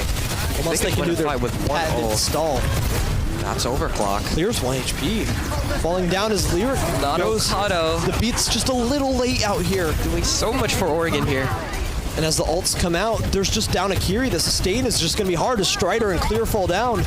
And with B Annihilation and OC. Oh my goodness. Practically a team wipe. His team's just doing a great job of setting him up with these ults and just this positioning. Like, they're just getting them so weak, and Nato's just able to run him down. This is true. If you were Boise here, how do you think you would deal with the Pharah? Oh, the Pharah is definitely a rough pick. I would have to rely on my OC here and try to play in the final fight. The thing is, you just got to take these very short corners and just pray that you just don't get poked out early. But as the Rush comes out here, we're seeing very early brawls. Strider's just taking so much damage. He's forced to use a bubble for himself, even though he wants to be able to put it on clear. As the OC flank with Moscow, they're able to get a pick on Angelo, and a beautiful pick. Ew! They couldn't close it out. Wow! That is Such a clutch plays. That was OC Rush. They barely committed anything into there. Just like you said, OC into the Pharah, and it worked. Yeah. Beautiful shots from Moscow as he kind of separated himself out there. And we're looking for final fight for Oregon. They're going to need to make this work with 0 ults on the table. They're relying for a pick right here. It's big. It's big, and Squishy Squid is down. Famas is down. Angelo is down, and it's not looking good for Oregon. They're going to need a crutch touch here as we're coming into the very last seconds here. I don't think they have it. There's just nobody who can reach it. Very nice from Boise. For Boise. They didn't let him get the reverse sweep. I was sweating during that. Wow. You hate to see it for Oregon, though, because with that ball ban, that was their main option into getting a free point. And absolutely. Going down here, it was a beautiful performance. Strider and Clear had such amazing synchronization. Very true. And they were just able to clutch it out. So even with all the hard work, goodness, disgusting. Who let that character go through B? Insane. All right, and so yeah, that's going to put Boise up 2-1 as we go into map 4 here. Beautiful performance from both sides. Well, Elaine, we had a beautiful round 3 there, wrapping it all up with that Servasa map. It was a super close upset, but Boise ended up clutching it up in the end there. Great map all around. Absolutely. Very good swap from FAMAS onto the far. I think that's what helped them. And I can't wait to see what happens in round 4. Going into round 4 here, we've got an absolutely interesting map. We've got the Runasapi pick coming out here from Oregon, along with an Emre and Ramatra ban. Everything looking good for Boise here. All the cards falling into their hands, and I'm curious to see what Oregon's going to show us here. It's going to be an interesting map, especially with how prevalent ball is here. Absolutely. Lots of angles to hide under roofs, to be able to hit slams. It's going to rely a lot onto FAMAS and the Ramatra just to see what they're able to do stalling and poking out this ball. True, the Pharah was very strong, but I gotta say, I missed the Tracer. The FAMAS Tracer was so oppressive to the entirety of Boise, and it's a big identity into their team, so... If I had a nickel for every time FAMAS chased down Strider across the map, I'd have about like 2 or 3 nickels, which isn't a lot, but it's weird that it happened 2 or 3 times. Absolutely, and we'll see shortly what we're gonna see. Because who knows, Oregon might surprise us with a brand new comp here. Cap? No. Hazard again. So we're seeing the ball come out here from Boise, and we are seeing the Hazard comp with the Cassidy. Definitely looking to go slow, and there's your cat. There's the cat. I love that cat. We love the cat. We're probably not going to see the cat, folks, sadly. But probably not. But without Emre ban. I'm curious if Cass is the correct hit scan here. Probably the Sojourn to move more, but... It allows them to slow the pace down and really punish this ball, especially with FAMAS on this Tracer. I think they're just going full anti-ball with the walls. And they saw a lot of success on this on the second map there. This is true. So we'll see. I don't know. This map is kind of Strider's playground. Let's see what he's able to do with it. And here comes the spin. Just so much damage, so much disruption. And as we're taking into the first fight here, the robot starts to unlock. And Boise's already backing up so much, but they're just able to slow it down and take control at this point. Having the bot. Dude, this Tracer is amazing. Forcing Boise to care so much about their core, the backline. And here comes the Wrap, trying to take off Coast. No, they're just chilling and they're waiting for Cart. This is kind of going to end up being a stall match until somebody overextends, which might be here now because Strider is won. Is FAMAS able to picks off Strider? No, but Clear is. Beautiful headshot coming out here. And that's going to be the end of Clear, and I believe that's the end of Boise's push. They're going to have to back out here with Strider dropping down to 27 HP. It's a little too close for comfort. Oh, yes. And as Moscow falls, they're definitely going to have to back out here. But look how close they are to ults already. Lyric almost has this rush online. We have the Pulse online, and everybody is on Oregon is already at 60. This is true. The slow fight really favored them as they're able to get a lot of push here. We can find... Oh, there's Pulse. And Strider's won, but he's able to get the Mega as he gets out. And we're seeing a big split here. We see the Sojourn all the way up on the top left side while the ball is taking angles, but it doesn't lead to anything. Hex is able to get picked off there, and Soj should follow right after. And yeah, that's what you have issues with the split, is because if just one falls, the other's just doomed. And then when you're down 2, there's not much hope. I see the purpose of the Cassidy now, being able to bunker and just sustain every dive. But Strider got a great stall here, so as they fall, and he hopefully, he gets out. Oregon looking very dominant here. Yeah, as they get the first checkpoint and forward spawn. Are we seeing a swap to the Zarya Vendetta? Very interesting. On the ball map, the ball playground, Strider decides to switch back to the Zarya that worked so well on the Flashpoint. It goes to show you how good Tracer is. No, I feel like Oregon's been doing a great job of marking out this ball and learning their play style, and now they're forcing them on this comp which they're comfortable on, but not as comfortable on. I will say the 3-2-1 dives have been a little bit delayed. And as the rushes are traded here, the Hazard ult comes out, and it just picks out from everybody, but it's still in the... Oh, wait, we're even here? As it's getting into a bit of a scrappy fight here, and no, with the double pick from Hex. Cleaning things up as a main support, not often seen. They're able to get a good push and they're able to get a good stall, but I believe that takes the fight in the way of Boise. Wow, very interesting. they used a ton of ults there. Oregon's not going to have a lot of chance to come back here with ults because they have OC, they have Vendetta, and Beat online just for their Beat and Pulse. This is true. Boise needs to take a great advantage of this ultimate economy they have and take a few fights here, hopefully taking lead. As the OC comes out here, what do we see? The Pulse instantly on the wow. Wait, they're able to turn this with the Beat and Pulse? Wow. And we're seeing beautiful picks and trades come out here as Boise's head on the defensive. Strider's all alone, falls to low HP. Not much bubble left, but he's able to trade out Squishy Squid. But is it enough? No, Nakado and Shigatsu are just able to get these trades. This Tracer, man, he's just there when he needs to be. You see a swap from Maxwell onto the cast. Big shout out to the supports for Boise as well. They're just able to create so much pressure, get so many picks, and like they're not dying. They're constantly living and just getting these beautiful angles to force them out. And another, speaking of Shigatsu, a beautiful pick onto the cast. This probably gives Oregon the momentum they need. So even with the ults down here, and another beautiful pick. Oh my goodness! I'm so sorry for doubting the hazard. Wow. The Oregon hazard is just coming out of the door swinging. This is what we wanted to see in Numbani. Beautiful return from our underdogs here, coming out here, swinging. But we've got the 1-2 combo with the grab Vendetta. Let's see what they can get done with it, or can they turn another down ult fight into something great? Uses it early without the grab, finds no value. But Angelo overextends slightly and gets caught out here. And it should just be cleaned up from there without having to use another ult. So they're able to hang on to this grab and Kasune, which they have coming up here. One ult for one. Not a bad fight. Still stalling it out too.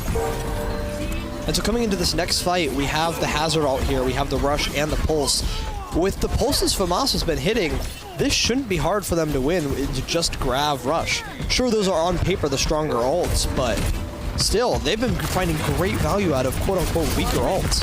A lot of pressure on FAMAS here to hit against this. Angel's taking so much damage so early and is caught out in the open. What a grab. Wall gets melted and Shigatsu goes down into the Rush. But Nakado gets another trade out. This is beautiful, but it's just not enough. Boise's able to get their cleanup as the rest of the team falls, and it's just FAMAS.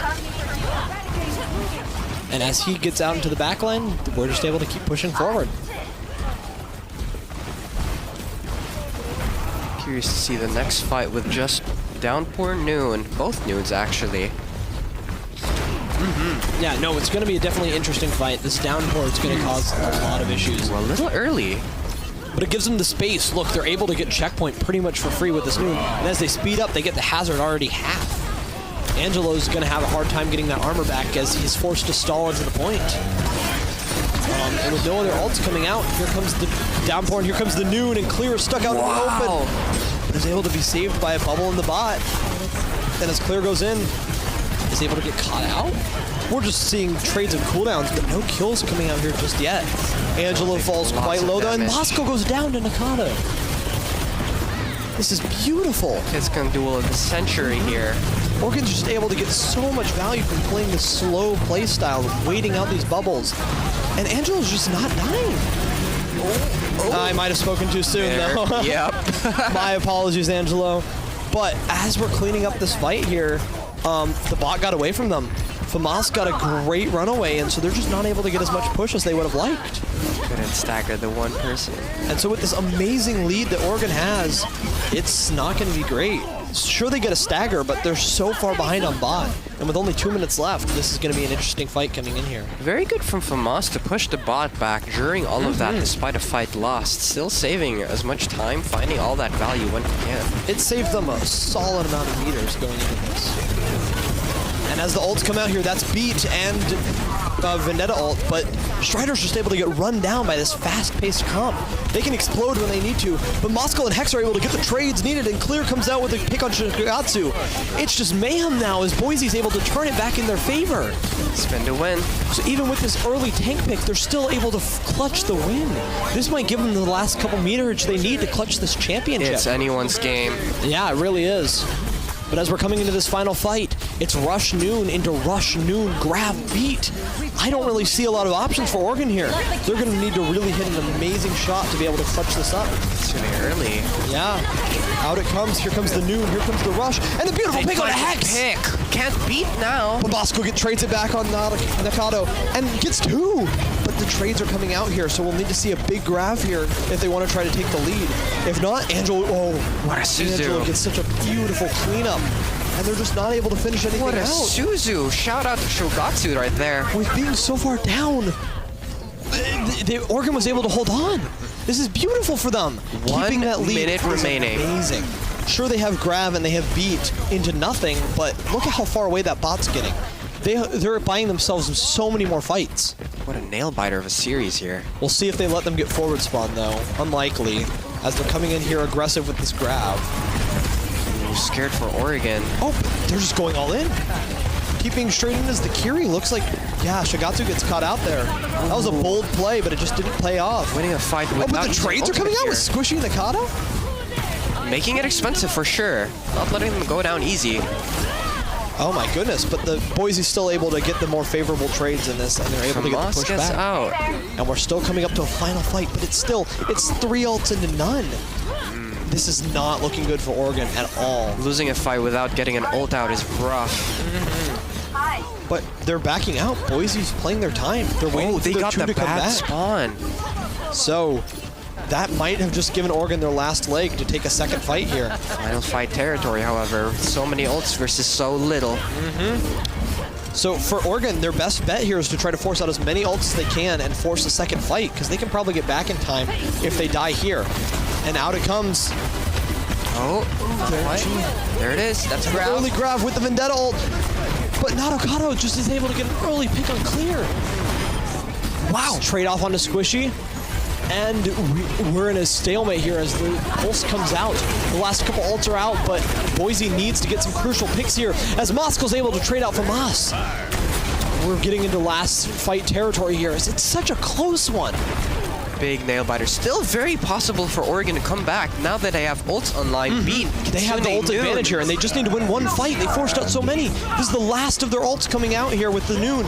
They're speeding, hoping to catch somebody out, but the beat comes out. And that's the beat engaged Noon. With the Noon. He's caught. And they're able to get Moscow and Strider. That's 2.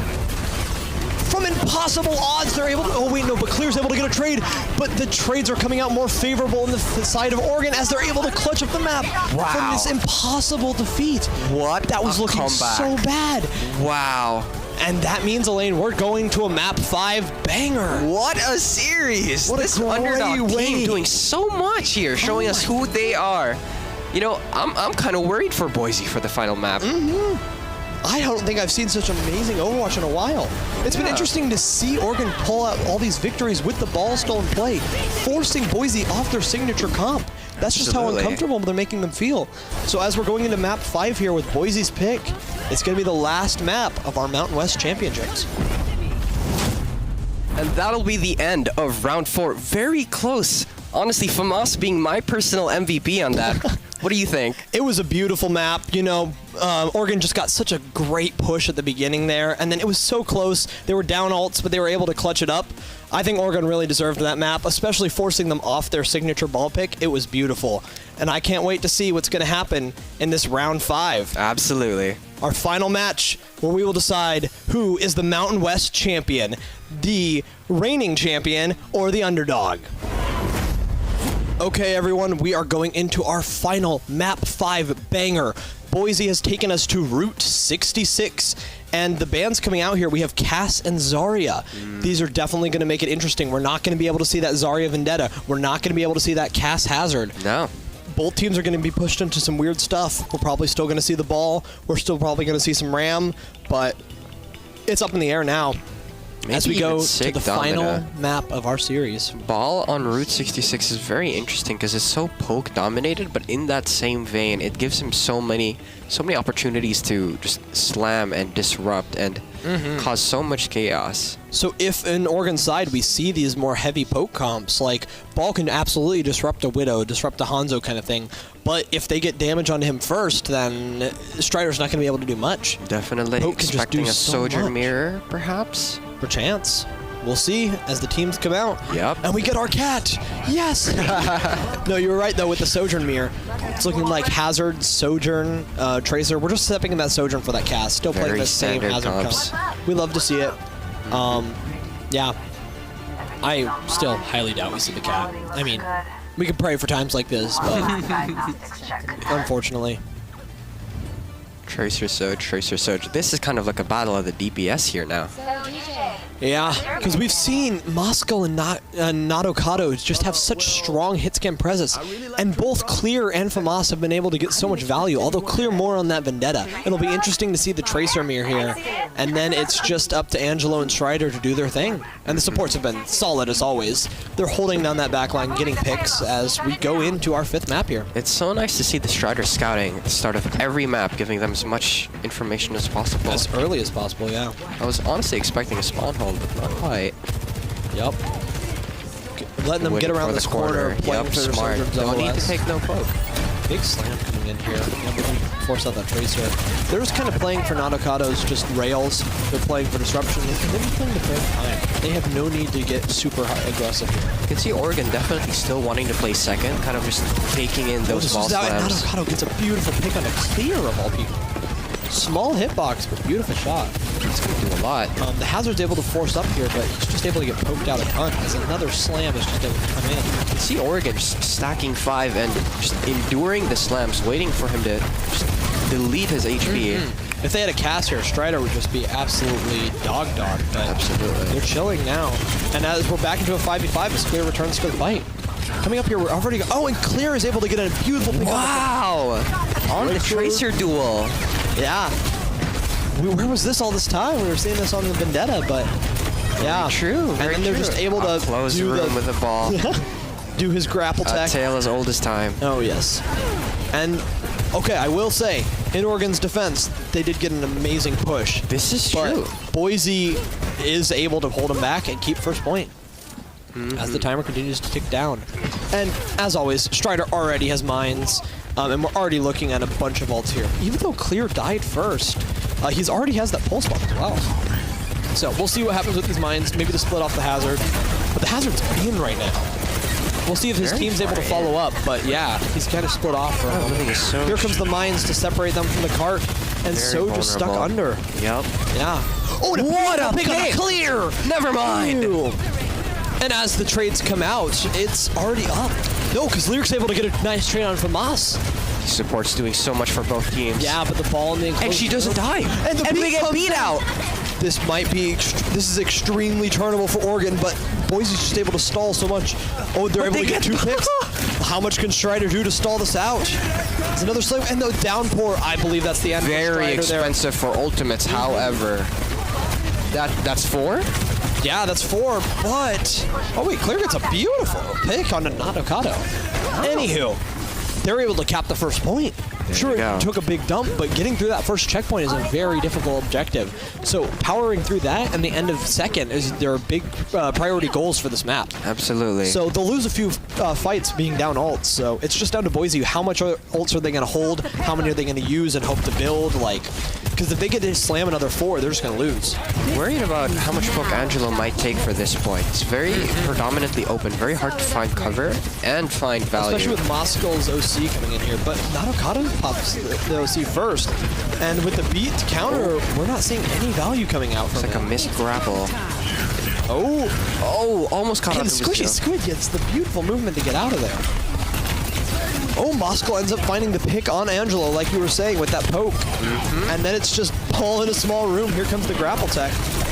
We're loving all the Strider cam we're seeing. The ult economy looking very good for Boise here. Still worried for Oregon. That expensive ult dump is starting to show. But if they're able to save them up, that could be just another 4 ult dump, and they're just able to continue snowballing off that. If they can get the cart pushed a little further, I agree. Because they kind of need to have dominant wins like this, because if not, the Tracer and the ball are just going to keep stalling it out. Absolutely. It's very hard for them to fight on the point when the ball can just stall forever, wasting their time. But with the rush and the minefield coming in, we're definitely going to see some interesting zoning here. They're just taking their time. Strider's getting his healing. doing his slams, but they're just not able to push out. Oregon just has to kind of chill in this building until they take top. And it's on Moscow, but nothing yet. The Suzu comes out, and yeah, FAMAS is able to be picked off as Angelo falls really low. A beautiful rush from Lyric. A great thing about these supports on both sides, you're seeing they're constantly doing damage. They're constantly looking for picks, and that's how they're farming these ults so quick. Speaking of ults, as Boise is cleaning up here, they've got a lot of ults to slam themselves into.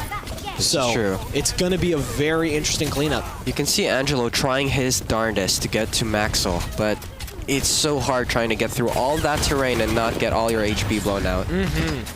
Kind of the win condition for them right now is to find a pick onto their Sojourn. Otherwise, they're not going to be pushing it. They have to just force it through with ults, and that can just get expensive and take a bunch of time, because they just came into this with 2.5 minutes and they're already down to 1.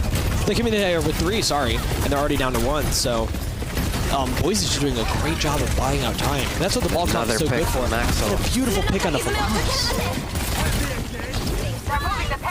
And as Boise is up here, will they be able to clear this out as the downpour and the rush come out? They're just able to get picks on Lyric and Moscow. Ooh, the whole team flip map. And so while they're not getting a ton of card progress as they are now, they got a ton of value. Look at these picks coming out. Coming back to stall the But cart. Strider's coming back. They were able to get a big pick on Inato, and this might be a beautiful stall. Yeah, we'll see what Clear is. Clear has very low on blinks. Probably not quite yet. Out of it? Probably not quite yet. FAMAS doing everything he can to push the cart. Hex falls to Shigatsu. I think that's the end of Boise's push. I mean, Oregon's push. No, that allows it to continue then. As they're coming in here with B and OC into 3, it's going to be a very interesting fight. Boise definitely has the upper hand here, and is hopefully able to stop them. And here comes out all the OC damage onto Angelo. There's not much he can do there. And then it should just be cleanup from there, unless we see something incredible come out here. No, it's just cleanup. 10 seconds. I don't see a touch here. Swapping to the Diva. I like it. But is it enough to touch? Coming into these final fights here. Right. And that is going to be it. A great push from Oregon, but just not enough to get to 3rd. And there's the pulse pump. So, coming out here, it's all that Boise needs to do now is just push it to right at the end of 2nd, and they can win this whole thing. It'd be interesting to see Nato Kato trying to deal with the constant amount of dives that he'll be enduring, because again, this is a very hit scan dominated map, and at the same time very hard for them to actually do anything, because everyone just wants to look out for you. So. And one of the big advantages of the ball comp is they've got to constantly have somebody on that cart, and you know, if FAMAS is able to get forced out, then they're just going to be constantly getting cart pressure, which was something you saw the opposite of in this comp, where they were just constantly able to stall the cart. They're just going to constantly be able to push, and we see Moscow come out on the Torbjorn here. You know, would be an amazing pick to round out our last map. Yeah. Oh, the Widow Torbjorn. You know, it does counter the hazard. You know, I've seen it work in comp. I mean, we could see it. Oh, yeah. We might see the Torbjorn come out here. We do also still have 20 seconds, though. So coming into this, the ball comp is just going to be wanting to look to inch that cart forward and forward, and then have those big ult fights at the end of point, and just take a lot of advantage of just being able to hit these dives, catch out people. A good slam into a good rail or a good headshot if Clear sticks on this Widow, and we're just able to clean up fast. And it looks like we're keeping the Torbjorn Widow. Wow, it's in the beginning. The flex player on the Widow. And we're back on just for the pick. Okay, I like it. But the Torbjorn helped shut down this hazard and be able to give them a more firm base, get him off the cart, and just do high damage. So it looks like all of a sudden they want to play second now. Not quite the aggressive first that they usually have been showing. Yeah, because they don't have the hit scan to be able to finish off on those beautiful slams. It's true. Then again, Strider should not die. But now look at this damage pressure they're able to have on cart with all these people. Nobody's going to be able to contest between turret and Torp shotgun. They're just going to be able to whittle away at it. And it's going to be big fights like this. As FAMAS is able to get Lyric early, that Kiriko pick is so crucial, because that's going to take out the majority of your healing going into this fight. And yeah, Clear and Strider just are suffering from it as they fall. Look at that. Curious to see if they'll stick to Torbjorn. Probably not. Very doing a low lot on here. ult charge right now, not hitting a ton of value. Very hard to find value. This hazard just hasn't been going anywhere, and I think we see the Torb slap here. Sojourn? Unfortunate. We love to see fun characters in our Mountain West, but, you know, what you got to do to win the champion, what you got to do to win the championship, you got to do to win the championship. Absolutely. So coming out here, they're just having an amazing stall. They're just able to sit this hazard on its corner, and he's such a force to deal with as he's able to get a beautiful pick on Moscow. Got a little too comfortable, walked up a bit too far, and Angelo's just able to hit a beautiful slash on Very similar to what Boise was doing on defense, sticking their ball to the cart, kind of just negating their push. However, it's so much more effective, it seems. So much more impressive. This ball really has to do something creative in order to get around this. You know, I think their win condition has to be to ignore the cart and just commit to one pick, spend the time to rotate, and look for a slam on the Soj. Yeah, it might be. As Moscow sliding in here, flipping to the high ground. The pulse is coming out, but he lives. He lives, and he has this high ground safely dominated with Hex up there as well. And as Angelo comes up and the minefield comes down, we're looking at a very scrappy fight here. This is where ball thrives, but Lyric's picked off again. Early by Famas. They're doing an amazing job at getting these early picks. Finally getting these some hard push. But it trades up. No, and he gets Hex. Oh my goodness, Famas. Pick after pick after pick. Just constantly able to keep this pressure on and just force Boise out of it. This Tracer player needs to be watched, for sure. And as we're coming into the final minute 30, this is going to be a very interesting push for Boise as they only have Rush and Beat left. This is true. So Strider's able to get behind. And Famas constantly marking the ball. You love to see it. Oh my goodness. Who said you were allowed to back here? Angelo gets forced out here and has to leave, so we're actually able to get some push on this cart. But if we're not seeing any big value here, the beat comes out on both sides. But the second beat coming out for Oregon is just so much better. And it allows Hex to fall, but the trade, Moscow gets a pick on Inato. And then Kasune comes out, it's just a scrappy fight. Oh, and a beautiful boop. And Shigatsu goes off the map. They're just able to get constant push pressure from this. This might be the opening Boise needs. It's just down to Angelo and Famas right now as they're trying to escape, get a quick reset so they're able to fight one more time. But Famas is chased down. This might be the end of the touch, but the last four members are coming back. It'll be a 4v5 going into this final fight for this point. We'll have to see it coming out with the OC. Pulse bomb on both sides. It's a big pulse, so much damage. And as Squishy falls down, I believe this is going to be the cap coming up here fast for Boise. Very good hold from Oregon, though. Much better than their attack. They ran down that time clock all the way to OT. Oh, That's yeah. going to give them so much room to play with as we're going into the final point of our Mountain West Championship. It is much harder for the Hazard to stick the cart here, though. They will have to wait for the corner to do their thing. So that'll give them a lot of space to start because with that Sojourn poke, they're just not going to be able to get them up there. We don't have a lot of ults on the field. A lot of it was dumped last fight, but we do have an OC coming up from Nado, along with the Pulse. But Lyric gets a beautiful pick on Famas. The revenge kill there. Wow.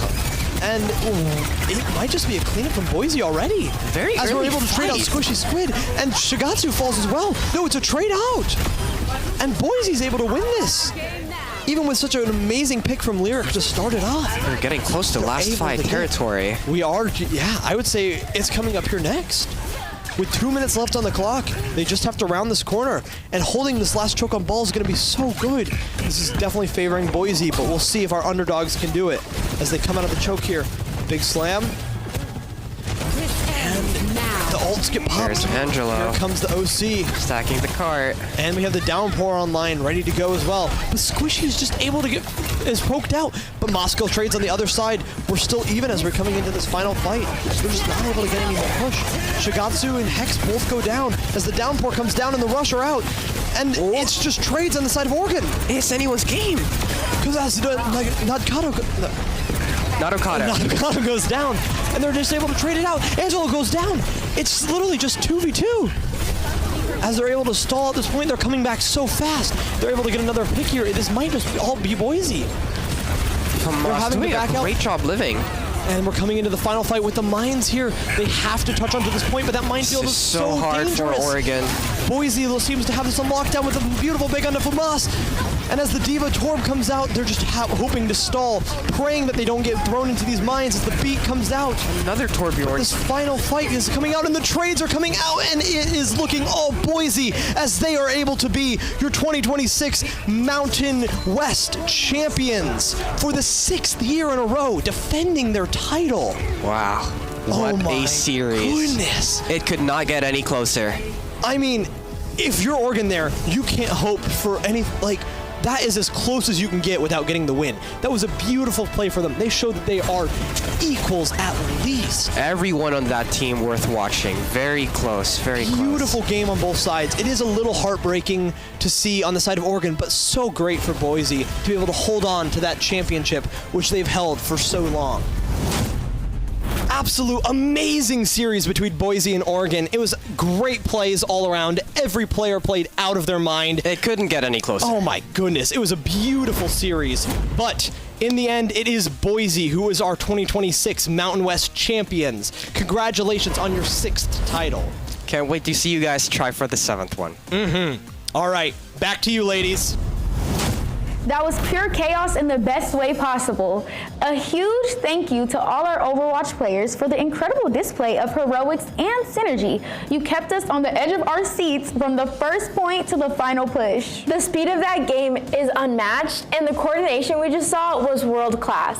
But now we move from the sprint to the marathon. It's time for the main event, the battle for the Summoner's Rift. This is where champions are truly forged. In the League of Legends, every goal, lead, every object, and every vision ward matters. It's a game of inches that ends in a mile of glory, and our finalists have been waiting all season for this moment.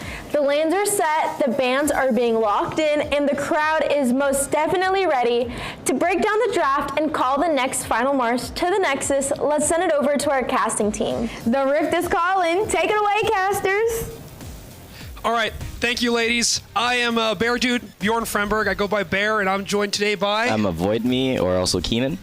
And today we are going to be spectating the league final game of the Mountain West Conference, which is between SDSU and WSU? Yes, WSU. Perfect. I think we're going to jump straight into the game here. There's not much really to say. Keenan here is an expert on League of Legends, I'd like to say. He has been teaching me a lot recently about different compositions and stuff, because I frankly suck at the game. So yeah, whenever they are ready, we're going to be heading into this game here. Okay, seems like we are hopefully loading into the game now. We will probably get the champs, or like the champ display screen momentarily. As we all know, Riot is a small indie company, so it takes forever. And here we go.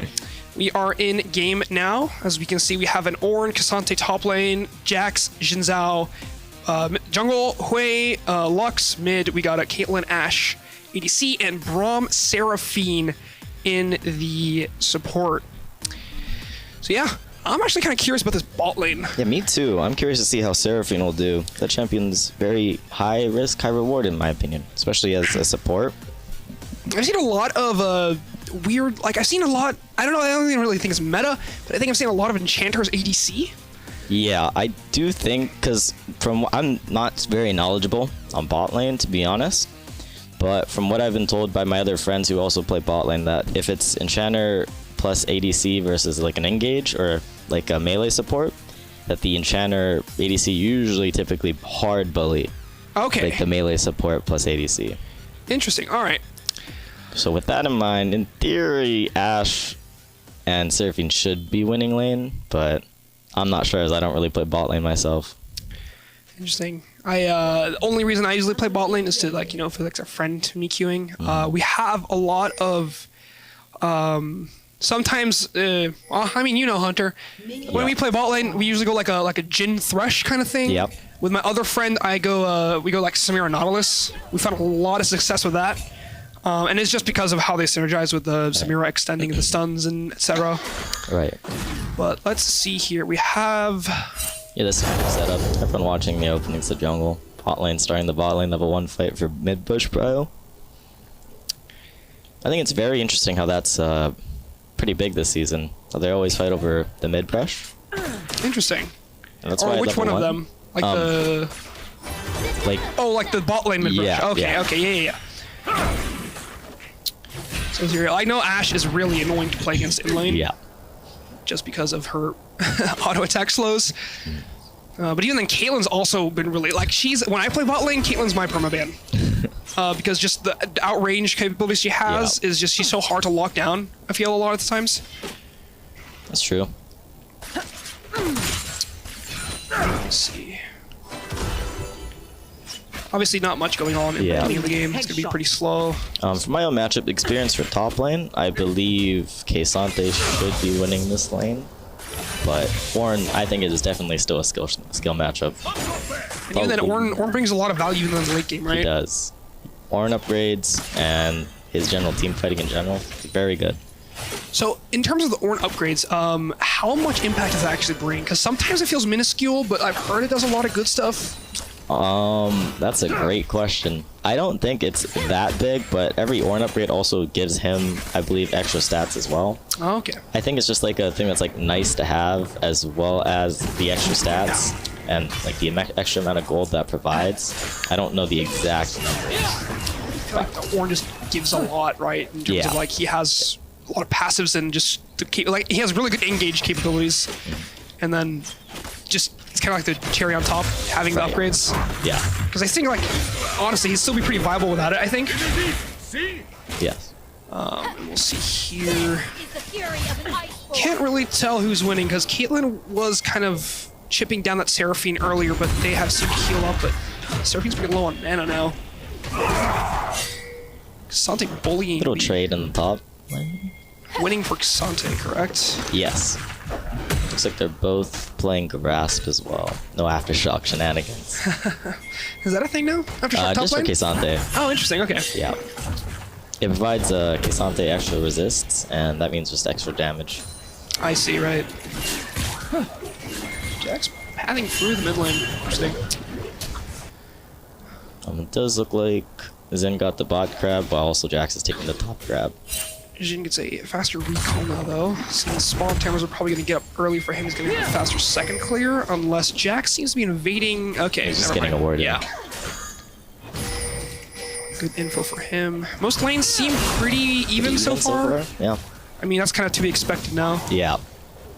But yeah, both junglers got one crab each, going into a second clear now. So after that clear, stuff will probably start to happen, unless the Jin goes top instantly. Trying to go for a dive, maybe, or are they just trying to get? Help the Ornn get a reset out. All right.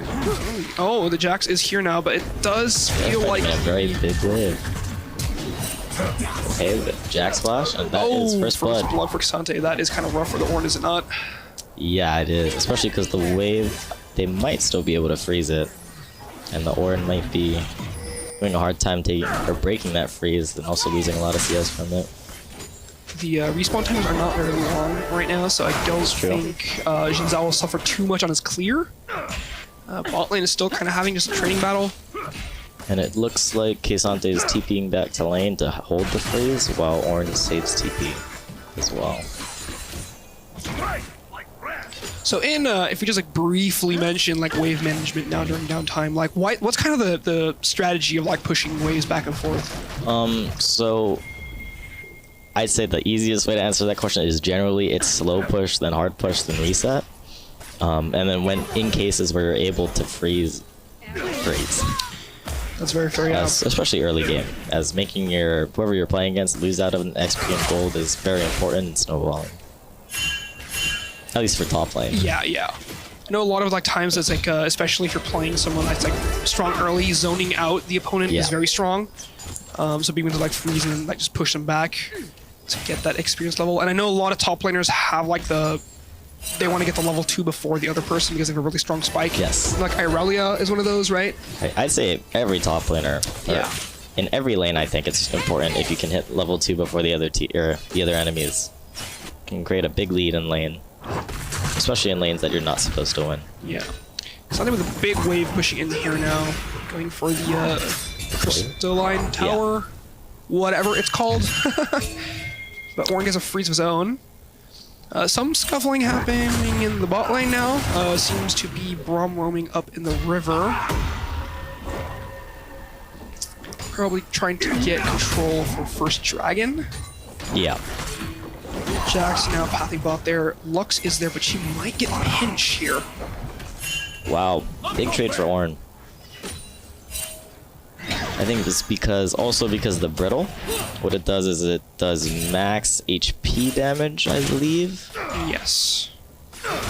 That hurts. That thing can really hurt you, especially if like the first hit, like max HP. If he gets a short trade in it, like he does surprising amounts of damage, even though he's supposed to be a tank.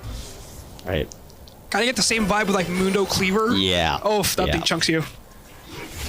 But let's see. Jhin will get first Drake. No smite on it though. Lux is pushing back the Hui.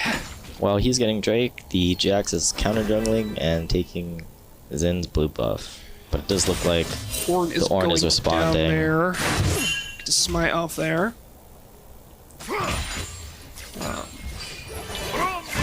Jhin will still do a decent clear.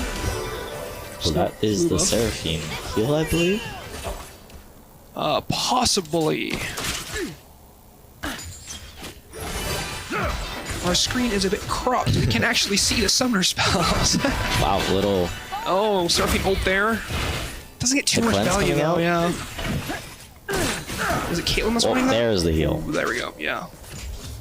Almost picks off the Caitlyn there, but manages to get out with her E, I believe. Santa just picking up plates in the top lane. Yeah. Classic tank versus tank matchup.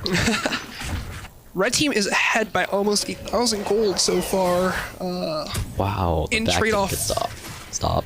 I don't know if you saw that. The barely getting the recall off? Yeah. Yeah. So how important would you say that objectives are in terms of like losing out on gold and XP for it? I think if you're talking about an early drag, I think it helps whatever team that gets early drag to extend the game if it goes like away in their favor, because typically winning teams get all the drags and then get soul and then from there win the game. But if the team that's like kind of behind and that wants to scale gets the first drag, it does prolong the game a little bit because you can afford to give dragons later.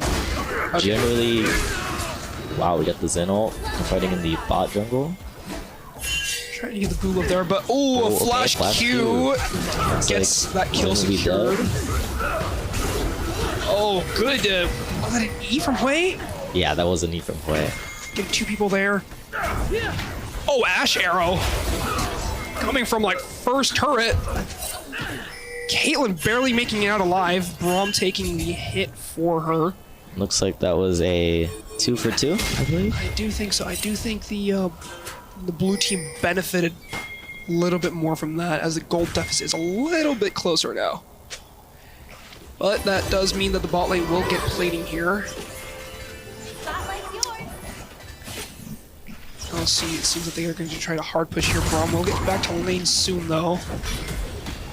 Jinzo getting the scuttle, almost maybe preparing for top gank into Krugs maybe. He decides to go bot to try to pinch that Jax, but it seems that they don't engage. Well, that's K'Sante ult. Oh, there we go. Can you see our curing That kill? would be the Ornn flash, but Ornn does flash look like he's going to be Jhin ganked. is there too. It's going to be a counter gank from Jax, but they fall back before they go in. It looks like Jax will be getting grubs. Looks like a little fight in the bot lane. Stun off. Oh, Big she's Seraphine ult, won. but it looks like That's a Ash will kill go down. there. Can Caitlyn pick this off under turret too? Probably gonna shove the wave in, and that Seraphine's gonna be in a really bad spot if she does not leave. Dodges a Caitlyn Q. Jack securing the Void Grubs there. Where would you value Void Grubs? Like, how important do you think those are? I think it's also dependent on team comps, but... It is. It is very dependent on team comps, right? I think some champions... Yeah, right. It was Hui went through the bot lane, but I think in general grubs it depends. I would say, as a top laner, I'd say I love having grubs, but in general for the game, I definitely think first drag's probably more important. But if you can afford getting grubs without losing much, I think it's pretty good. I mean, if you get one, you get the XP from as it's counted as like an epic monster, but it does look like it would be getting Lux. Unless she goes down from the Hoyle. Well, like recalling now, seems that Orin is still kind of pushed under tower, but Blue has flipped the gold deficit, so they are now in the lead gold-wise. I'm not really sure how much that matters, gold leads. It does matter, but I would say if it's only around 1k or so, the game is still around even. Yeah. Unless it's in one specific lane, but generally it's spread out, so I'd say the game is still around even. And so far, they've been doing a bunch of trades. There's 1-for-1 on objectives, I believe. Yeah, there's a 3 kill difference between the team, so not too big for now. But I am looking forward to the late game team fights. That is going to be entertaining for me, to say the least, because I don't really get to see high-level stuff like this all the time. Very different than a solo queue environment, as everything's more organized. Oh yeah, I was talking about that in our earlier thing. We were having like a tech week kind of showcase, and we were talking about how like you have high ranks and then you have like pro play. Yeah. And it's like 2 completely different scenes still. Wow, looks like there's gonna be a fight in the bot lane. 3-man Braum ult. Jax gets onto Caitlyn. It looks like and that Seraphine ult barely clips the Caitlyn. Hui is she there. has to burn. Oh wow. Cleanse, but goes down from the Lux ult. They are down. Blue team's bot lane got killed in that fight, and the red team will secure dragon out. And they were able to get out. It was a 0 for 2. Yep.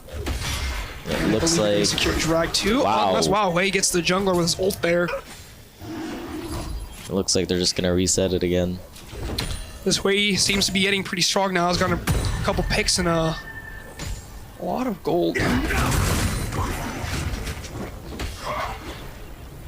Top lane still pretty much a stalemate. Yep. Classic tank versus tank. Kazan does have the advantage of having 3 Void Grubs though, so he will get a lot more tower damage. That is true. I wonder if he has Demolish, but it looks like blue team will actually be securing dragon.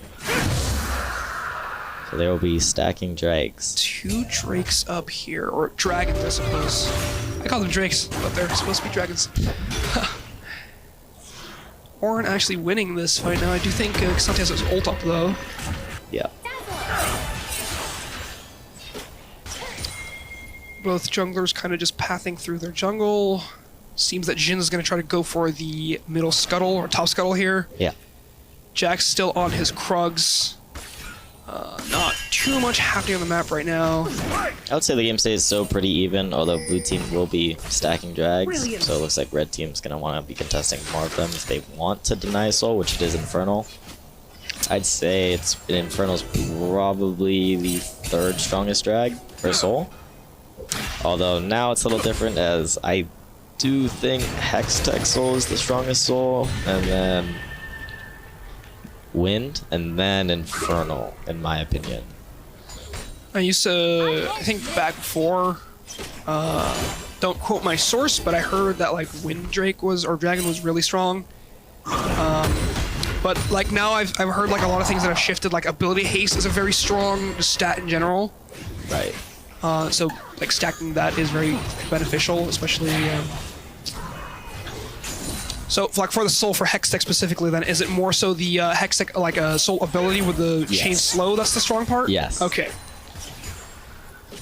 Yeah, both have to do something with movement, and I think that's why they're very strong right now. Yeah. Like Wind Dragon, you get the movement speed out of combat, which helps you rotate quicker or catch out picks. While Hextech helps you chase, or as well as get picks as well with the slow. And that's also character dependent, but the movement on ult casts can be really beneficial for some characters. Like Master Yi with a Wind Drake is like my worst nightmare. Even like Singed and stuff too. Looks like there might be a 3v3 in the ball lane. The Asphalt comes out. Buffer from the Caitlyn E there. Flashes away from the Seraphine ult. Jin's all going in here. Getting 2 picks maybe. Does the Seraphine get out? Seraphine gets out and they get the pick on Jin Zhao instead. It's a 1-for-1. While Hui gets mid plates. Wow. This Hui might be a monster late game. He catches so much gold. He's gotten like 2-3 kills I think already. Yep. And so I thought that Seraphine was done for sure. Lux poking out way here, but I think he's able to stay in lane. They're both similar-ish health. Same level, though, so no really XP advantage. And Braum stops the Jax recall. She's out, just respawn. Going down mid, probably going up towards Herald now. Yeah, it looks like he's pinging that he wants to fight for Herald. Jax probably knows this though, and they're probably going to contest for it as he's also heading towards the top now. There's a 1 level difference now for top lane, but yeah, Cassante has been able to get into the zone or Orin's kind of personal space a little bit more, I feel. yeah, but I think the lane is still more of a stalemate. Oh yeah. Looks like there'll be a fight for grubs. Casante's coming down, Orin is here, gets it on the Jax, are they able to pick it off? Well, we get the Cassante out grabbing the Braum, and it looks like it will be in favor of Team Blue, and they'll be grabbing the Herald. Barely scraping out there, Jin Zhao. One hit from Jax would have done him, but seems like they are going to try to grab Herald here. Yes, I am sure during that fight that the Cassante meant to grab the Zen, but might have misclicked on the Braum, which is what I do all the time as well. But I think it might have been more winnable if he grabbed the Zen. Yeah, he was like only like 1-2 hits away, so definitely one like Cassante Q would have done him in his ult for sure. Yeah, for sure. Looks like the red team will be securing the first tower. Oh, no, wait. Hui gets it before they do. Wow. That's, wow. So, tower for tower, but the blue team does get objective. Let's see here. The goal difference is still around the same, from 1k in favor of the blue team. But I'd say the game is still very stable as it is right now. Still about 3 kill. 3 kill lead? Yep. Yeah, for blue team. Does seem like blue team is starting to get an edge here just because of the objectives they're getting. 2 drags, Herald. Yeah. And the slight goal difference, but I feel like, I don't know, at least in low ranks it kind of snowballs crazy from the small leads that you get. So 3rd dragon here, Infernal Drake, so that's going to be really strong for the Hui. Looks like the Braum coming out mid gets a flash off. Gets the Lux flash. They did use 2 ultimates though before Dragon. Especially 2 pretty important ults. Maybe the Jin Zhao will be able to jump onto the Lux with no escape now, though. Okay, Orin's TPing mid. Both top laners TPing to the fight. Looks like this will be a 5v5. This will be a big one. Who do you think each team should try to focus here? I think, from my experience of playing Cassante, he is surprisingly not able to tank all 5 for too long. But it looks like he's just going in. Cassante one-shots the Braum, but also gets Caitlyn trapped. Braum got 2 ults used on him. The red team gets the dragon, and it looks like that's it. They were able they to just dove onto the blue team. Push them back enough. Got the, what? The Braum, yeah. And then took the dragon. Lux Q, Lux ult. Cassante ult. Just melting the Braum, and then they push them back because they're not main engage, but the what is like Braum's role per se? Is it more of like a defensive, try to kind of peel for the for the ADC? I would say so, yes. Because I'm assuming they're kind of play the Ornn as their main engage with his ult and his like E. Right. And Baron Nash are up now. Braum's tools usually for engaging with these is Q or his R, and earlier they did burn the Braum ult. Yes. Right, so they just have to wait for the Ornn to find something, but I think they just got jumped right before they could set everything up. Good Lux Q in the beginning to get the Braum stationary and then just kind of get his health really low for the Cassante to jump in and kill him. But we'll see here. They got 1 Drake, 1 of 2 Drakes now, favor blue team. Not much of an edge for either team, really. I think Hui is up a level on the Lux. But it's like an odd level here and there for each team, depending on who's going against who. Unsure on how bot lane, I think they're still pretty even matched with each other. Looks like blue team, or both teams sending their bot lane. Oh, looks like the Hui will be getting jumped and that flash will be at the beat for. Is this common for laners to kind of like swap positions after the role quests are done? Yeah, it is. Typically, they try to send whoever is strongest, and in this case, it's probably their bot lane, top lane to collect more plates. But it looks like the Ornn ult will be coming out. And just save the Jin Zhao there. But it looks like the Jax will be getting red buff.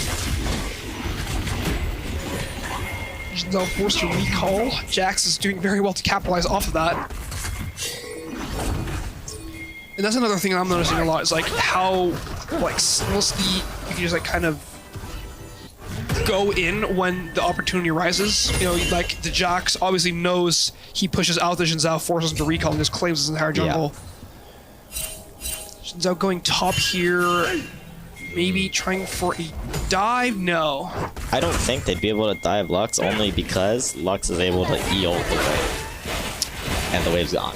Right, yeah, her like what, 11-second cooldown? Yeah. Oh, Braum misses both of them, supposed to sidestep the R from Get the Seraphine Flash to dodge the Hui E. Tank gameplay right here. I love every time it pans up to the top lane matchups. Every trade they do, it's very minuscule. Tickling each other. Lux ulting wave here. To try to prevent the dive, but I think she should still be dead. Especially if they have 3 members, but it doesn't look like they're... Seraphine. Oh, because they got the K'Sante TP out. That's still a pretty worth trade, I'd assume, to burn the TP. Yes, very good.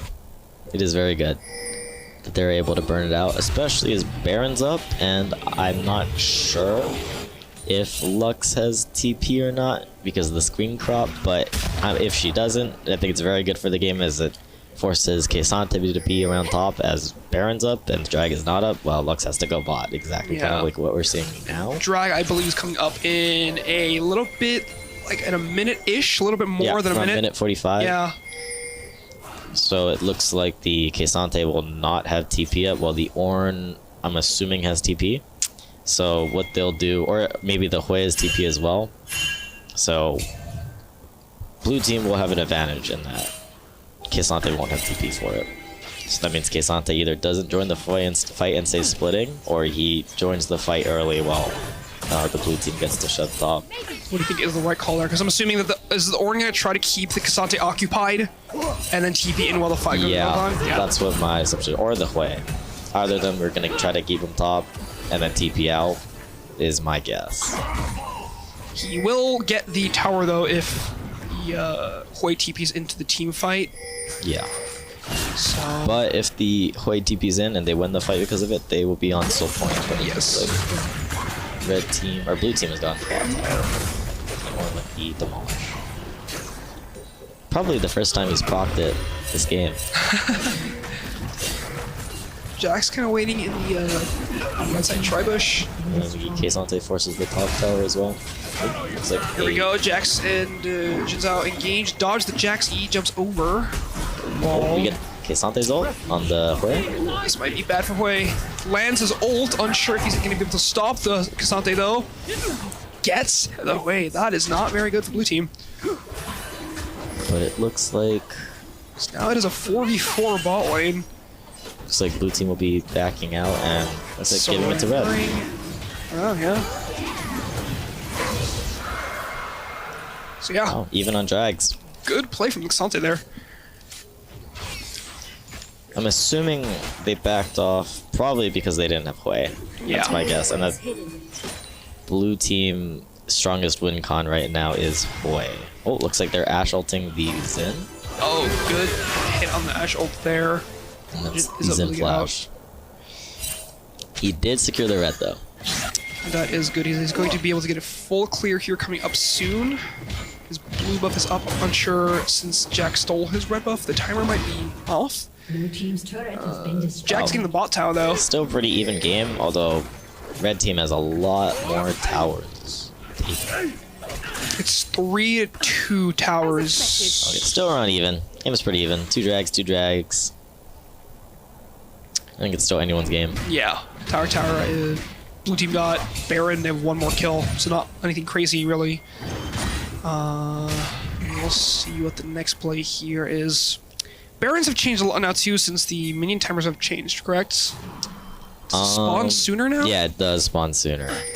Because I know that Baron isn't as like big of a win con it was previously. Because I remember like earlier at least it was like, you know, you get the first Baron, you could end on it. Yeah. And now, so it's like, you know, it's like, I don't know how it's like high level wise, but like I've seen this kind of like 2 Barons maybe even 3. Wow. Even for me, usually it's the first Baron into ending the game. But I think that's just the difference in like little Being higher. able to utilize it, utilizing it. As typically low elo has a very hard time utilizing it. Yeah.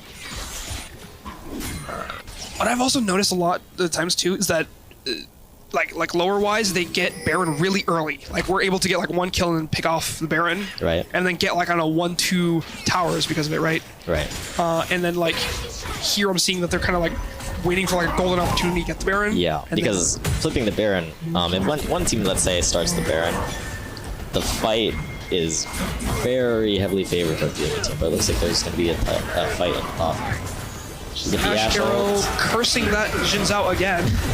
Getting a lot of heals though. Wow. Big shields. Jax goes down, Jin's out barely gets out. I think Triumph heals him up there to be able to secure another kill on Cassante. Pair of Ash. Weren't able to get out, and the recall like 2 for 0. 2 for 1. 2 for 1. 2 for 1. Died, yes. But I don't know if you saw what I mean, but that's kind of what I meant by Cassante. Even although he's the unstoppable 2025 champion, he isn't surprisingly able to tank all 5. I always kind of get baited into thinking that I can do that, like Ornn can, kind of, for example. Kind of saw him go in and kind of just die. Right. The Cassante copy pasta text, right? Where it's just 2025 champ release. 3 dashes. Blue team starting Baron. Cassante is still on a respawn timer, so they won't really have a strong frontliner. Lux TPing in. We'll see if Red Team is able to get a pick here.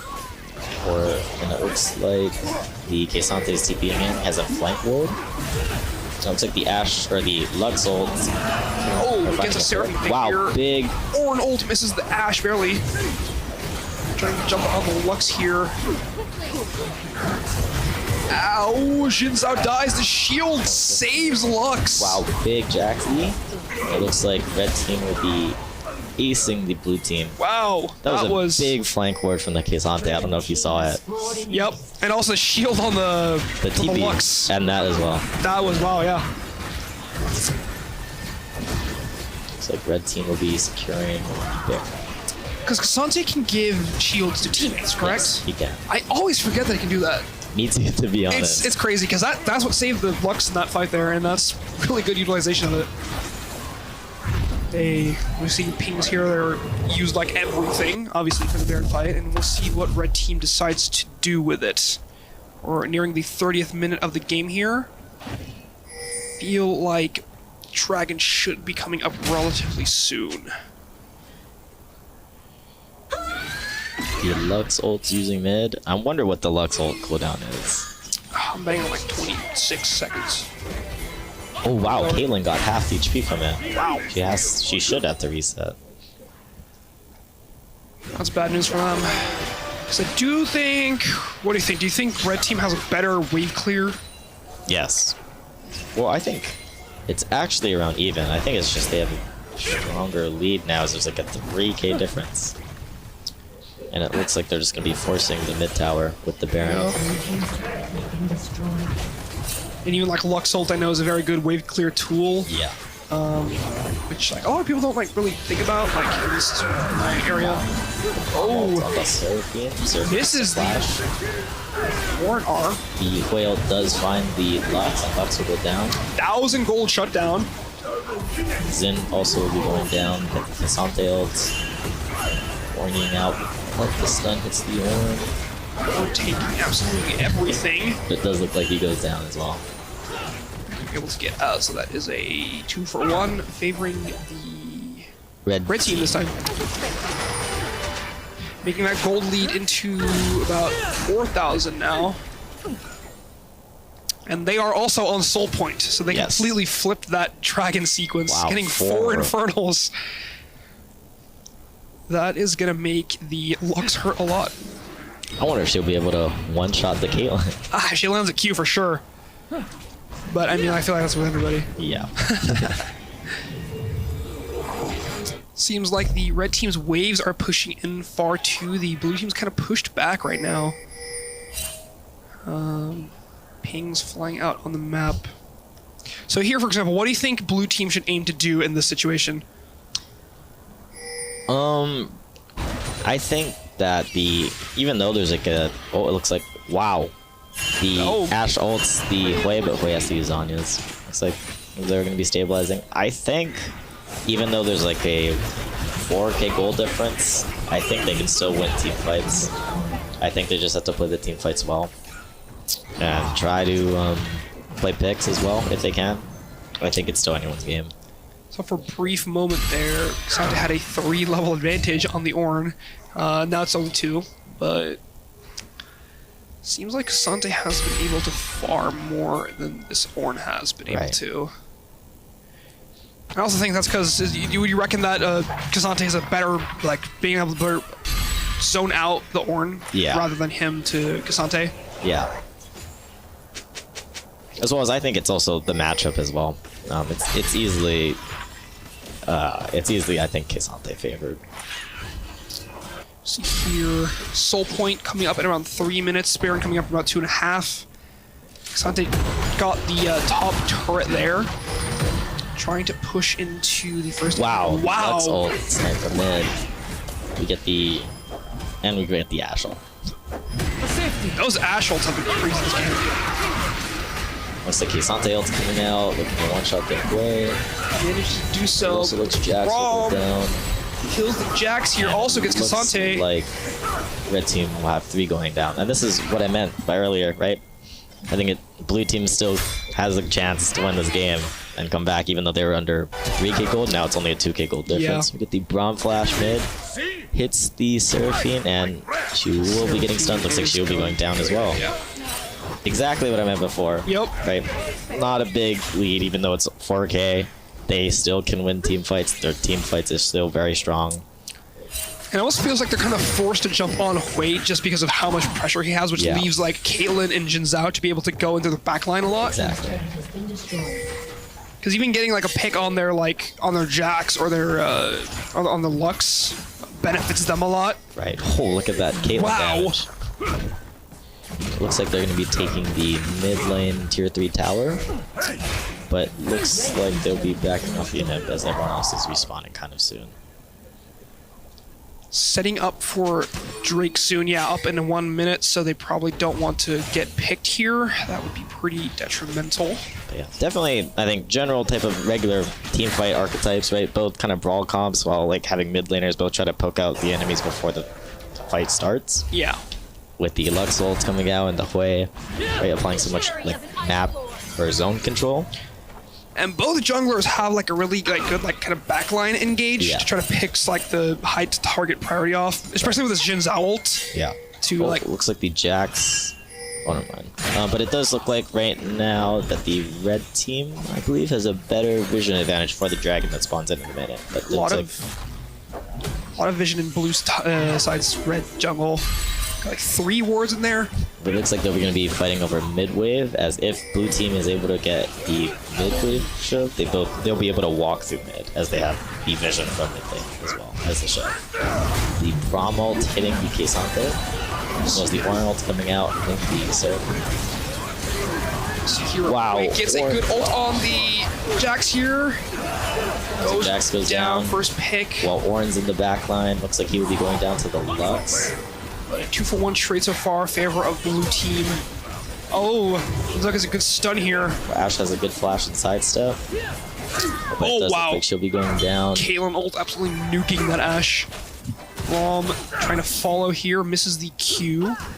That's cute, right? Looks like the inhib will be going down. Oh, but he did hit the Q on the Seraphine. What is that Q pull not on the Braum? Looks like they might try to end the game, but I don't think they'll be able to on this wave. It also is pretty hard because they have a Lux as well. Yeah. Do you reckon it's a better idea to try to end here? Or okay. Definitely. And this looks like the first game will be going to the blue team. And I don't know which team that is, but we will see here momentarily. Definitely a close game. Oh, for sure. It's a lot of back and forth. Like it was like, okay, like red team's winning now, blue team's winning now, red team's winning now, and there's like kind of coin flipping almost in the end, like who's gonna win that final team fight? Because like if red won that last team fight, I think they would have won the game. Yeah. I agree. And we'll be going into game 2 now. I think that the Corky and the Rel will just be able to blow up whoever they hook.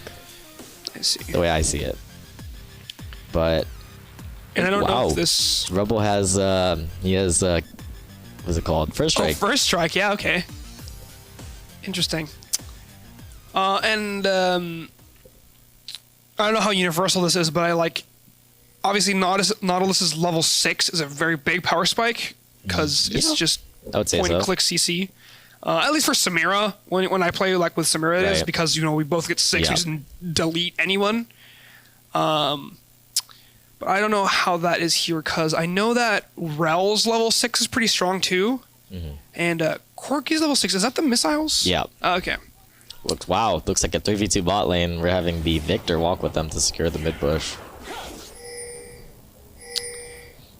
Interesting. But he will be late to lane. And the Rise looks like he's going to be getting a ward on the Sejuani's chickens. Or raptors.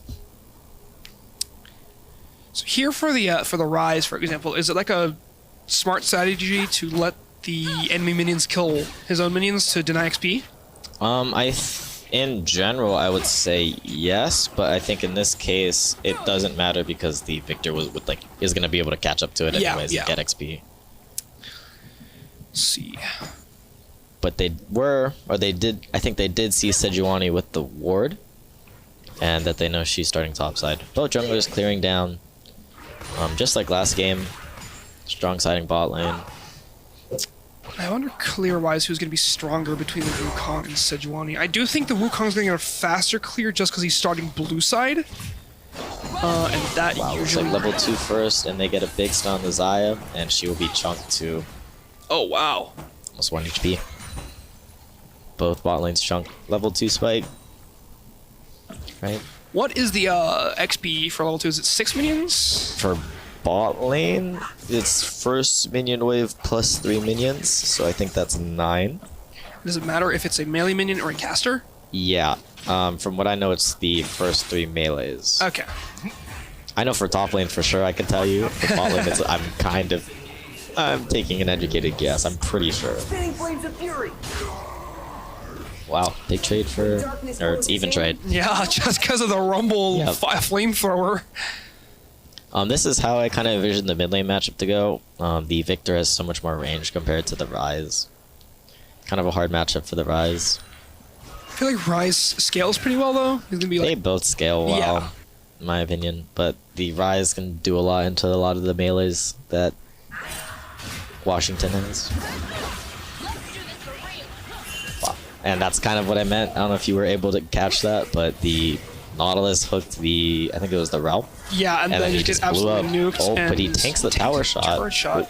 Oh, can the Rel secure a kill here? Flashes for it. Wow, a double kill to the Xayah. That's pretty good for the Xayah there. And I do believe that they have flipped now, so it is Washington on the blue side, and and SDSU on red. So pretty good early from Washington so far. That alt lane. I mean, I don't know. Like here's probably doesn't matter as much, but like in my lobbies, it'd be that single bot trade would secure the game. Yeah. It's like the Nautilus will help hold the wave for the Rise. This is the hook. Yeah. We'll see. Once again, not a lot is going to happen early game. Probably like second clear jungle and then stuff will happen. So game's pretty even. No one's a clear lead. And we'll see here. It seems that top lane's still pretty even. Bot lane's recovered from their trades and kills now. Oh, hits a hook. Yeah, wow, that Nautilus takes a lot of damage from those trades. Xayah coming out of it pretty unscathed though. Seems like Rumble's slightly ahead in XP or in health. No longer. It's like a little trade mid lane. The Nautilus really tanks the tower shot, and it looks like he'll be going down. And the Xayah will be in a 1v2 situation, but makes it out. Victor with no mana left. We're gonna try to go for a recall here. The Wukong is sneaking up on him though. I don't know if he's not trying for a turret dive there, even though it looked like he was going to. Even though that's probably a really stupid idea. And the Rumble ult coming Rumble ult out. here. Silent Shield to deny that. Looks like he's going to be slow pushing this wave into hard pushing next, and then looking for a reset. First Drake is up. Sejuani is there. Seems to be clearing vision. Sejuani going for a recall here. I wonder if the Rumble will be able to get... It looks like San won't be denying the hard push. Maybe he's scared of getting dove top. Wow, looks like a 3v2 here. 3v3. Oh, that wow, and Xayah's gonna be Xayah. going down. Yeah, like you said there, a lot of damage from Corki, Yeah. just the pure output. And it looks like they're going to be taking drag right after. Wukong is there. Trade mid. How often do you reckon you see steals for objectives? I'd say honestly not very often. Wow, looks like a dive top, but it gets traded by the tower, and we're going to be seeing a 3v3 bot lane. This Or 3v2. looking dim though, probably gonna get picked off. Gets picked off by the Rel there. And now the Rise is in trouble, but It's looks a like 3v2. Two of them are low health though. looks like they stabilize again. So it was, I believe, a 1-for-1 there. They did get a pick on the Xayah earlier, so in total I think it's a 2-for-1. Right. But the Victor is able to push in the wave and get plates, while red team is going to be going for Dragon here. Wukong going top. Maybe he'll be looking for an invade in her red. He Maybe. should. And the first drag will be going to the red team. Which will be SDSU. First Drake secured around 7:10. Time-wise, it's Big sound queue, but I think it'll be evened out here as well. bow playing saves a lot of that damage. And San's kind of getting zoned from the wave. I don't know if you caught that, but he looks like he's going to be looking for a reset. Let's see here. Wukong decides not to go for invade, probably a smart idea, as Sejuani goes straight to her top side instead of clearing from bot to top. Oh, wow. The Sion ulting back to lane to catch the wave. Oh wow. I'm noticing a lot of the junglers also opt to path top to bottom for the Drake specifically. Yeah. Which is something that I find pretty interesting. I think it's also a matchup thing as well.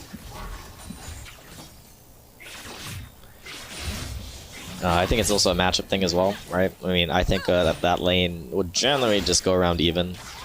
And the bot lane, if one of them gets more ahead, they'll be able to carry the game versus the top lane, as well as, right? Getting a Sion ahead versus getting the other bot lane ahead, it's completely different, right? Getting Sion ahead doesn't do much for the game, in my opinion. Versus if you're getting Corki Rel ahead. Yeah. Corki will just be able to snow one-shot almost everyone. Something I noticed is the blue team also is not as tanky as the red team. Yeah. Right? They have the Sion and a Sejuani, which are like more true tanks, while the blue team is more kind of bruiser. So it's like Wukong being most, and then Wukong and Nautilus, which are like kind of tanky, but not super tanky. Rise, he builds a lot of health, not really like kind of tank items per se, but I mean he can probably take a hit or two. Yeah. Won't get one shot by the Corki. Right. I guess their one true tank is the Nautilus, but he's going to be support, so he's not going to be like, you know, ultra tank. Like we saw with the Ornn? The Ornn last game, yeah. You see here, not a lot of action happening, kind of just farming mostly. Pretty even on gold, both teams. Oh yeah, like very even. Even on kills, even on gold. The red team, Washington, sorry, San Jose. San Diego. Oh my gosh. I am saying a lot of wrong things. Misses the Nautilus hook, but it looks like, wow. Oh yeah, there we go. The Xayah ult dodging the Sejuani ult, and it looks like the Nautilus goes down. As he has no hook for the escape as well. Yep, and as you were saying there, the engage for the Nautilus is kind of like a double-edged sword because he does get melted by going in. They're able to push the wave in here. Perfect time in gank though, right? Especially if that hook lands from Nautilus, it's just very free. Very good ult though from the Xayah dodging the Sejuani ult. Kind of puts her out of the fight though because Sejuani forces her to back off and just makes the Nautilus too vulnerable. Yeah. Explosive face melter. I am the man. Seems like the Rumble is has been keeping the Scion under tower a lot. Yeah, that's what Rumbles tend to do usually. They show, like especially when they're like a little ahead and can dictate the wave, they'll just perma shove into E poking into Q, and then they just shield the tower damage with W. And then take plates passively as well. That sounds so fun. Yeah, it's like another ranged top laner. Yeah. So you're trying to get... But both iconic skins from top lane though. We got Super Galaxy Rumble and Lumberjack Scion. My friend was, my other friend, our mid laner Lam, he says they should just make Super Galaxy Rumble the default for Rumble. It's impossible to play without. Is there an advantage to play with that skin? No, it just feels amazing to play with. I see, It's very clean. The sound effects are great. The animations are also great. Wow, Scion that's coming back top. Hits the Rumble and gets a fully charged Q. Have Heligon to make that procs grasp too, but... I think that's it, the damage. I mean, the Rumble flamethrower is just absurd in damage. I believe he has Leandri's already, but I'm not sure. This is the Sejuani ult, flash coming from both Rel and the Xayah. Looks like a TP from the Victor coming down as well. So it'll be a 3v4. But it looks like the blue team will be backing off and letting Rise shove mid for plates as well. And the wow, big trade must have happened top as well. Or the Rumble just is looking for a base. It seems like he is just ulting the wave, but does not manage to get it actually. The Rise gets a plate from the Victor TP bot lane. Little skirmish top as well. Seems to be top. Oh, the Wukong went ult there. Wow, blown up by Corki. Holy yeah, that is a lot of damage. Xayah ult's coming down as well. Wow. Cool. Oh, good sidestep for the Sejuani stun. Flashes and ghosts, but they did get the Sejuani flash as well. Victor ult's coming out, and Xayah gets hit by the Victory. Pretty good snap from Victor there. All pretty low, but no one is there to pick them off. And it looks like red team will be getting another drag, as well as being up around 1.5k gold. So a little lead for the red team. San Diego, I believe. Yes. Looks like they have 2 drags now, so stacking drags. Although blue team also has grubs, I'd like to note. Yes. They are up 4 kills now, though. The Wukong coming in here for the... Wow, finds the Victor, forces him to flash, but gets that 1 wow. HP. That has to be like one of the most unsatisfying things ever. Getting a perfect gank and stuff. Or finding him like recalling alone there and then just having to burn the flash to not secure the kill. Unfortunate. Rel clearing vision here. Seems that Rumble is still just perma-shoving the top wave in. That looks so fun for the Scion. I bet he's having the time of his life. Although I think later on into the game, the Scion will probably have more use in team fights. Although Rumble ult gives so much value. Yeah. To be honest. I think it's going to kind of be like a Scion's probably have a better like neutral value. Yeah. And then if the Rumble gets a good ult that can dictate a whole team fight. It looks like the Nautilus ult's coming out and Xayah will be chonked hard. And so far this Corki has done exactly what you said and just absolutely melting. Yeah. Corki's damage early is so much, early and mid. How does his packages, like his missile packages, work? Because I know like some that are like red that do more damage. Yeah. I'm pretty sure there's a set order to it. I'm not very sure, to be honest. But they just respawn after a couple of seconds, kind of like Teemo. Oh, okay. Pretty neutral top lane. The Rumble is just farming gold with first strike. Wow, the Nautilus hook. Oh wow, yeah. Chunks the Corki, but wow, that Nautilus has just to flash and takes gets 1 HP. Yeah. so much damage. Wow, and the both junglers are bought as well. And it looks like the Sejuani is just proccing the Heartsteel and dipping out after clear camps. The Wukong is gonna have a really rough time into the Sejuani, not gonna be able to duel her, and gonna have to kind of. The Rumble ult's coming out as well. To chunk the Scion as well as one-shot the wave. He might try to look for a tower here or next wave, or very soon.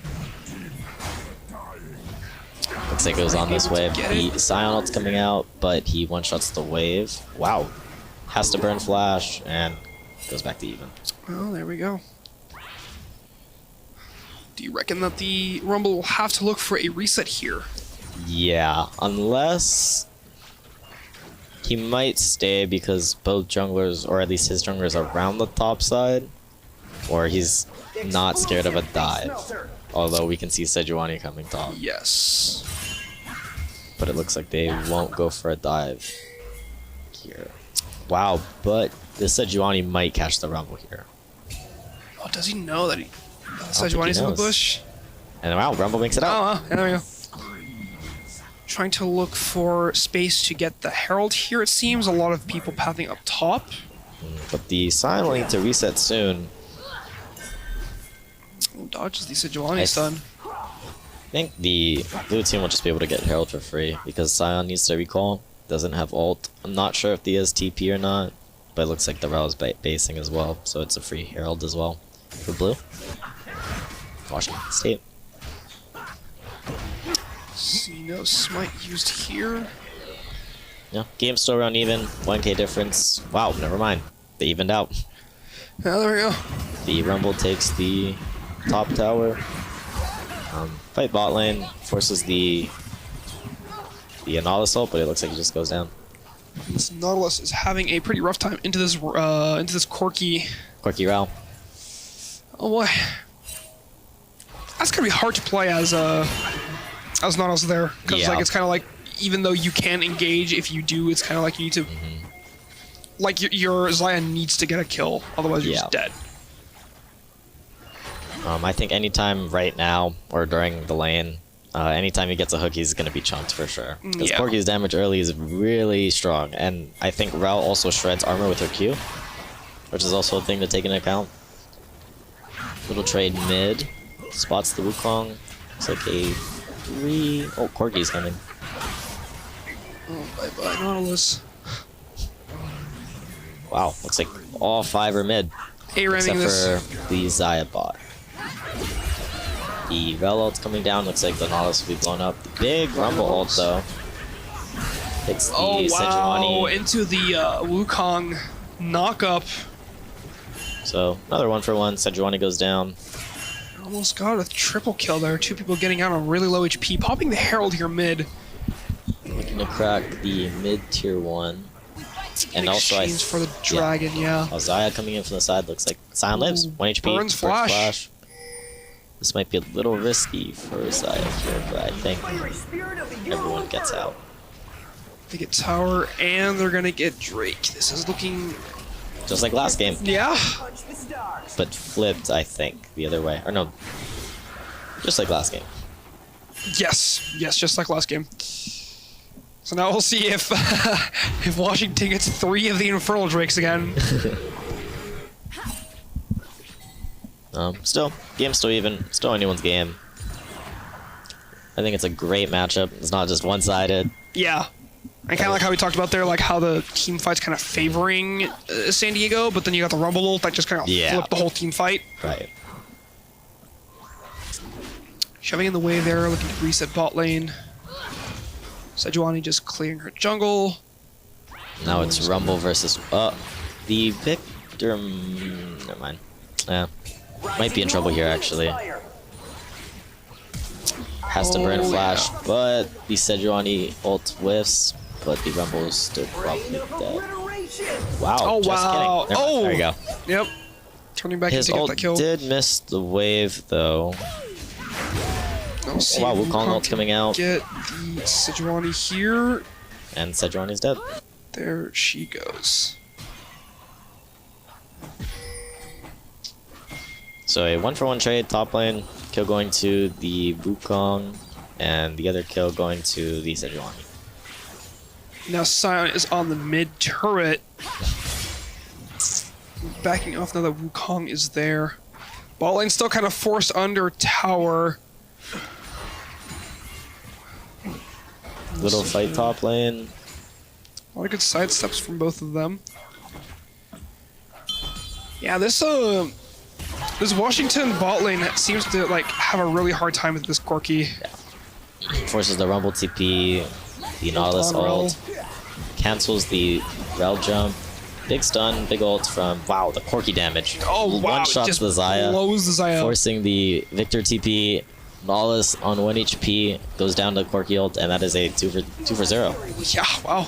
Wow. I think this Corki is going to be a force to be reckoned with 2 for in the late 0 game. in a 3v2 situation. It looks like they're going to be sending bot lane, I believe, either mid or top here. Wow. Corki is very strong. Yeah, he's definitely going to be a problem for Washington. So now that Corki is, like, pretty strong and is going to be pretty strong, what do you think the best case scenario for, like, Washington is? Like, what should they do to counteract this lead that he has? I think it's a lot of just dropping Rumble ult on the Corki's head, and as well as having the Wukong jump him. But it does look like the Rise will go down. Big hook, good hook from the Corki. Wow, oh, that's 1 Bullets HP. on 1 HP. Wow. That is insane. I don't know if you saw that. I think someone used a support item on the Corki at the end as well. Oh, wow. I think it was Knight's Vow, but I am not sure. Saved on 1 HP, Very unlucky. nonetheless. Very unlucky for Washington, Washington. San Diego's probably really happy with that. The E-Flash coming from the Rumble as well as the ult. See if Rumble is able to kill the Victor. But the Victor's wow. really strong. I don't know if you noticed, even though Rumble was the top laner, right? The Victor is on the same level, which indicates how like strong in XP the Victor is. Yes. Because top laners get more XP from their quests. Do you reckon that's because of the stronger laning capabilities of the Victor? That is, yeah. Then I think it's because Victor has like a stronger lane compared to the Rise, because the extra range he gets allowed to free farm. Yeah.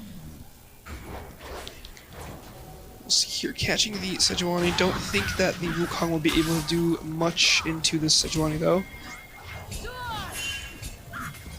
Nautilus is there, half health though. Trying to get a hook, burns the Sejuani flash. Sion tries to go for a fully charged Q there, but no one walks into his trap. Because the ward. Yep.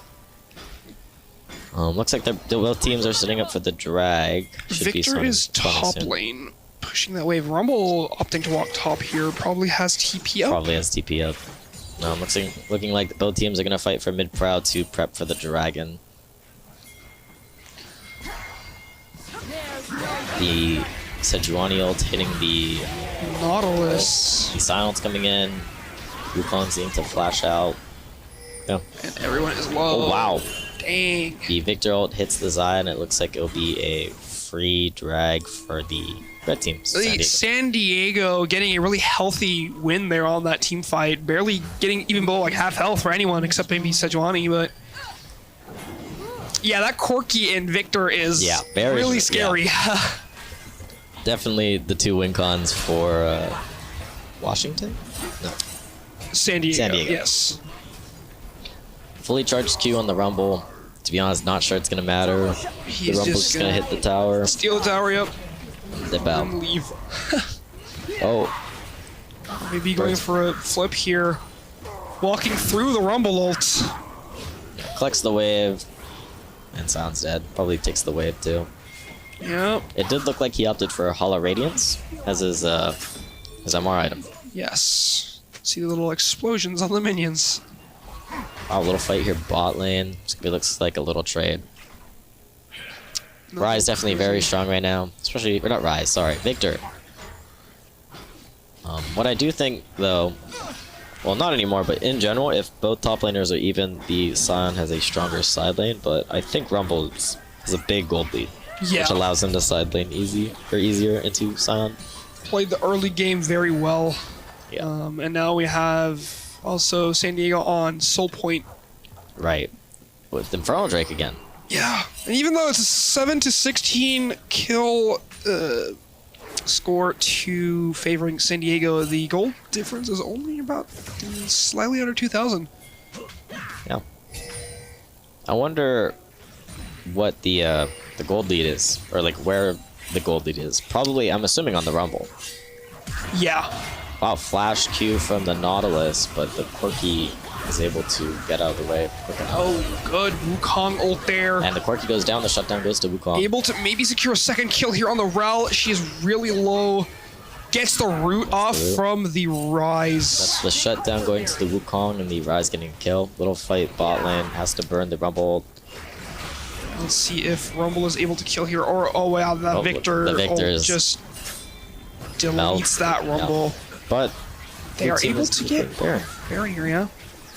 Sejuani coming in here though. The Wukong is pretty low. If they can pick him off, Sejuani has a pretty good chance to get the Baron.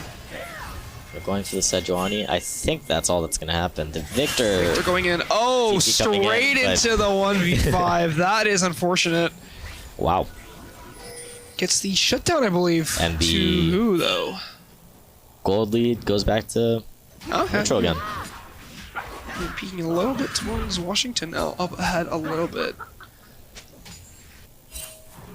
Yeah, it goes fast. Yeah. I think the game is still in either team's hands. Oh yeah. It's not definitely one-sided at all here, except for the drags. Soul Point, yeah, if San Diego is able to get that Soul Point, that will be really good for them. Really bad for Washington, but... I definitely think, especially for Victor, and they have so much more poke compared to Washington? Yeah, Washington, thank you. For sure. Especially with Infernal, right? The poke from the Victor and the Corki is gonna do so much. The Corki R specifically, that thing's gonna hurt a lot. It's just if they're able to get onto the Corki, or if they're able to get onto the Rise, right? But the Rise does have Zonias.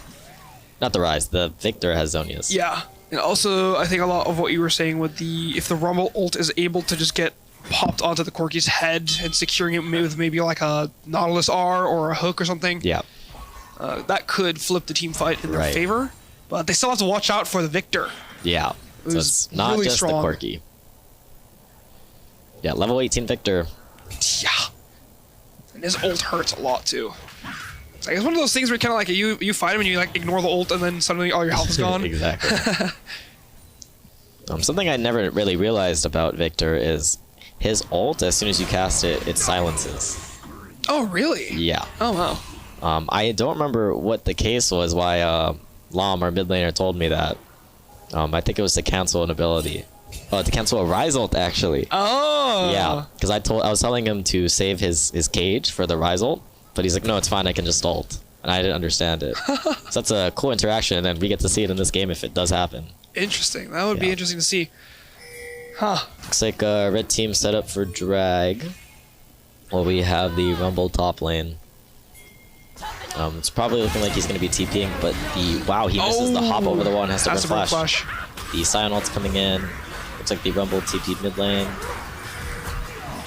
The Rumble ult drops on the Corki and he gets one shot. Oh, wow. But the flip, like I said, the Victor R coming in and just nuking people now, growing in a really big size. The Rise is able to ult out, but it does look like Red team will probably be able to get drag off this. Into Soul Point, which will be really beneficial for their poke. Wow. The Zonia's coming out from the Rumble, has to flash out. The Xayah is able to find the Sejuani, or the Rel. Wow, this the Xayah E. Yeah, that hurts a lot. Yeah, wow, they actually flipped the fight. Something you definitely want to be careful with is chasing or following into a Xayah, just because of that situation, right? Especially because they're all frontliners.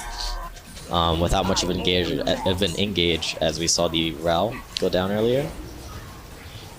Suddenly you're waiting a fight into a Zion, and suddenly she just pops E and all your health's gone. Exactly. Wow. So looks like a no soul point for San Diego. And now Washington is up 2K. What a flip. Still anyone's game. Oh, for sure. I definitely think San Diego needs to really try to fight for the next dragon. Yeah.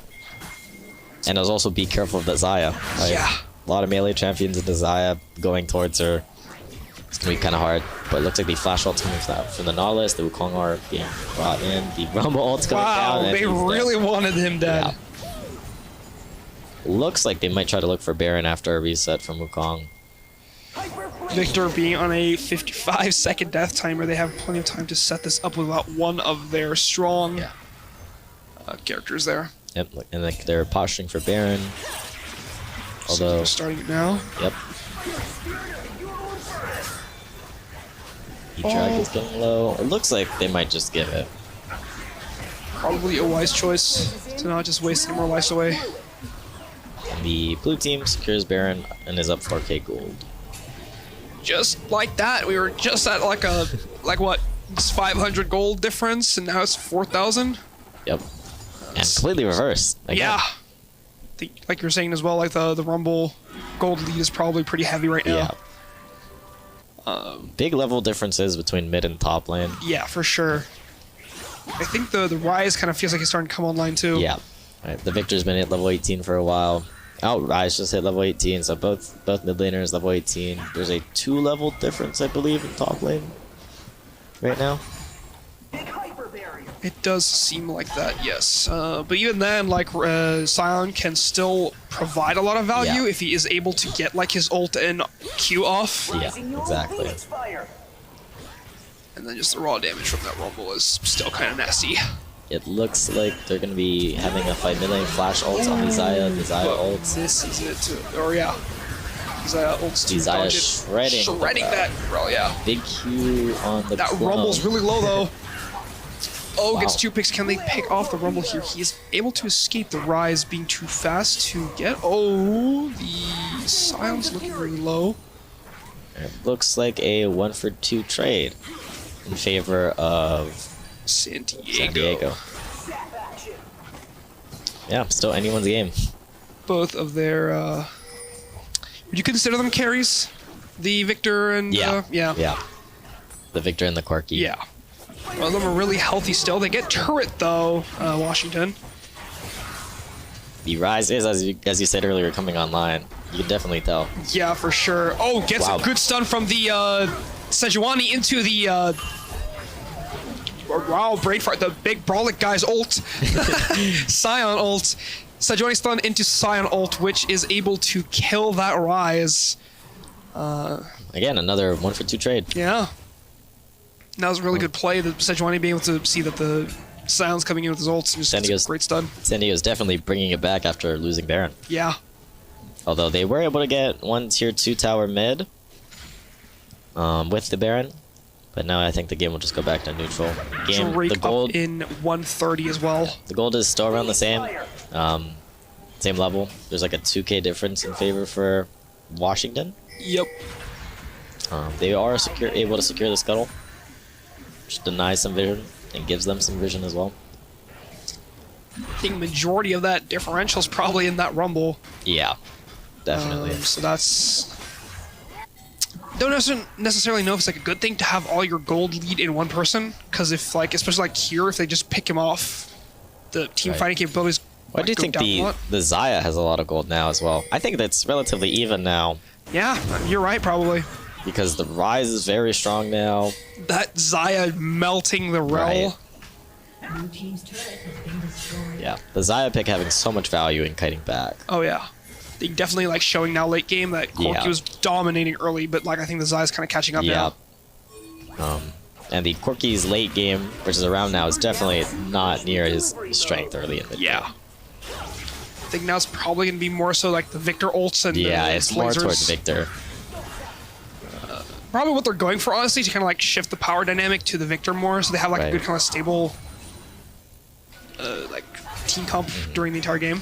Now I think San Diego has to more look for picks with their Sejuani. Yes. As we saw there with the Sejuani Scion ult earlier. Yeah. That's dangerous. I mean, if that hits, that's like almost a guaranteed kill. Especially if Corky's there. It does look like they're able to secure more space in the river. What I mean by San Diego. Right? They have so much, they're able to create so much space and utilize their Corky Victor poke. And the Scion tanks that. Wow, huge Rumble ult. Oh, and the Rel ult there. If that Victor ult can kill some, oh, guess one kill there. It's a pretty even team fight. The Sejuani flash and the Xayah flash coming out. Victor able to pick off. Oh, but the Rumble flashes over the wall. Scion passive almost gets Rumble, but they secure Oh, the Sejuani. Sejuani smite right before she Smited died. right before she dies, Wow, securing what a close soul fight. point for San Diego. Wow. Wow. I was looking at the Rumble like going away on 1 HP, and I completely missed the smite from Sejuani. Wow, what a close fight again. Oh yeah. It does look like they're going to be able to get the tier 3 mid tower. Probably Inhibitor 2, as their death timers are pretty high still. Wow, 2 towers. I'm wondering how this is going to play out from here. It's still anyone's game. Oh yeah, right? for sure. Now they have soul, but like even then, like the Xayah is getting really strong now. Yeah, Xayah is definitely a problem. Even Rumble now, like that flash over the wall really just secured that team fight for them, even though they lost a Drake. Right. Yeah, still very close. I'm wondering how they're going to be able to use the Infernal Soul and the amount of poke that they have compared to San Diego.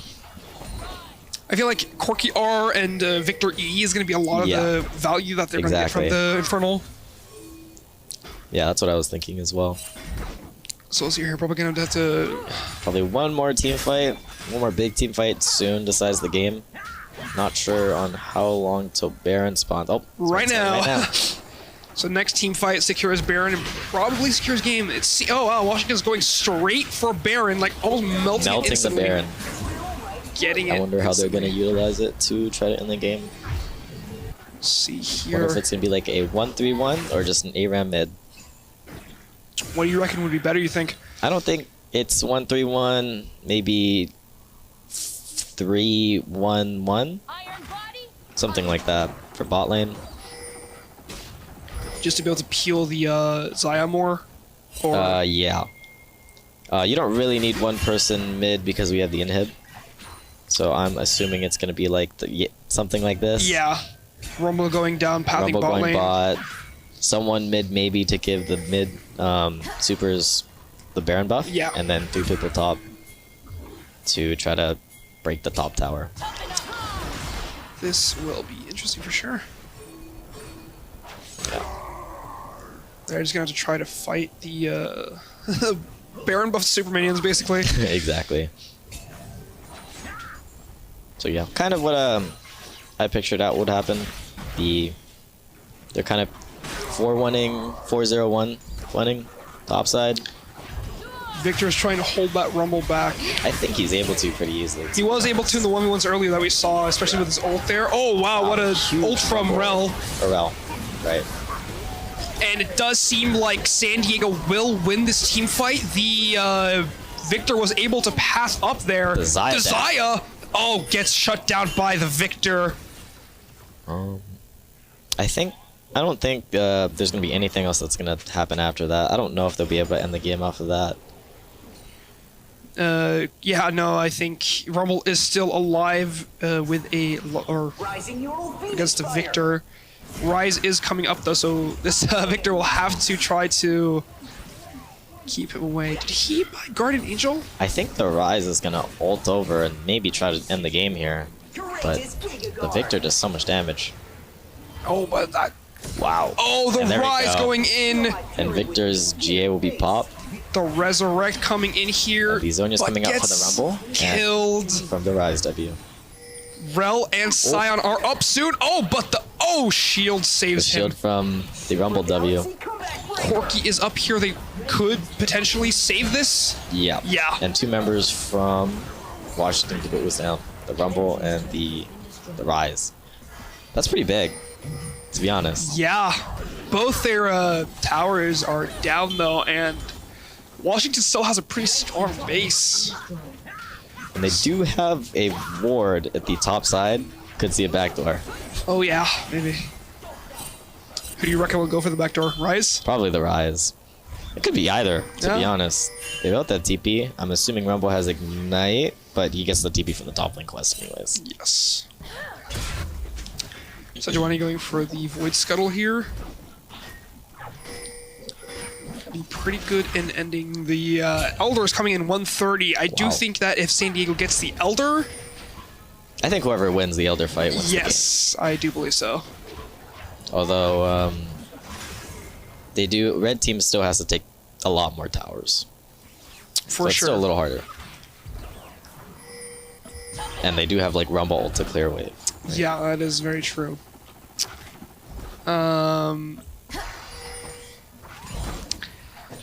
But we will see here. It's gonna be probably. Do you reckon it's gonna be like a stalemate until the dragon spawns?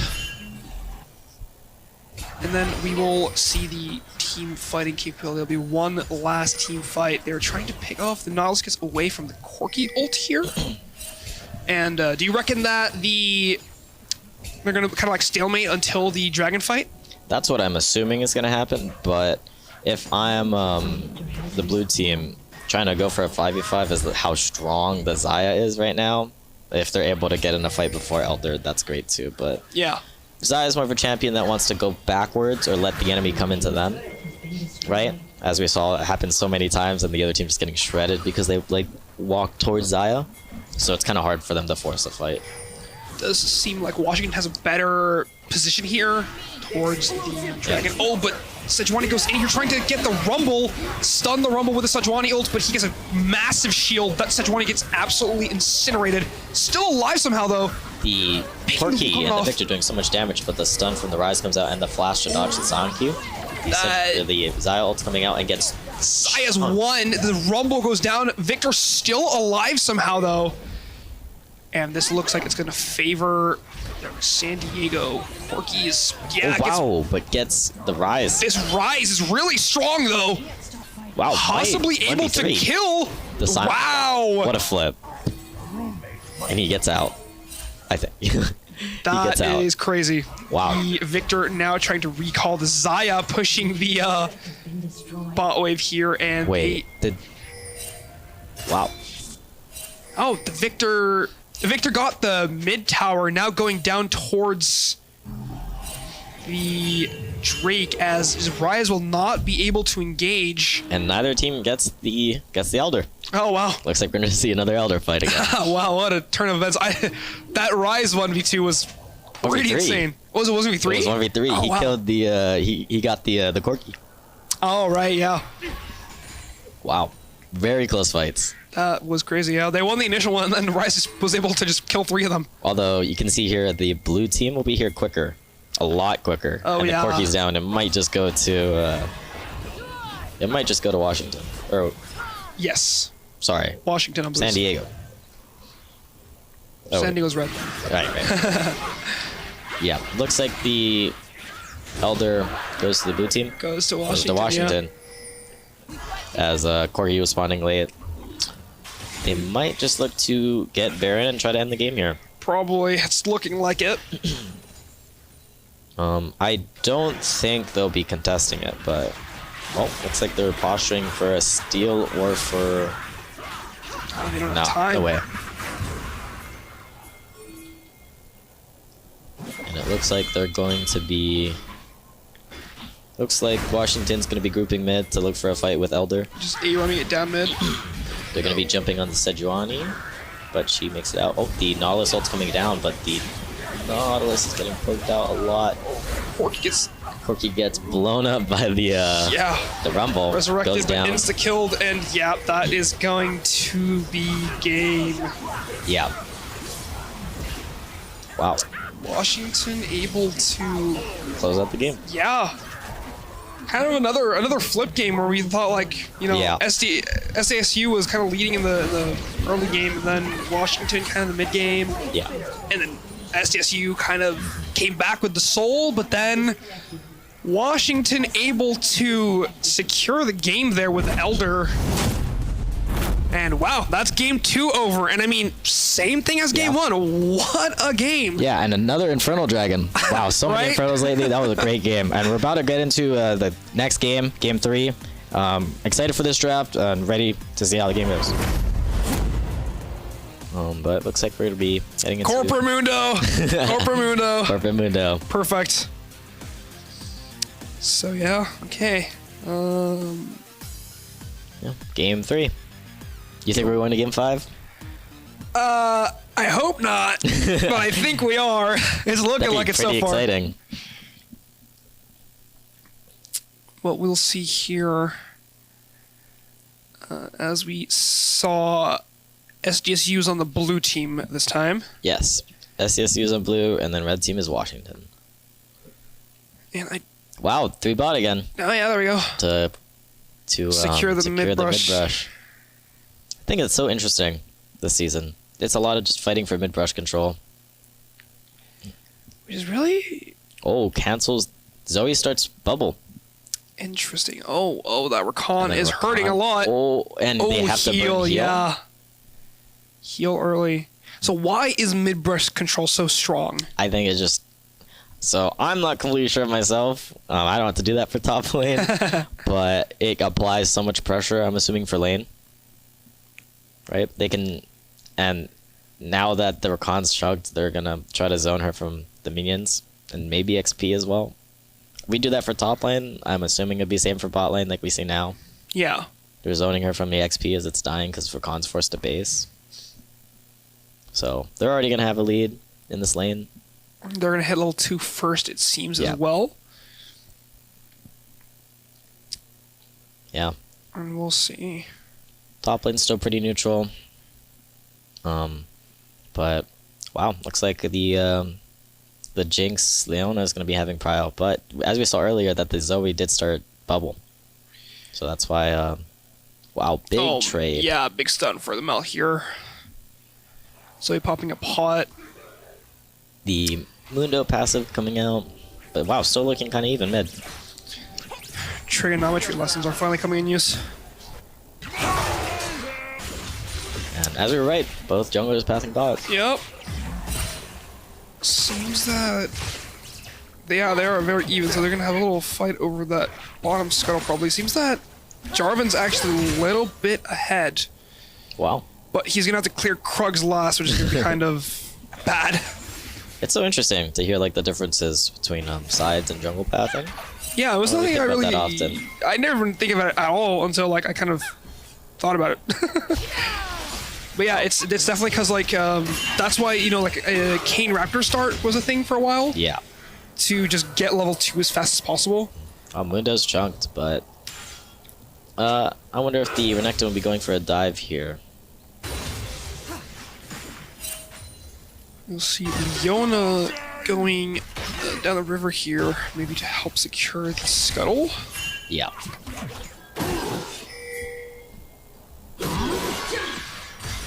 Stun off here. Looks like we're gonna see a 3v2. Leona flash having to come out. Jarvan EQing out. Gets out, but Hecarim secures the scuttle for that. Looks like he's gonna be going for the top scuttle as well. I think the Jarvan's gonna be double faster though. Yeah. I think the yeah. Kind of bad situation for Renekton now. It's unfortunate though that happened because his wave is shoved forward and he knows Hecarim's top side. For sure. Ooh, the Recon W coming out, hitting the Jinx for a little trade, but gets out. Still pretty even. Renekton is pushing the Mundo back a little bit in the top lane, but that's kind of to be expected because of his strong early game. Otherwise, it's looking pretty even. The Hecarim does have an advantage getting double scuttle though, so his gold advantage is going to be pretty high. Gold to MXP. He will get level 6 prior to the Jarvan. The Jarvan. There is junglers typically hit level 6. There's weird tech you can do. Okay. So you can actually hit level 6 second scuttle. Okay. If you you need to delay your first scuttle by like about 10 seconds. so that it spawns later, because then you secure a second candy for your smite, which gives you extra XP. That's cool. So if you smite the second scuttle, it gives you level 6. Wow. Which is around second dragon. So usually you fight second dragon, or first dragon, sorry, around level 5. Right. If you do that weird tech, it's level 6, but you lose a lot of tempo on it. So generally it's not worth it. Wow, the Mundo getting the plating, but losing he's chunks because though. Yeah. And I think, I'm not sure if Renekton took Ignite or TP here, but I don't think Renekton got his base off yet, but they're even HP. Something I am surprised not seeing is I haven't seen any proxying yet. Yeah, that's true. Maybe it's not done as much in organized play, but I'm surprised I haven't seen it that much so far. It's because of the singed ban. I think it's also because the lanes have been relatively pretty even so far. Yeah. And do you generally proxy when you're ahead or behind? I usually do it in both situations, to be honest. If my lane is like, if my waves are really bad, I will proxy to fix it, because it's cooked, or I will proxy when I'm ahead to create extra tempo. Let's see here. All of a sudden, Moon is slightly ahead in health, but Renekton is using a pot to bring them back up to speed. Zoe hitting a stun. Oh wow, good stun from Mel here. But also it's the bubble and the Mel ult coming out, and Zoe's chunked. And it looks like Hecarim's coming in to dive the Zoe. He's still level 5 though. Grim from Zoe. Yeah. Dodge the stun. Oh, and but the Hecarim gets the kill. The Ignite coming out from the Zoe. Rakan's also mid. Kill shield. Don't think the Hecarim would have died from the Ignite regardless, but... Yeah. But they might look to dive the Yunara. I'm not sure. Bot lane Jinx is looking a little stronger, which is kind of surprising. It might be the... I think, honestly, I think it snowballed a lot from the level 1. Yeah, definitely. They got the center ward there, and then they were able to take push control. Yeah, and push Yunara back so they could have the XP lead. Exactly. But still relatively an even game. Just like every game we've had so far. No complete dominant areas. To be expected. I think actually Yunara hit 6 first. Yeah. Because Rakan roamed, and the Yunara got more XP from that. There we go. So the XP advantage is actually favored towards, well, at least Yunara. The Yunara ult's coming out. Secure. Soaking a lot of damage, that Leona. Yeah, but also Rakan got chunked as well. Yeah. So still even though the Yunara did have to burn ult.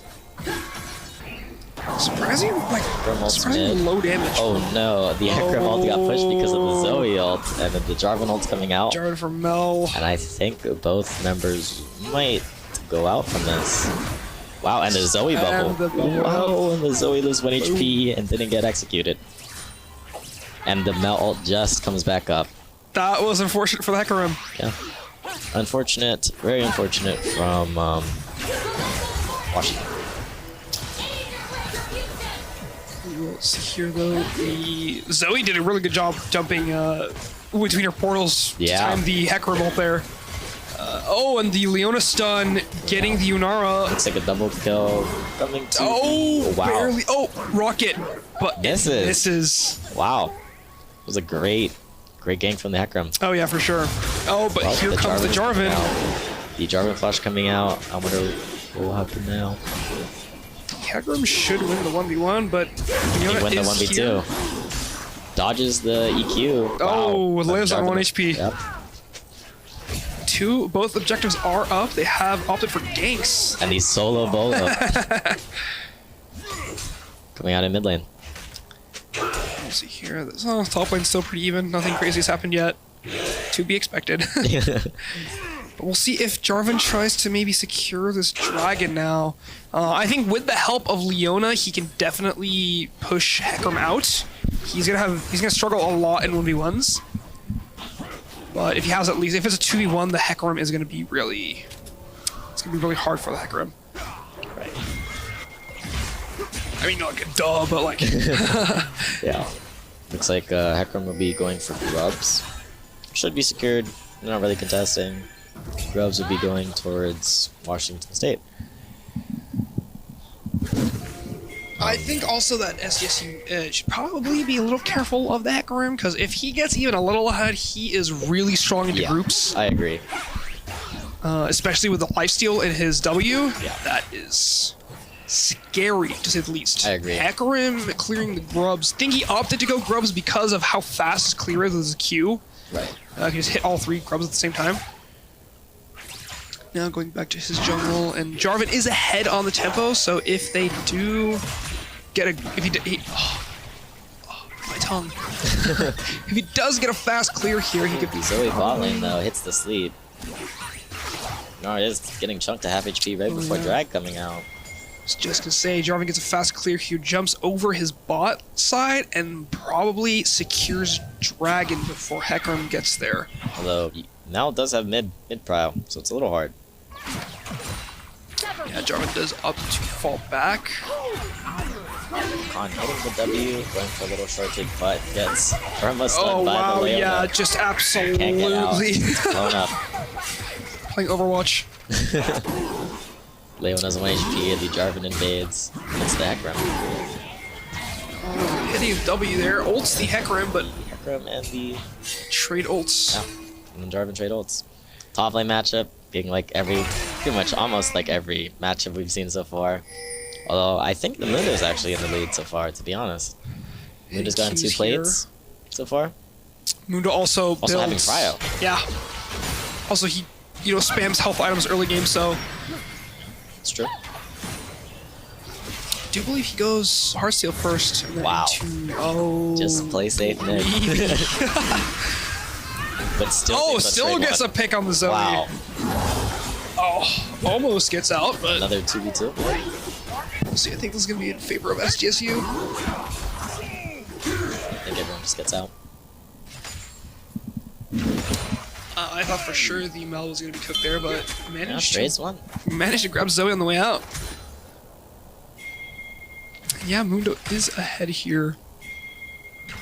Even though I do think Renekton's full combo does, a lot of damage compared to Mundo.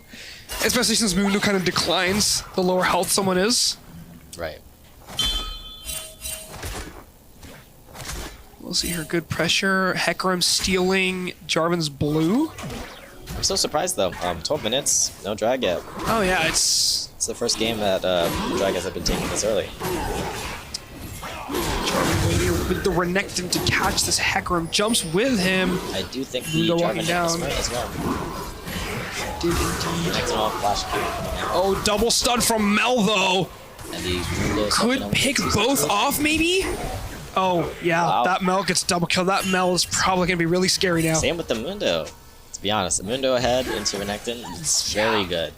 Very good for Washington. In a good position for the game. Seems like San Diego is down 2 kills and gold, but it is looking pretty good for them still. A lot of their gold is in the bot lane, I believe. Yes. Jinx is very strong. It's gonna be. I think it's gonna come down to the first pick there. If Washington or if SDSU can. Yes, if SDSU can get the first pick. Honestly, it's whatever team can get the first pick, I think is going to be the... If Jinx is able to get her reset, she should be able to dominate the fight. Exactly. Although, I wonder how she's going to be able to shred through Mundo. Wow, the reflex now on the Zoe bubble.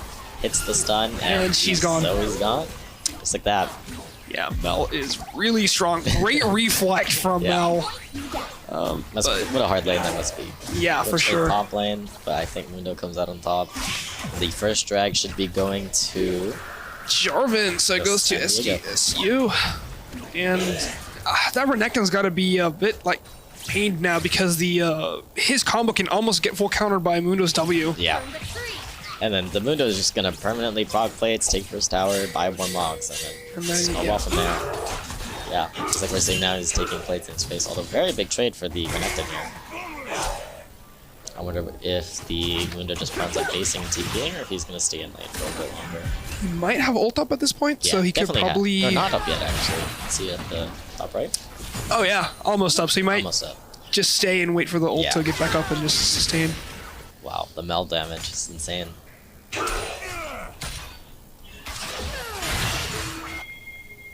We'll see here. Oh, Renekton decides to go in here. Mundo gets ult just in time. Double ult here. We'll see they just take waves instead. This is looking pretty grim for the Renekton though because of Mundo's insane health regeneration. Oh, but double I think dash. he gets out. But it's still so good for Mundo. He's so healthy, he's gonna just take plates again. Renekton's forced to base. Or he might try to stay. Because Renekton does have a good amount of sustain. That is very true. With this Q. He has it now, but he's... Oh, the Mundo! Mundo getting very low. Oh, ops a flash, yeah. And top lane still even. So no kills being traded. And Mundo did not get the plate. Oh, but he might stay still. As you see Hecarim coming top. Yeah. Could be a good bait for this. Hecarim could be coming at Mach 4.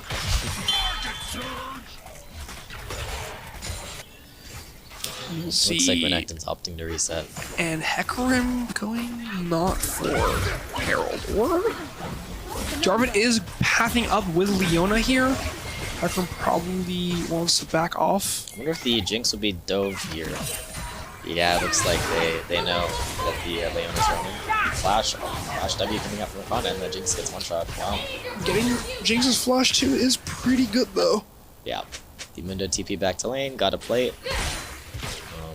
Yeah.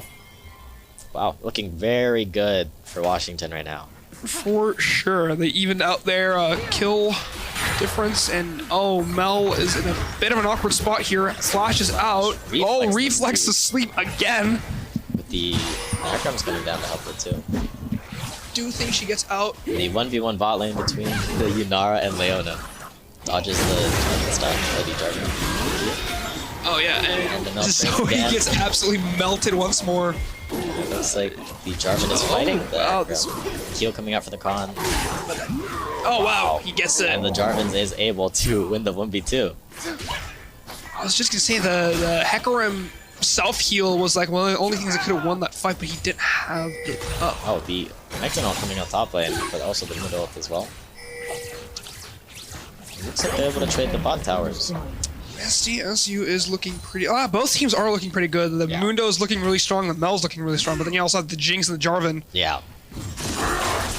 And Mundo once again just completely ignoring Renekton. Tower. Oh, a little scary for... Oh, wow! Close fight top lane. Did not expect that. Me Mundo neither, to be honest. Goes where he pleases. And dodges the Zoe bubble and is out. Just completely face tanks Renekton, gets tower, and still kills him. As you can see, I believe Mundo already has more mods. Oh yeah. You can see his health going up a little bit.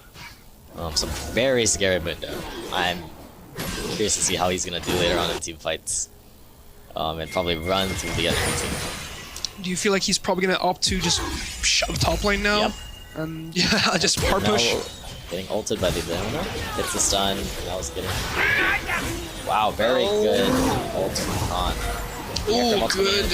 Oh, wow. Hecarim ult pretty good positioning, but gets hit with the Zoe bubble. Yeah, it looks like this team fight will favor San Diego.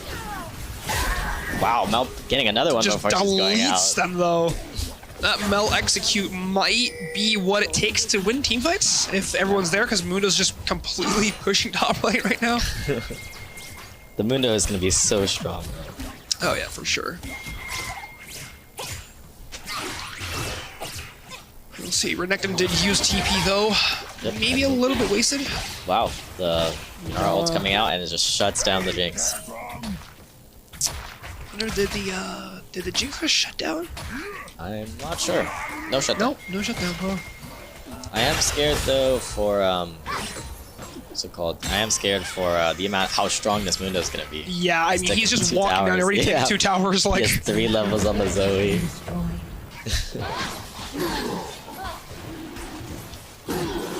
We'll see here. Washington is able to get the second drag.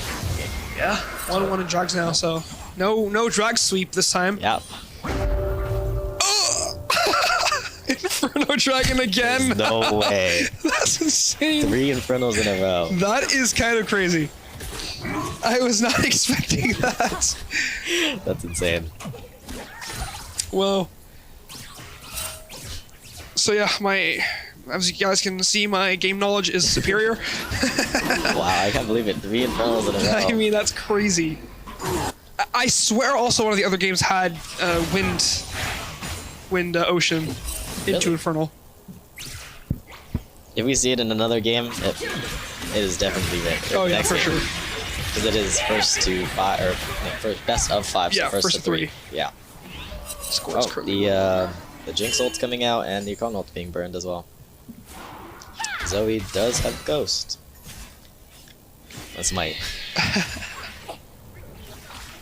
In these side lanes, I see Mundo being a big problem. I am surprised they didn't swap him to bot lane yet. That is typically what they want to do, so he can just get more plates. And just get like even more fed. Yeah, but I'm sure there was like an unoptimal wave timing for him to be bought. But he does so well into Renekton right now. Yeah, it's like that's like he has one auto Heartsteel attack already. He has Warmogs. He's just gonna be able to stay forever if he wanted to. And Renekton does do more damage, but the pure health difference is like he has what, like 3 times Renekton's health? Probably around there. But he's going to be able to stay on the map so much longer than Renekton. So and into Zoe, he does so well as well. Oh yeah, I mean he can just ignore one of her stuns and just kind of invalidate her whole kit. Exactly. So what do you think Renekton should do here, considering the deficit he's in? Honestly, he's got to hope the team fights go more better for him than the Mundo. He's still very useful in team fights. A point and click stun brings so much value. Right? He can just dash over to... Yeah, a lot of mobility. Yep. Wow, the Conult's coming out after the Jarvan EQ, but nothing happens. Use the ult to save himself. Looking like both teams will be grouping mid. A good dash from... And Mundo's going bot. What do we see? There we go, yeah. To match Zoe. 4 platings for him to take. Yeah. Mundo goes towards top to collect top and push top while the Mundo goes bot. Yeah, it does have a ult up too, so he can probably just completely ignore the Zoe. It's gonna be hard for the Zoe to play if she continues to match him. Wow, looks like they're gonna be sending 3 people bot though. Honestly though, I don't think he's even in trouble. He collects both Heartsteel and bots away. Yep. Right? It has to burn ult though. Unless Jarvan has ult. Oh, but they have the Ignite on him. Wait, something happened with Renekton in DC. Oh. Wow, that's so unfortunate. That is crazy. That is so unfortunate for SDSU. That is crazy. And I don't know if that would have changed it, but he's able to kill the Zoe. Yeah, I don't think Renekton would have gotten there in time regardless. I don't think so either, but still, wow. And what do you predict is going to happen now? Do you think Mundo dies, or do you think he lives, or do you think he kills Jarvan? So he has passive up, so he can stun him. Okay, crazy prediction here. I think he is gonna... Jarvan's gonna dash. Oh, okay, Jarvan's gonna dash. He's gonna Q and get away. Good try. Oh, almost. Almost. The slow. Yep. Not sure what happened now. Wonder if yeah, our end is frozen. Might be a stream disconnect here. Physical hardware wise. Yeah. Yeah, we see this beautiful shot of this. the Rakan Yunara. The Rakan Yunara. Oh, there we go. We're back. Wow. Yeah. Yeah, Jarvan getting the shutdown on the Mundo is gonna be really huge. Yeah. I do think that the Mel dodges the Leona. So I think she's gonna be going down here. I don't know if you know, but Mel is kind of a counter. Or not Mel. Leon is kind of a counter to Mel. Oh, really? Because if the Mel has nothing to W, right? So if the Leona ever tries to hit her with an ability, she will always be hit. Right? If she launches the stun towards the Mel and the Mel reflects it, she's gonna go to the Leona. Right? And then the reflect does nothing against the Leona ult, and the stun, the melee stun. So. If the Leona is ever able to find anything on the Mel, it should be pretty free. Which I think is what they're going to be banking for the team fights, because Mel's team fighting capabilities is really strong. Right. I mean, well, just like what passive execute is still insane to me, but yeah. Games are still pretty even so far on drags. Just the Mundo is a pretty big powerhouse. Do you think the gold difference is definitely pumped in that Mundo? And I'm not sure if the driver will be able to shut him down later on. I wonder what item the Mundo's building next. He's starting to build armor yet? I don't really know top lane builds. I know jungle builds for him. Usually he builds like either Titanic, Hydra, or Dreadnought. Not sure he's up. Wow, and then the Hecarim gets blown up and deleted. Coming into it. You flash, stun, hitting the and absolute sweep from SDSU here. Mundo wasn't really able to get into the front line as he wanted to. Wow. And they're gonna get Super Dragon here. Yeah. The amount of stuns from the Leona is crazy. Shuts down the Hecarim. Oh, bye-bye. Wow, but the Renekton gets blown up from the Mel. Two strong people survive. Because I know Mundo could opt to build. I don't know. They don't have like a lot of like slows per se, but he kind of opts to build Deadmans sometimes. Yeah. But I don't know if this is the comp to do that in. I don't think it's bad. They have a lot of 80 damage. That's true. I think it's fine to do, to be honest, but it does look like San Diego will be securing the Baron. Mundo coming in, tanking everything. Will he get shut down? No. Looks like wow. I mean, the amount of damage he just takes and does not die. It's insane. Maybe opting to go Titanic Hydra into Deadmans could be good for just like an absolute burst that he could do. The Herald coming out, it looks like it's just gonna die to the melt. Wow, yeah, the Mundo value. That is crazy. He just walks in 1v5 and doesn't die. Yeah, I bet you their whole team is just saying push, push, push. While that was going on. Oh, he must be having a great time. Oh, that's why I love playing Mundo. The Gold Leagues are on the same, the Hecarim stun, or the Renekton stun going on the Hecarim, but nothing happens. The Yunara has to bring ult, and the Rakan. It does look like the Rakan. Oh wow, yeah. Big damage from the Zoe Q there. The Jinx ult coming out, hits the Yunara, stops the base, and the Mundo coming in. Gets hit by the stun and the ult though, so he might actually die here. Yeah, he's taken down. Wow. That Ignite is going to be a real... I think they have two Ignites. Zoe, Leona. I do believe both running. Or it could maybe be Renekton? Could be Renekton, yeah. It's running it just to prevent his self-heal, which is really... Looks like they might try to... They might take mid in here, but the... Mel does get a pick, and it does look like Hecarim has a Nara is here. They dodge her stun. And the Jinx Flash having to be forced out as well. Wow. Still such a close game. Oh, yeah. I think... I'm scared for Washington scaling, but San Diego's just playing the team fight so well. Right? Yeah, that Jinx is really capitalizing off of the kills. Yeah. The resets, like, she got like a triple kill there in the last team fight. And all of like the stuns that the Leona provides for them. Oh yeah. So good. Leona is playing really well.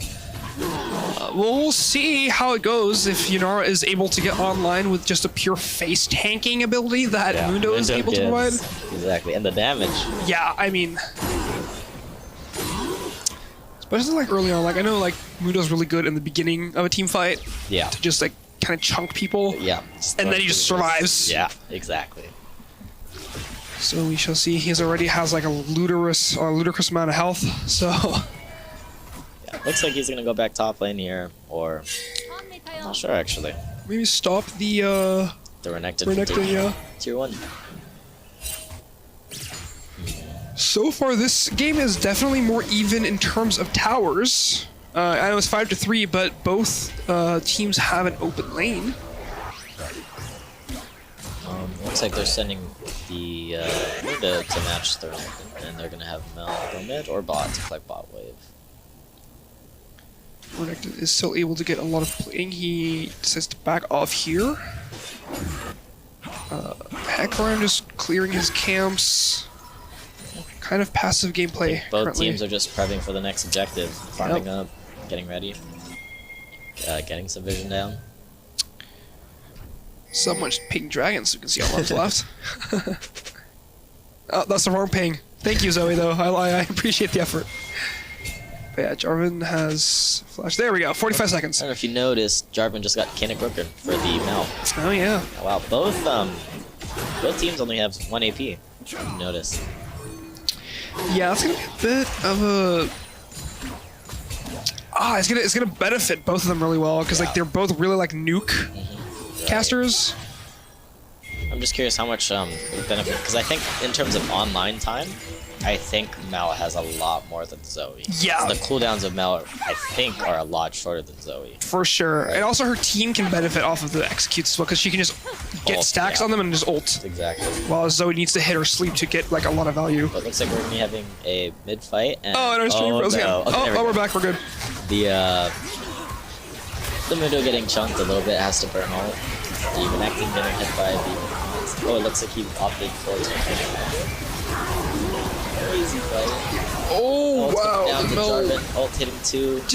Mundo losing absolutely no HP whatsoever. He's getting choked now, though. Jinx getting the resets, I think, for her passive. This Jinx is going to be able to just melt everybody now, yep.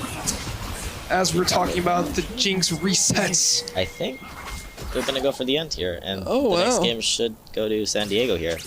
If they're able to, they have around 20 seconds. Until Hecarim gets up. Until Hecarim gets up. I don't know how much that matters. It's going to be kind of close because Jinx does have her resets here. True. So, with the objectives as well, which could snowball her. Exactly. Looks like Jarvan's opting to tank. It's going to be really kind of close. Oh, I think the game's just over here. I think it's over. With Jinx resets just melting the objectives. And game 3 goes to San Diego. And there it is. Wow.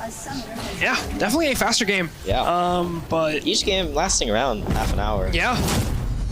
That was a crazy game 3. I mean, what a series we're having. I know, right? So it's so far. many back and forths. It's I can't even understand how things are happening. I mean, we're having so many good team fights and everything's just all over the place. Yeah, so and the different team comps, it's so interesting. I know, especially with the Fearless now that all the champs are getting banned. It's something new every game, so I'm really excited. I'm excited to see if we get into a game 5. Oh, that would be crazy. Yeah. So, having said that, we are going into game 4 now. So let's see the draft and what we are going to be looking at. So same thing again. Red side is WSU, and the blue side is SDSU. Okay. Yeah. I did not know. I thought it was just an alternating thing, but okay. Yeah. League, it's the losing team that decides what side they want. Okay. To get advantage in pick order advance. I see. Yeah. Shamrock Malphite. We have what is the joke? Spotify Malphite WhatsApp Malphite. WhatsApp Malphite. Yeah. Ashen Grave Knight, Mordekaiser. Oh, cool skins. This will be good. I'm excited to see Nidalee. Yeah. She's a fun champion. It's kind of. I don't know. I don't like. She feels kind of like underwhelming as a concept, but then you see her in action. Yeah. And it's like does crazy things. Yeah.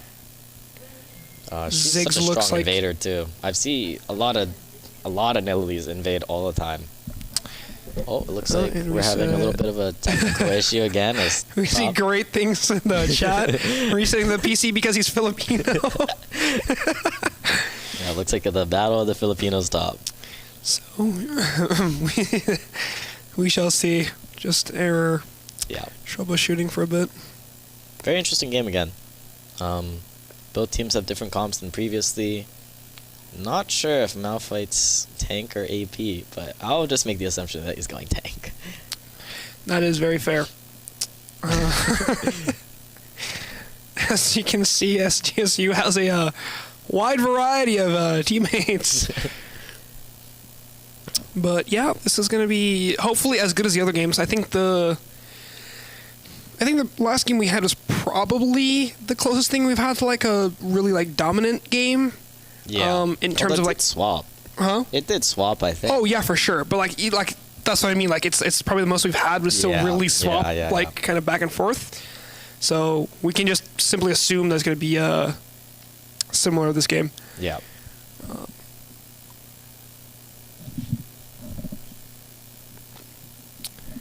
So we'll see. We got a reconnect recently. So we'll see if it resolves. Yeah. But Kiana mid and Pantheon mid. This would be a fun mid lane. That's going to be interesting. I think that's probably going to be the highlight lane. Yeah, I agree. Yeah, definitely. And there we go. We're back. And then we froze. This is going to come back in a second, hopefully. But it does look like there's going to be a little short 2v2 mid. I do think it's heavily Pantheon, and it'll be favored. True. Pantheon early is really strong with his empowered... empowered abilities. Yeah. Empowered Q, empowered W, you know? Empowered Q hurts. It does. And it's his Q in general is an execute. Yeah. Right? I remember Oh, there we go. We're back. You think that's delay? Like the stream delay? Could be, because it'll also be desync between the live and the... But regardless, we're back. Made in Italy, of course. Got all the classic skins here. Yeah. Both wards being put in the mid bush. No fight. No crazy fight over, mid bush this time, which is interesting.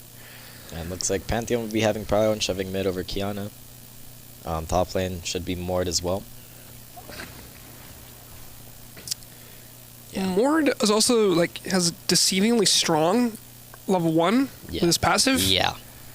It's pretty surprising as well. Yeah, for sure. Like, it can catch people off guard if they're not ready for it, but I feel like here... it might actually... Ziggs and them might have Prio. They might even it out. He has Comet. Don't know if you noticed. Oh, that is annoying. That is gonna be interesting, especially... Wow, I don't know if you... Wow, early level 2 for Mord. Yeah, really. So, I mean, that's probably why the health trade was like that, because he just shoved them out for level 2. So, I don't know if you noticed, Nidalee's pathing top, the best is pathing bot. So interesting. Yeah. Okay. And the Ziggs, Nami are able to get Prio. I think it's because of Nami, actually. Nami applies, the trades from Nami are so strong because of the heal. Yeah. Right? And also, Nidalee's... Wow, Nidalee's clear is being pretty fast. She was a little bit behind, but I do think Mbess has a pretty slow clear to start. Yeah. It was nerfed a couple times, from my knowledge. And Nidalee... Well, I mean, Nidalee's Nidalee. She's, good all around the board. Electrocute, trade mid, pretty even. Top lane... Malphite's winning because of the comment. Yeah, but his mana is running low. Yeah, that's his problem early game. Yeah. Oh, Ignite coming out from both teams. I was going to burn them both and not both do laners have it. an execute. I think Kiana's Q with Mountain does low health damage as well, I'm pretty sure. Oh, wow. Wow, what a snipe from Pantheon. And first blood goes to Washington. That was, as we were talking about, whoever got the execute first. I'm going to be honest, I really no idea how the forms for Kiana works. So if she clicks on the river, she gets the ice form, which is the stun. If she clicks on a bush, she gets the grass.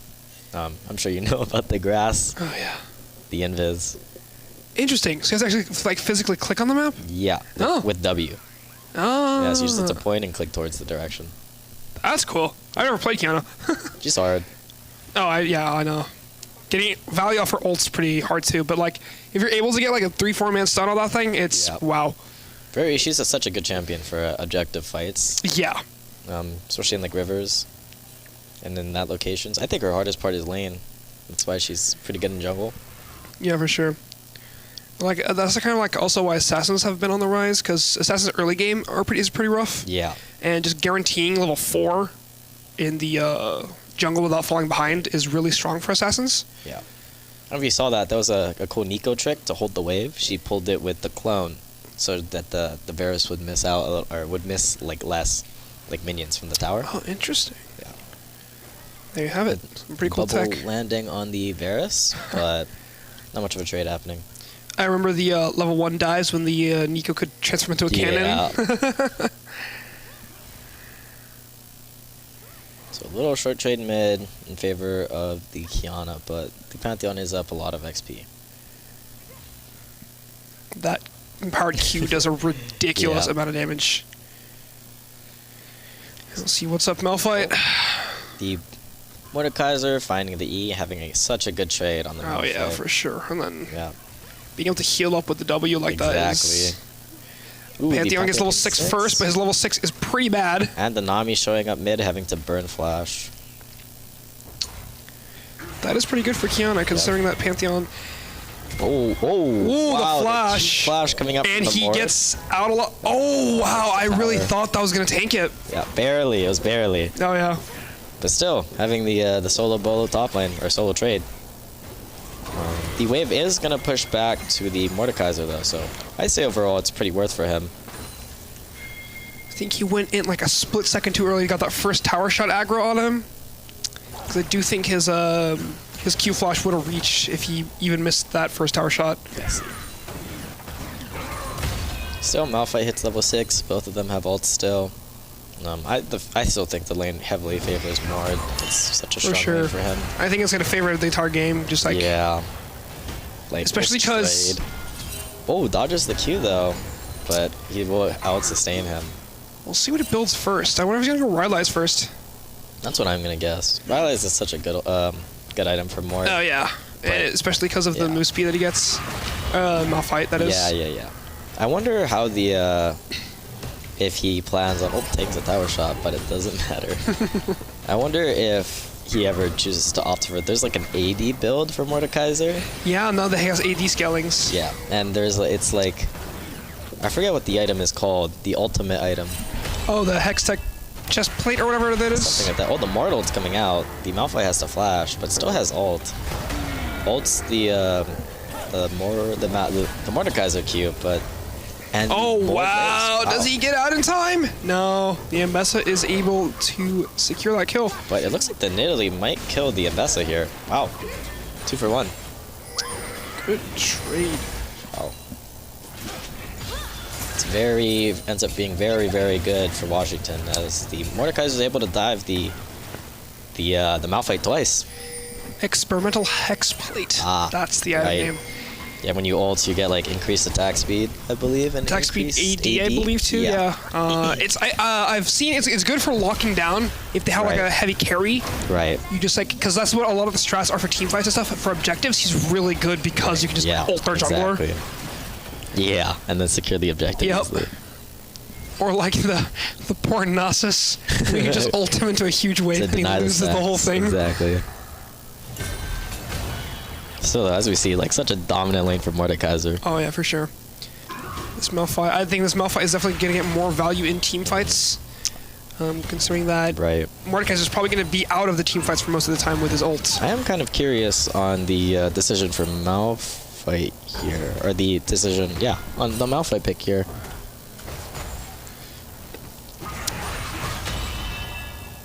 Let's see. Maybe they were thinking it was Pantheon top lane. And they got more jungle, Yeah, or if they like saw Pantheon and then picked Malphite after seeing it, because it's a good matchup, but weren't expecting it mid lane.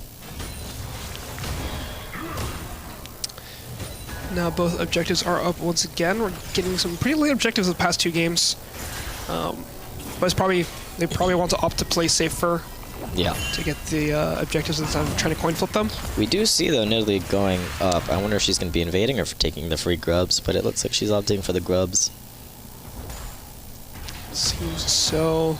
Ambessa recalling, so probably better to take the grubs than to invade. Yeah.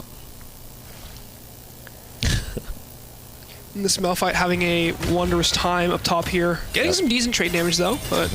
But it's hard to do much into, like, having infinite sustain, right? Yeah. Yeah, this is just how this lane will probably go.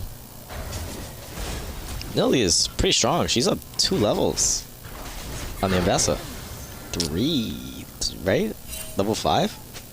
Oh, that's 6. The Ambessa? Yes. Oh, it's a little cropped, yeah. Yep. But still, up 2 levels. Yeah, it is pretty strong. The Nidalee did also opt to rush straight for the dragon? For the not the dragon. Oh, it's the Nico I got. Yeah. Generally, what a good rule of thumb is that you usually want to grab the scuttle before objectives in case you lose it, and then you can at least secure scuttle. But oh, the Kiana whiffing the ult, but the Ambessa ult reaches the Pantheon. Well, that was a right on the... Oh, but he gets the trade, and the Nico comes ult. And gets out. Wow. Now this Ambessa is in a pretty rough spot. Wow, that's so good for Washington. This guy's 2 for 0. Yeah, that Nidalee really, really strong. Up 3k gold this early on. Yeah, Nelly being really strong right now. Yeah, it's looking pretty rough for San Diego. SDSU, yeah. But we'll see, because the trend has been one team starts winning early and then it flips the other way around. Especially since this bot lane looks a little more favored towards the Ziggs. And, I mean, you have Malphite and Nami ults. Yeah. Which is going to be really strong. And, you know, Kiana's probably going to be able to pick someone off. We'll see. It's going to be an interesting game for sure. It does seem... I'm assuming the popular build for Varus is... Ooh, wow, and the Ziggs ult's nuked. coming out and gets the kill on the Nico. Good stuff there. Oh, gets wow, bubbled. lands another bubble again. Oh, the barrier coming shield. out. The flash coming of the Ziggs, but the Nidalee is here and the Pantheon. Oh, and but that Ziggs is going to be killed there. It lands the spear. Wow, that damage does a lot of damage. Wow. That spear hurts. Yeah. Yeah, Nidalee is so strong right now. Yeah. In this current game. Very, very ahead. This, yep. Oh, looking to dive. Go for a dive. Ambessa. Think it hits the spear. Yeah, that spear did like 33% of her health. Oh, this Ambessa might just go down from the dive, and it looks like the Mort is taking plates in his face. Wow, there's a fight all across the map right now. The Ziggs TP's back to lane. Looks like they will not be diving the Ambessa. And top lane just getting... It looks like he opted for Rylai's. Yep, I think that's the right play into Malphite, especially because he favors a lot of extended trades while Malphite wants the short burst ones. Yeah, exactly. Just hitting Q. Yep. Until your mana runs out.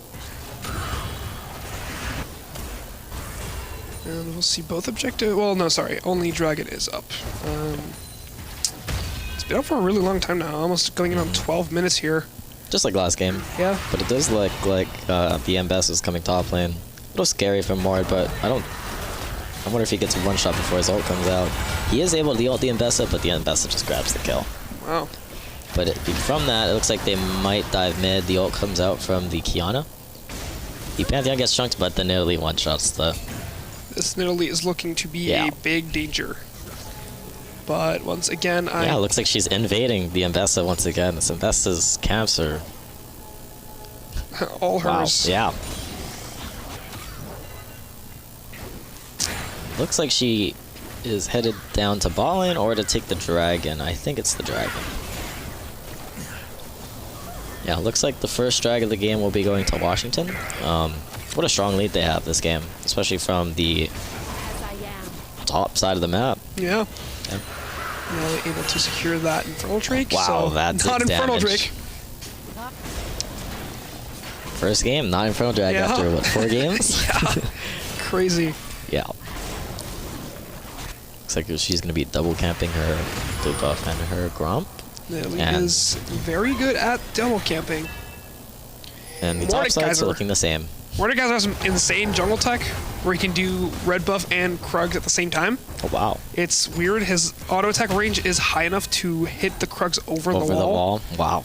So I've seen that with another jungle champion. I don't remember who it was. Wow, mid lane is the Pantheon does so much damage, and he has steel caps already too. It's looking pretty grim for SDSU so far, but we shall see when we start heading into like the mid-late game. Yeah, as team fights are played out a lot more. And I do, in all honesty, think that SDSU has a lot stronger team fight potential. Yeah, I'm not even sure how the team fights are gonna go, because unlike last games, there aren't really both teams aren't that tanky. Right, and they're more poke this game. Yeah, not very broad compy, but I do think because of the SDSU's dive into a lot squishier characters. Exactly, it's a little scary, even still. If they're able to secure, wow, the Nico ultimate. Wow. Gotta count the minions. Yeah. Very well played from the Nico there. Looks like the first mid tower of the game will be going to Washington. And it is a now almost, wow, it is a 5k gold difference. Wow. And I do think it's quite spread out too, so it's kind of grim for San Diego. And the flash coming from the Nilly to get the Mbessa. Wow, what a strong lead this game. This is probably the strongest lead we've had so far. Yeah, it is. It's not looking very good for SDSU. Pantheon's already like half health in the turret. And the top lane matchup is just horrible for this Mordekaiser, but the Malphite is getting some good trades in. So who knows, maybe the Mord will get one shot beforehand, right? Wow, oh, what a flash. Ulting, counter-ulting the Malphite, and this Malphite is might just be dead. Okay, he flashes them. Flash, but and there goes Mord W. But does he make it out? Oh, Dodges he was too cocky. But the Nelly's topside. True. That Mordekaiser opted to just let him wither in his passive and didn't get the auto attack off, and that made him die. So Mord just might be down here unless the Nelly gets in the heal, but the Ignite does kill. And it looks like they traded. Yeah. Wow. Do you think that is pretty good for Kiana, though? I mean, I do think it's good for Kiana because at this point of the game, Washington is up so much that any trades are pretty good. I think that because there's such a big gold difference, that if they're able to get trades at all, it's still pretty helpful. Yes, and we'll see if SDSU is able to get any type of objectives or towers, because that would be a really good chunk of gold. Yeah. Although from something from Nilly being top earlier, Mbessa is able to take a Gromp, and they might look to dive the Varus here. The Mbessa ult's landing, the Ziggs ult's coming out, but just the Nico ult, and we did see the Pantheon ult. This might be a turn. The Pantheon flash coming out. Flash over the wall, gets the Ziggs. And it looks like they might try to dive the Nico, but Kiana is here.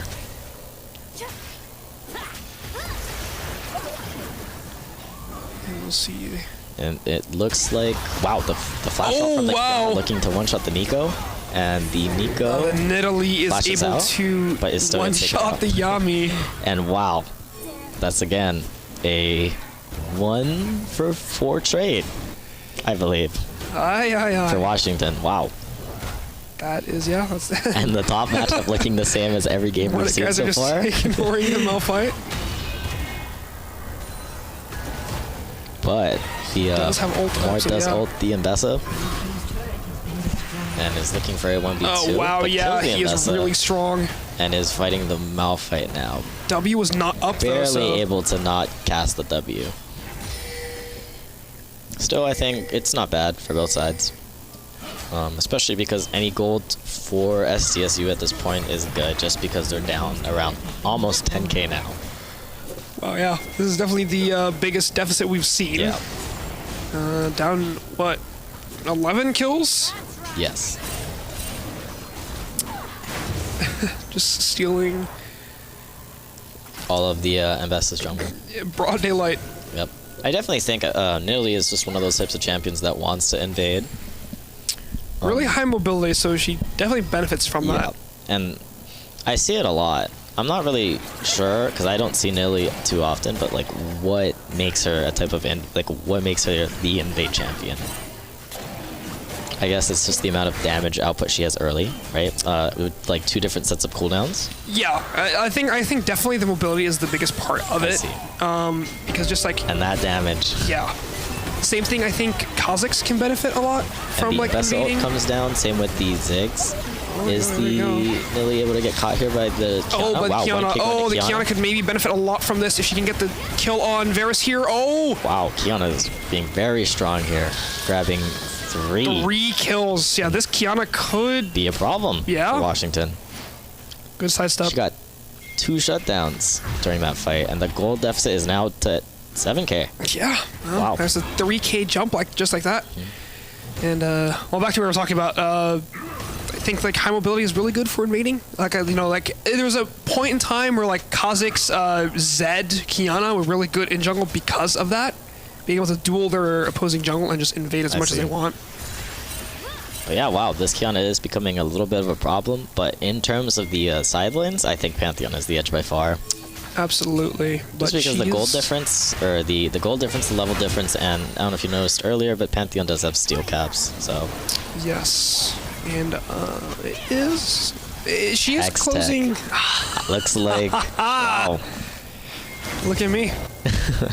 If only. Wow, you got it, no? I did. Wow. I guess Hex Tech. That's insane.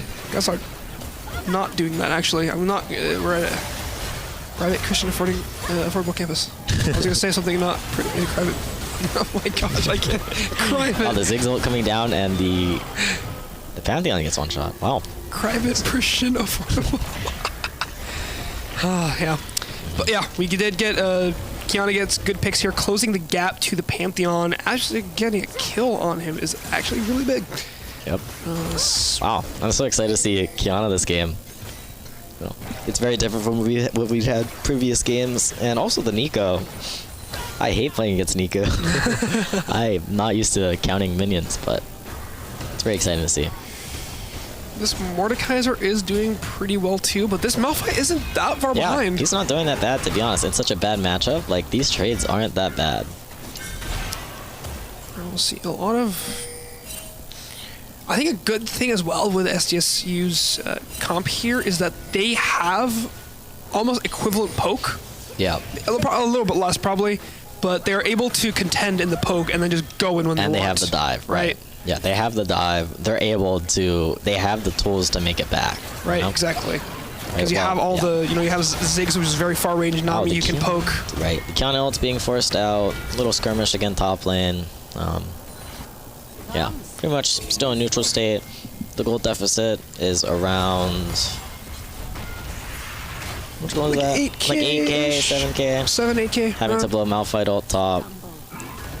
Don't think much will happen from here. I think they're just both setting up. Wow. The Ziggs damage. Oh, Ziggs being forced out. The heal coming out from the Varus. Oh, from the Nico, sorry. Taking negative damage from the Ziggs ult. Yeah. More taking a turret shot just for the sake of it. And yeah, Nidalee is basically owning the top side of the jungle. Yeah. It's not looking really good for Mbessa here. Down 3 levels, but she can't really do much into it. Yeah, and can't do much about it. The Mord holds so much space, right? The Pantheon has so much, also can hold so much space, right? Yeah. And it's hard for the Nami to get vision, right? To deny this. Yeah. Because she'll just get one shot if she walks in by herself.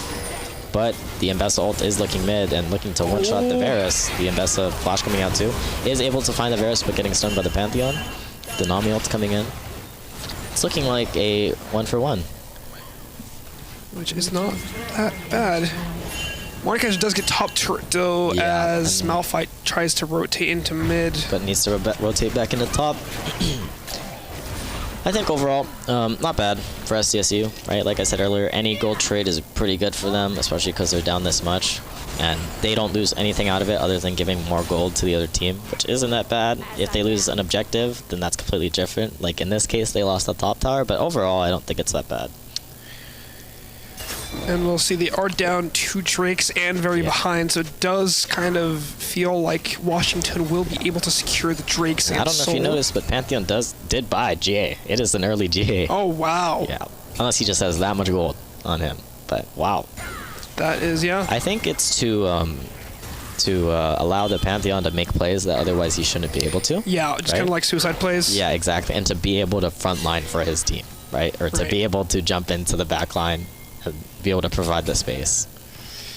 Interesting, because they don't really have like super hard engage. Except Mordekaiser, right. Mordekaiser can get melted pretty fast. Yeah. But it does look like Washington will be taking another drag, being on Soul Point. 3-0 in drags right now. And it looks like they're pinging towards Baron, so it looks like they're going to be forcing a Baron and forcing a fight to try to get one. Mord finds Mbessa, hits Mbessa with the drag. Gets ulted by the Malphite, is taking a lot of damage. Tries to flash ult Mbessa, but gets knocked out before he's able to. Yeah, I mean, SDSU does have the capabilities to win skirmishes. Yeah. I'm just unsure about their team fighting now because they just have, like, Washington has so many strong characters on their team that unless they're able to, get like a double ult with, the like, Mbessa ult coming out, finding the Nico, gets Nico ult coming out, and then the Nico ult allows the Nidalee to hit the spear, the Pantheon ult coming down as well. Nidalee not doing too hot, they only have half health here, but the Pantheon just absolutely nukes coming out. And wow, the big Kiana ult. One shots the Varus, almost gets out with Hextech, looking to probably drop to the Nidalee.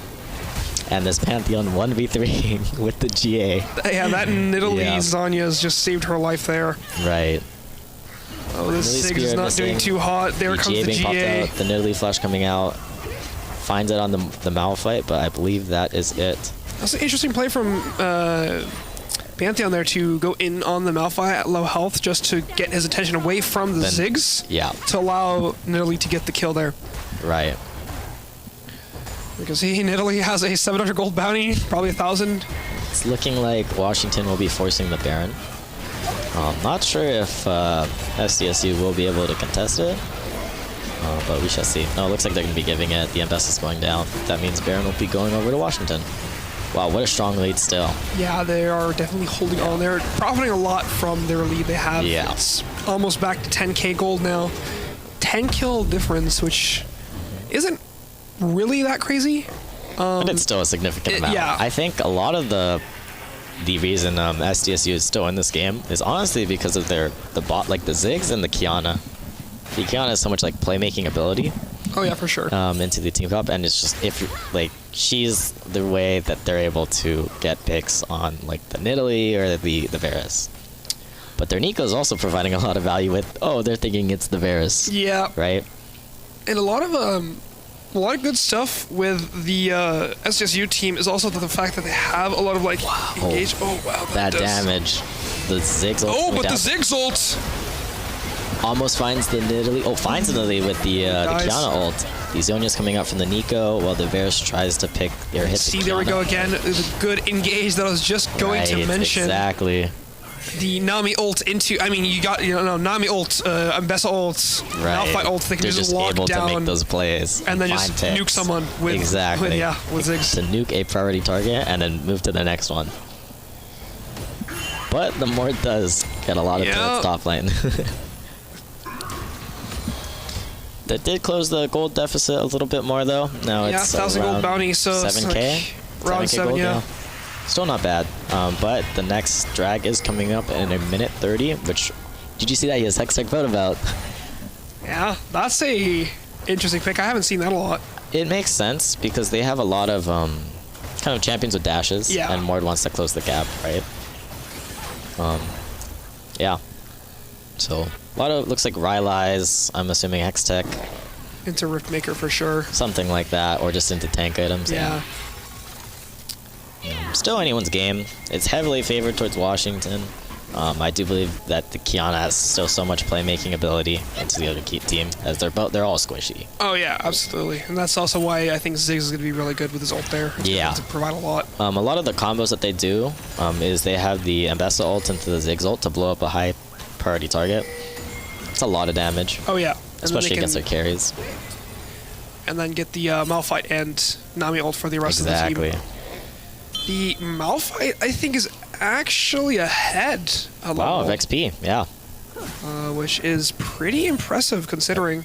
Especially with how Washington's been getting Barons. I've been getting like a lot of XP through that. Yeah, for sure.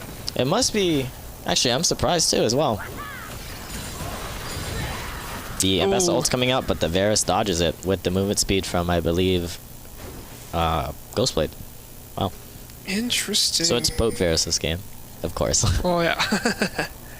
So we'll see here. Nidalee is in Mbessa's jungle, setting up for. Yeah. So they definitely had the poke advantage. It's gonna be really hard for SDSU to walk in through the, or not SDSU, sorry. But yeah, SDSU to walk in, especially towards the jungle. If they try to contest mid prio, then it's different. But walking in through their jungle is gonna be very hard. But it looks like they're just gonna be giving it and looking for the Mord here. Wow, that Ziggs damage is a lot too. And there the we Mord go. goes down, but Soul will be given to Washington. Especially Hextech, that's going to be tough to deal with. Yeah. The amount of slows they get and the amount of poke they have as well. And Mordekaiser's going to like that Hextech, especially with his allies. Exactly. And once again, the Nidalee has a monopoly on the entire map jungle. Level 18 to level 14. Wow. But it looks like everyone's grouping bot side, and there might be a fight here for the bot tower, I believe. And even though MS is a low level, her ult can still provide. It provides so much with Ziggs. Yeah. Like the synergy between the two, but it looks like there won't be a fight, and they're just going to opt to back out. As both teams prep for their Baron or next objective. Drake was just recently taken, so it is most likely going to be Baron that they're going to be fighting over next. Right. So it looks like it's just going to be farming up for a bit, getting ready for the next objective. Yeah. I wonder how SDSU plans on surviving and getting towards Baron, as the other team can just one-shot them. Yeah. And, Nidalee just deletes Ziggs off the map. Yeah, and like being able to get vision as Nami is so hard into the other comp, as she will just get blown up. Yep. And almost anyone on the other team can get blown up other than this Malphite, but still. Wow, though, it looks like the... Oh, there we go. Wow, big ults coming out from what a great Zhonya's. As the more TP's down... Oh, but Kiana is there. Flashes for the kill there. Finds the Nidalee. Looking pretty healthy, but it does look like... Washington will be coming down on top of this team fight. Yep. It's kind of rough for them because they need to divert their attention to the high priority targets that they have. Yeah. So if they get a pick on Nidalee, the rest of the team will be able to pick up. Exactly. Baron up in 39 seconds. Although they did use two important...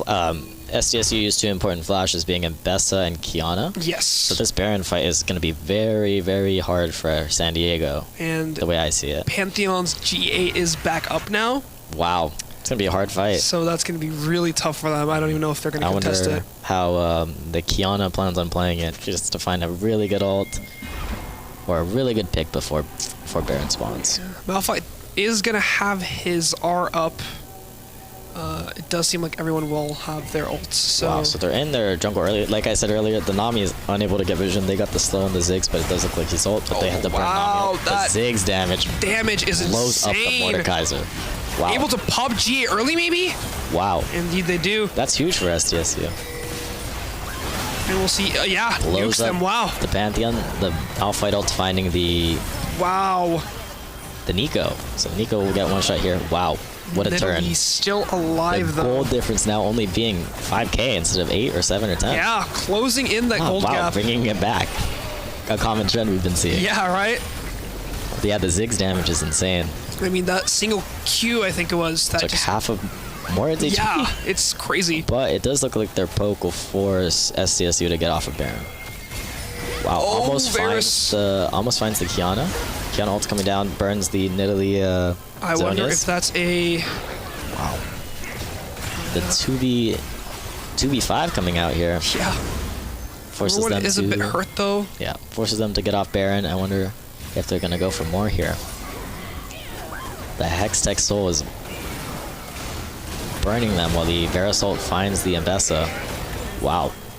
And two members of SDSU go down while everyone from Washington can come back up. Looks like they're going to go for Baron here. That is an interesting play there. Wow, but the Ziggs all coming down, forcing the flash from Varus. Wow, looks like the first Baron of the game. Second Baron of the game. Goes to Washington. Indeed, yeah. Wow, though, what a back and forth game still. Surprisingly, even with the 10k gold difference. What a different pace, I think, from the previous game. Oh, for sure, yeah. How the fights are, right? With the like the different types of comps we have. Yeah. Right? It's more of like instead of last game where it's like long drawn out fights, it's kind of short, bursty fights. Now it's just kind of trying to like find who to pick off and first. Who to one shot, exactly. Yeah. Instead of long kind of poke fights, it's like one shotting. The Pantheon all coming down, trying to find a pick from the side, but it looks like SDSU gets out. And it's also really interesting to see now that Nidalee, despite being like a really hard carry right now, is kind of being in the back line during team fights so that they expend their resources on everybody else and then she can come in and clean up afterwards. Right. We'll see Baron buff here going into their mid lane. Into their base. If Washington plays this well, they could probably end here. Wow, the Malphite finding 3. Wow, 3 people getting there.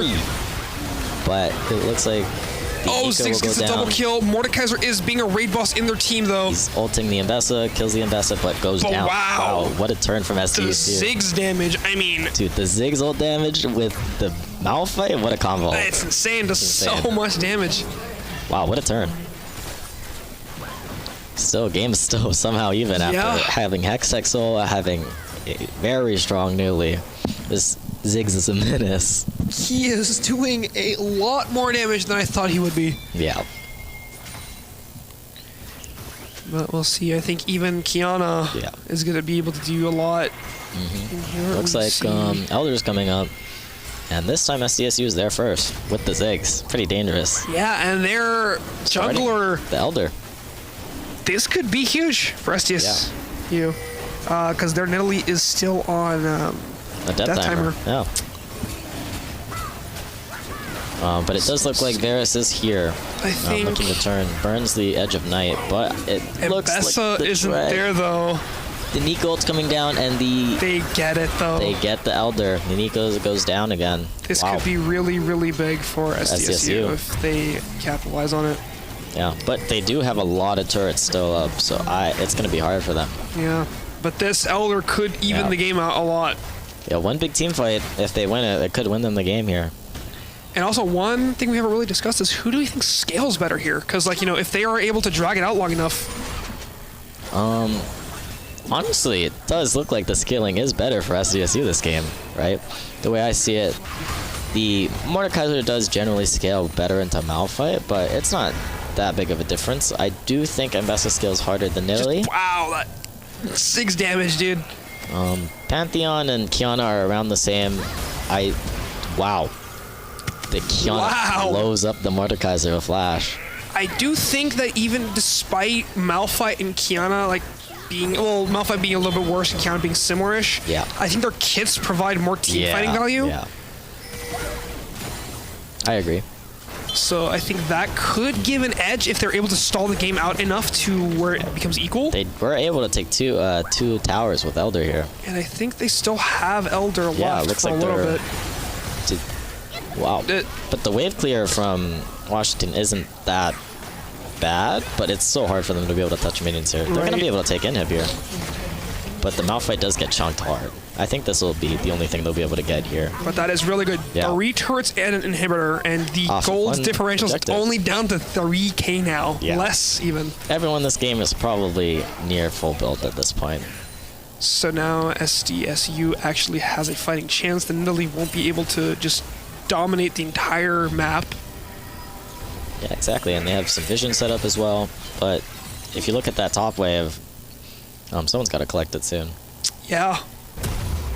It seems like they're going back here. I wonder who they're going to let collect it. Kiana, maybe? Probably. Yeah. Want to get the assassin to full build as soon as possible. I'm sure most of the team is full build at this point.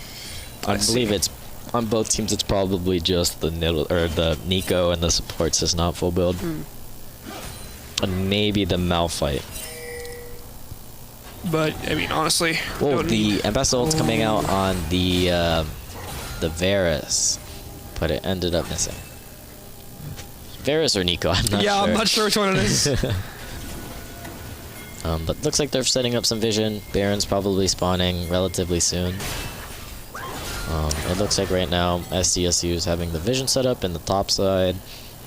Looks like Washington's gonna have to walk in together to deny vision, or as well as deny or contest mid wave.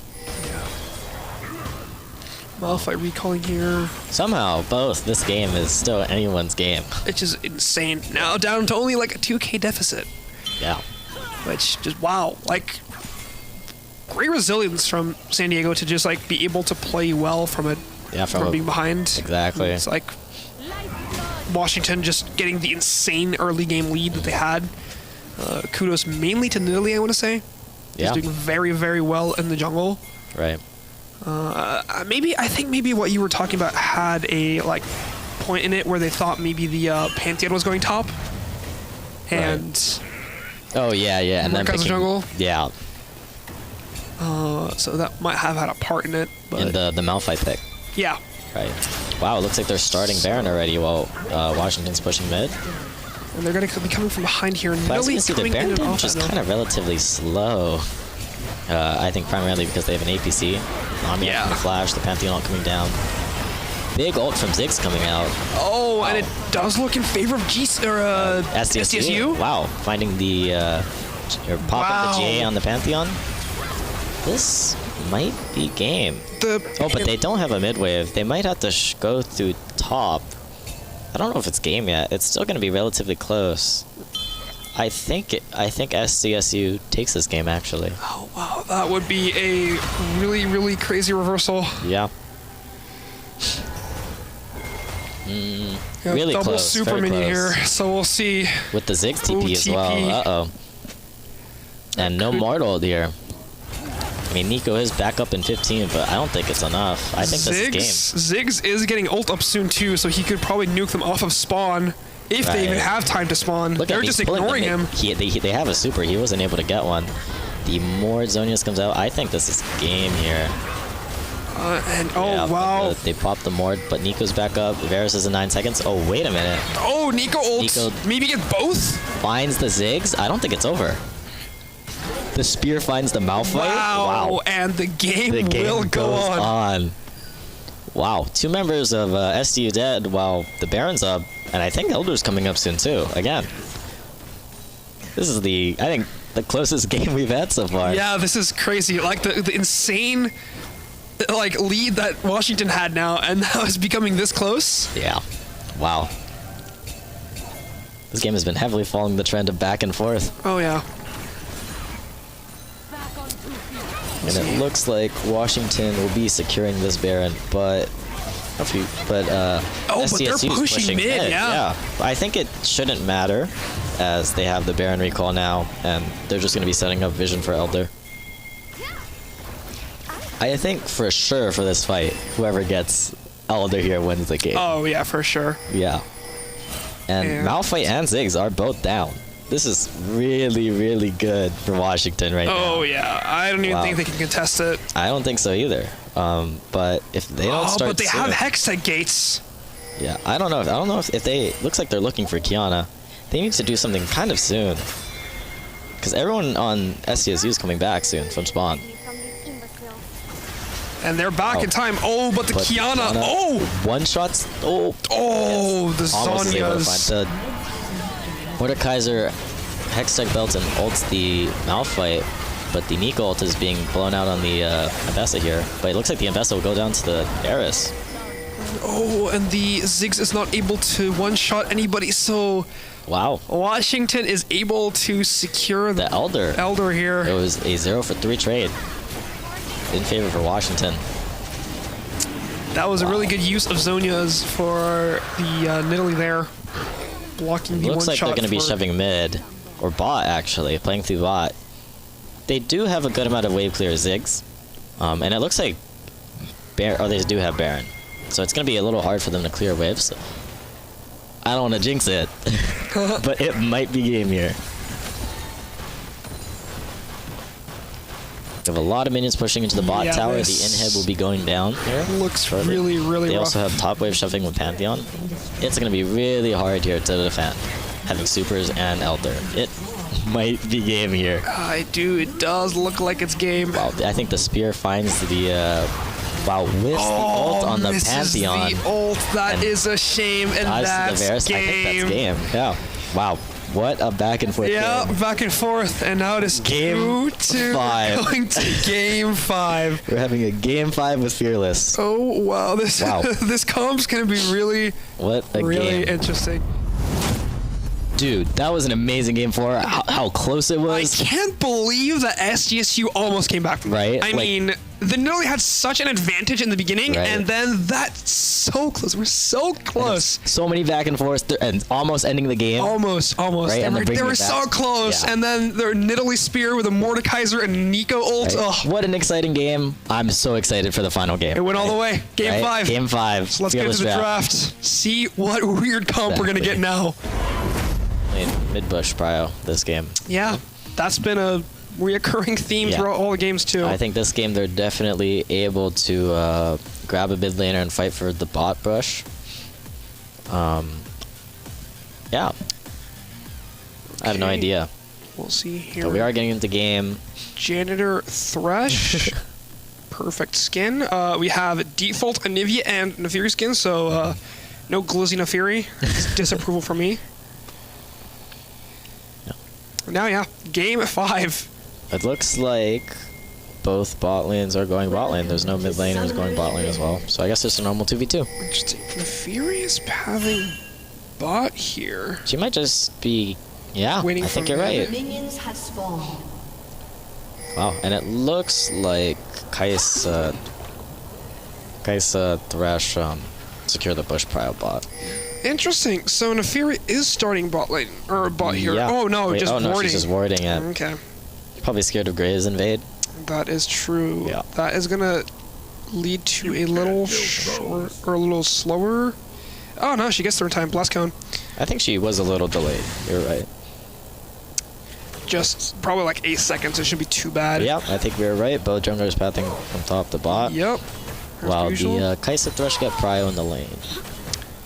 I also think that Graves is gonna have an easier time getting the scuttle. Yeah, I think you're right. But pretty standard so far. Little trade top lane. I'm not sure what ability grab. Big trade top lane. Wow, the Gragas opted for Q instead of E. So here, Midlane's still pretty decent. Anivia getting first level 2. Wow, I never noticed that the souls for the Thresh skin were ducks. Oh yeah. That's pretty peak. Guys, Lens W here, they also get level 2 first. Are the clears around the same for Graves and Nefiri?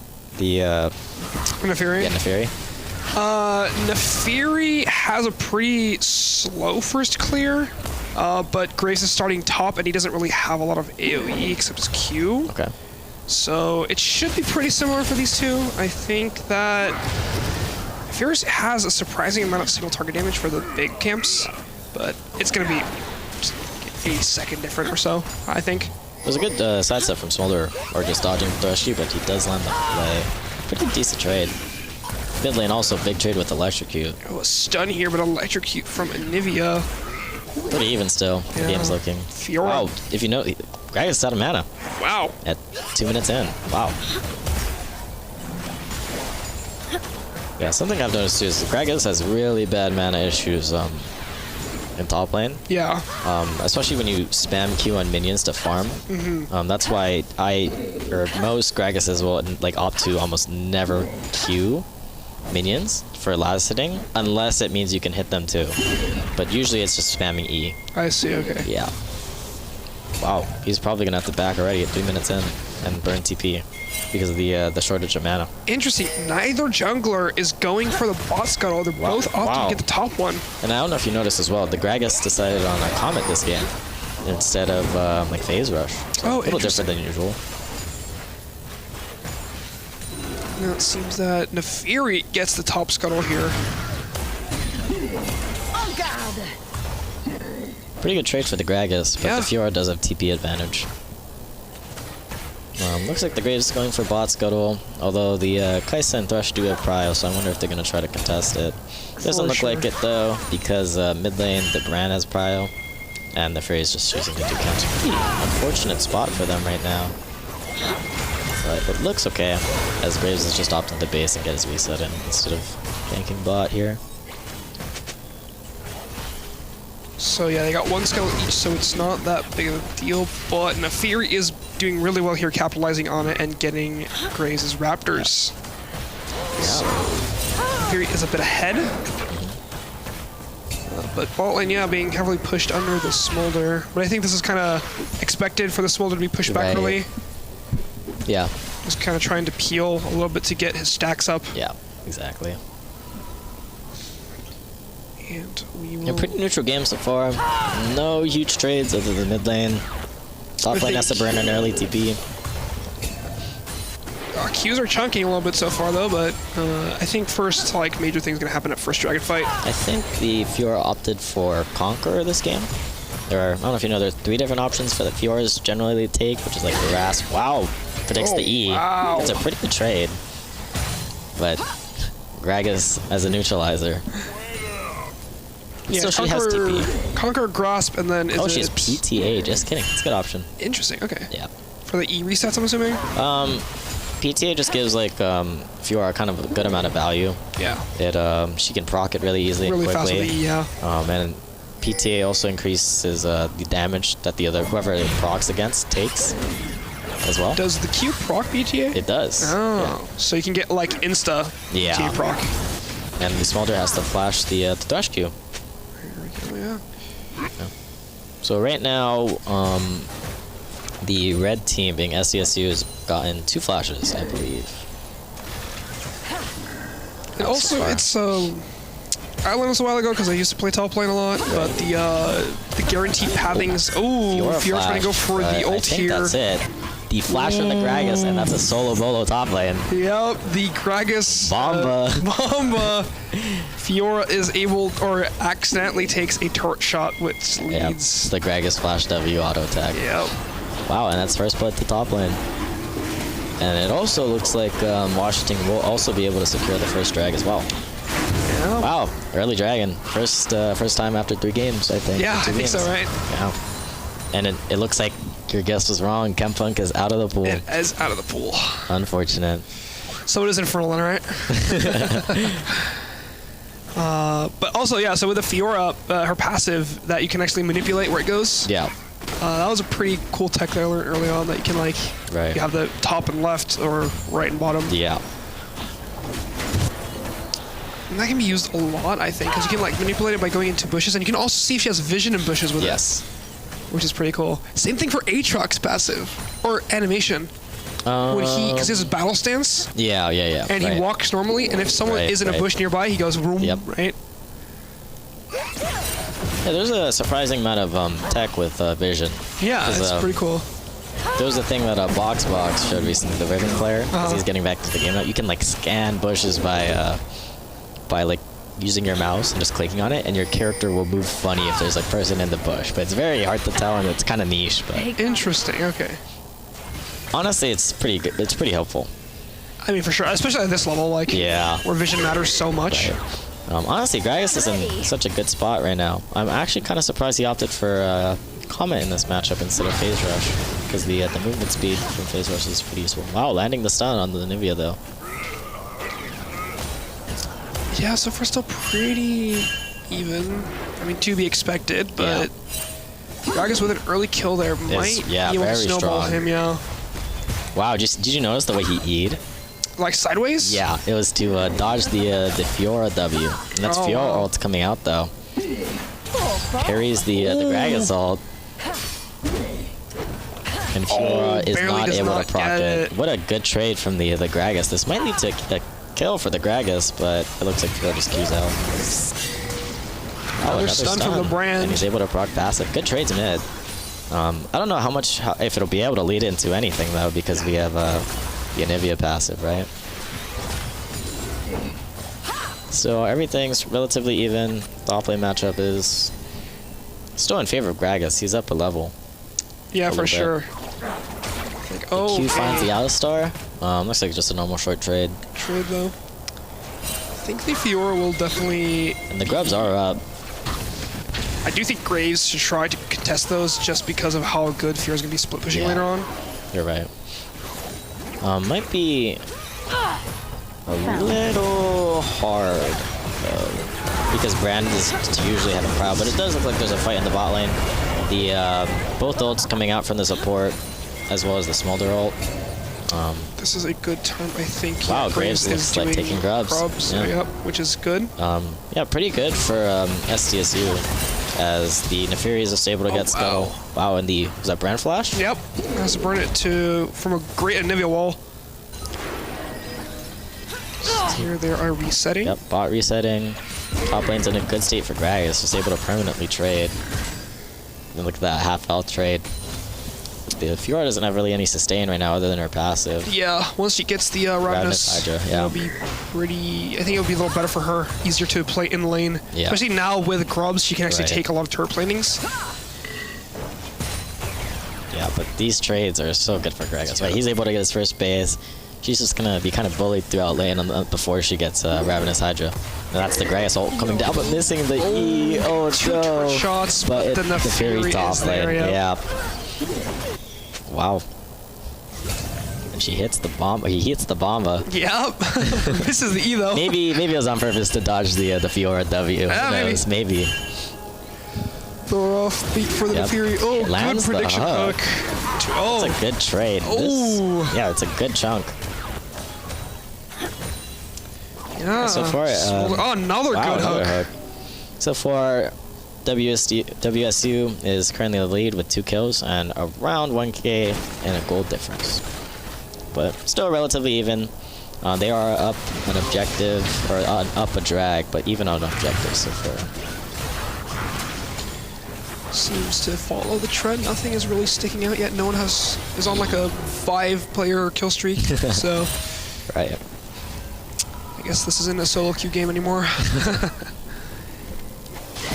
Smolder resetting mid lane, still just kind of skirmishing back and forth.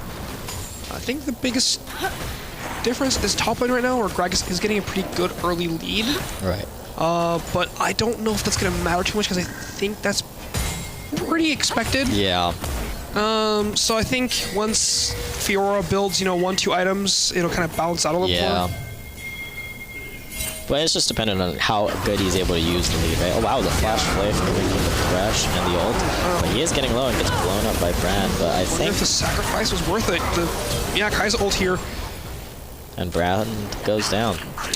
Did you see who got the kill on Thresh? I think it was the Kaisa. It was the Kaisa. The exhaust coming out from the Alistar. Thresh is on Kaisa's team. Oh yeah. Was it the Fury? That got the kill on the Thresh? Thresh, yeah. I think so. Or it was either the Thresh or the Brand. Or the Brand, yeah. Either or. I think it was the Brand. Regardless, I think that's good for Kaisa just because she gets she gets some gold. And gets ahead in lane, so. Yeah. I've seen some crazy Kaisa plays before, so it'll be fun to see that if that goes through. Wow, 2 level difference already top lane. The quest XP. Oh, there comes the ult, but the Fiora dodges it with their Q. Yeah. So though it's gonna be really hard for her to play. Right? She doesn't have much sustain yet, and the Gragas has around infinite mana. I'm assuming he has lost chapter, or the item that leads into what's that other item that gives you the level up again? Roa of Ages. Yeah, Roa. I'm assuming he has one of the 2 already. Or he opts. Some people opt for tier. I'm not sure, but I'm sure he has that already. One of those. So he just has infinite mana and can continue poking and take trades like this on repeat. So she's slowly going to be starved out of lane. The Graves, I believe, is able to smite the red buff and take it. We get a view of the Fury here. Yeah, the Graves got it. Able to get something back. He does get the Neferi does get the Raptors. True that. Next Drake should be coming up somewhat soon, I believe. This matchup probably has a lot of mind games in it. Yep. I feel like that's always how you play Gragas, just mind games over mind games. True. And, anything almost into Fiora, right? True. We'll see. Wait, it looks like I was right. Check out the soul. Oh, what is soul? It's Ocean. Oh, it is Ocean. Yeah, first time. You can kind of tell with the brushes. With the brushes, yeah. Oh wow, the Alistar finds a full combo on the Kaisa with the Thresh Lantern. Yeah, good Lantern. And the hook. And a hook. Wow, what a hook. Yeah, it's a good trade back. The Alistar is kind of low with Graves bot too. This might be a dive. Oh yeah, good from Smolder. Okay, it will be because we see Neferi's here as well. Looks like both junglers will just be around on the bot side. I think the Scuttle will be going to Graves as well. Still even game. There's only about 800 gold deficit, so the teams are still even. And Fiora just got Ravenous Hydra, so we'll see if... How much of a difference, if it makes any. Yeah. Still down, I think, 2 levels. Unless she's level 10. I can't tell if she's 10 or 11. Yeah. In terms of team fights, I honestly do think it heavily favors San Diego a lot. You know, if you have so many champions on SDSU's team that have like team fight capabilities, right? Well, Washington doesn't have too much, right? You have a Fiora and Nick Graves that don't provide too much other than damage, but wow, we can see Ravenous Hydra doing so much. San Diego is the ones with the Fiora and the Graves. Right, my fault. No, you're good. So, but yeah, I was going to say I agree with you. I think Washington has a stronger comp just because of like how much AoE they have. Right. Like I'm specifically looking at like Brand and like late game Smolder. Exactly. They're going to be able to do like, you know, like Brand kind of like weakens them a bit and then Smolder goes for the kills. Right. Especially with the upgrade passive. Wow, he hits good the hook Q. on the Smolder, but the ult does not reach it, unfortunately. Has to burn Barrier and the Smolder ult, but the Alistar comes out and the Thrush Flash. Hook. Almost hits the hook. The Kaisa has to flash out, the Thrush goes down, and then the TP comes out from Oh, wow. Flash Q. Wow. Oh, check out the tower damage top lane. Oh, man. Fiora's tower is 1 HP, and it looks like they're going to be diving top lane. Well, not diving because the tower's down. Fiora will go down. But in response, the Anivia is able to take the mid tower. So still, overall, pretty even. Yeah. Right? But there is a almost 2K, 3K gold lead, 4K gold lead in favor of Washington. Yeah. Does seem that Washington is having a bit of an edge here, despite maybe bot lane. Yeah. I think is kind of favored towards SDSU. Right. But everything else is kind of going into Washington's favor. Yeah. Right. Specifically with like top lane. Yeah. Exactly. I'd say top lane and maybe mid lane as well. Although the Brand's doing pretty good. Looks like the Fiora is going to be TPing bot to respond to the Gragas being bought as well. And is able to get the Lantern and bring the Nefiri right into everyone's team, having the Fiora ult come out. It's pretty... The Gragas is really low. Wow, the Gragas E flashes. They're fighting the tower, but... And wow, the Brand ult. Oh, but it looks like the Smolder might have overextended, might die to tower here. Yep. And that's a kill to the Shutdown for Kaisa. A little bit of an overheat. Just a little bit of an overheat, so still the game is looking in favor of Washington, but although the top lane tower is going to be given to the Anivia, or at least a lot of plates. The Grubs, I think, being very helpful here. Yeah, for sure, especially with the double tower take that Anivia is able to do now. Right, so a good amount of value for Anivia right now. Washington is able to secure the third dragon, though. Right. As we said, it is a Ocean Soul, so that'll be really good for Fiora, actually. Yeah. If they are able to secure it. But although I do think if SDSU is able to get Soul, it'd be very beneficial for them, because I think they have I do think that Washington has a lot more poke compared to SDSU's team. That is very true. They have like a Brand, a Smolder W, Gragas Qs, yeah. You know? Having that amount of sustain. Exactly. I mean, having that amount of sustain for later on will be very helpful. Yeah. See Brand chasing. Yeah, Brand with Rylai's, right? Yep. Probably going into Leandry's next, I'd assume. Maybe Leandry's first into, but he's not 2 items yet, is he? He might be. He might be. I am not sure. It's probably Leandry's into Rylai's. Herald almost taking mid tower there, just a couple of shots away. Brand able to take the bot tower there. And Gragas bullying the top lane as normal. Yeah. Good W from the Fury there. It's really the good Alistar trades. combos the Alistar. Oh, the wall almost barely being able to trap the Alistar. This is the hook too. Good positioning from the Fury. And it looks like the Navy will be able to take it on.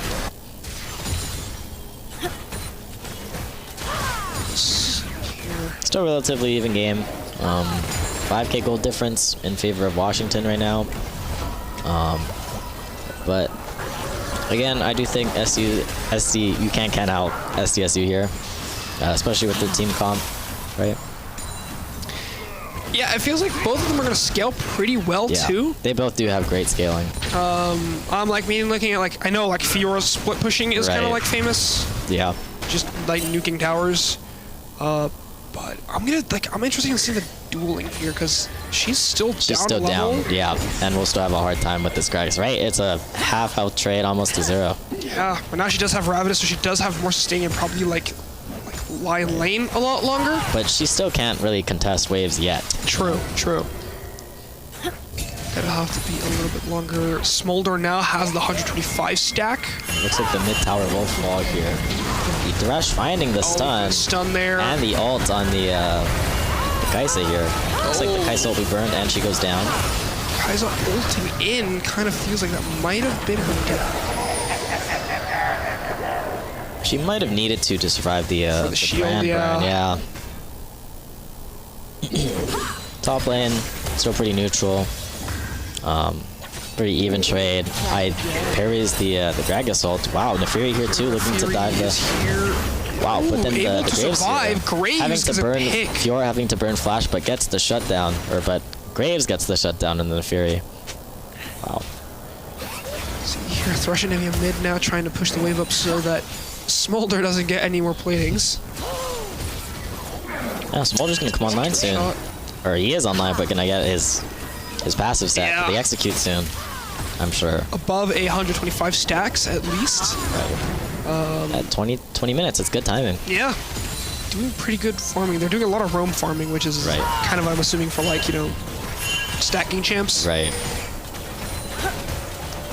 You know what I haven't seen in a really long time? I haven't seen a Bel'Veth. Me too. In a very long time. I'm surprised as well. Very strong champion. Yeah. That's Protobelt. There we go, Protobelt, yeah. Which makes sense. The kind of works like a budget, like E-Flash. Yeah, and SDSU has a good amount of range champions. It's gonna be hard for him to hit you without the extra dash. So strong buy. It does look like Drag will be up relatively soon, and both teams are kind of setting up for it. Like both supports are trying to grab vision before the Drag spawn. We'll see. I wonder if we'll be seeing another 5v5, or if both top laners will opt to just stay top lane. It's probably beneficial for Washington to do a 5v5, because I think that they have... Oh, but the Fiora getting maybe an ult off here. Gets it. The Gragas ult comes out, cancels the Fiora jump, so Fiora's Q will be on a cooldown for very shortly.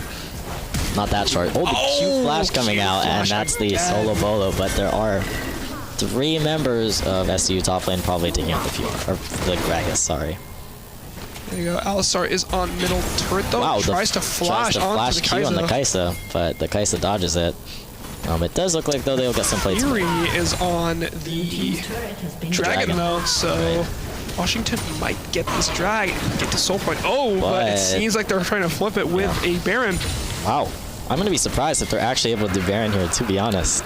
Yeah, especially with just 2 members. Yeah, and they're kind of squishy too. Yeah. It doesn't really look too favorable for SDSU because it is a... Thresh is getting kind of low, but this is crazy. Wow, it looks like they're going to be able to get a 23-minute Baron. And he ults the Baron. Wow. Wow, it's a Baron gone at 23 minutes. The threshold is a little behind. Does Thresh have Lantern? The Smolder having to flash, and the Lantern saves him. Smolder does have 225 stacks now, getting the execution passive up. Wow, what a good Baron call. That was a great Baron call. For sure. I did not think they had the DPS to do that. Me neither. Lo and behold. I wonder how they're going to be able to capitalize on this, though. I agree. The towers in general are relatively even, other than bot lane. The gold deficit being 4K in favor of WSU. Still an even game. Washington is on Soul Point though. Yeah, so that next dragon's going to be really important for SDSU. Yeah. And Gragas is bot lane taking more platings. I wonder what Fiora is going to do here. Right. She's going to try to just stop the Gragas. It seems like she is down there, yeah. Level 16 Fiora kind of soon though. Yep. That ult's gonna do a lot of damage. but still, she can't contest waves. Not as well as she likes to, at least. Right. But once she gets 16, if they can balance out the XP there, maybe Fiora has a chance. It does look like they're grouping bot to take that bot tower already. And I'll see Fiora is basing now. To match the Brand top lane. And I'm probably assuming so she can split top and try to be on the opposite side of the objective that she wants to do. Yeah, I think she definitely will have an easier time matching the Brand than the Gragas. Absolutely. I think it's a wise choice for the Brand to just push this lane now. I don't think so. I mean, I'm sure if he's confident in his mechanics, he probably could, but it's such a flip, and it's kind of an unnecessary risk. I think it's fine for him to back off. It's also kind of hard. If he doesn't have Zonias, he'll probably get like one shot by Fiora, right? So it's a little hard for him to play against the matchup. I think I'd rather have the Gragas match the Fiora. It's a little hard for Brad. Yeah. We'll see here. Ocean Drake is up in 2.5 minutes, so that'll be a very big fight, probably, I'd assume, because SDSU really does not want to allow Washington to get that soul, because I think it would be really helpful for them, especially like we were talking about into the poke that they have. So far, not really any such a big explosive game like the last one, but still pretty close, all things considered. We're kind of talking about a little bit how we think this game's probably going to be a little more like normal, because there's not like a very defined team comp. Right. But yeah, Smolder is just stacking free. I fear that they might be letting him stack a lot.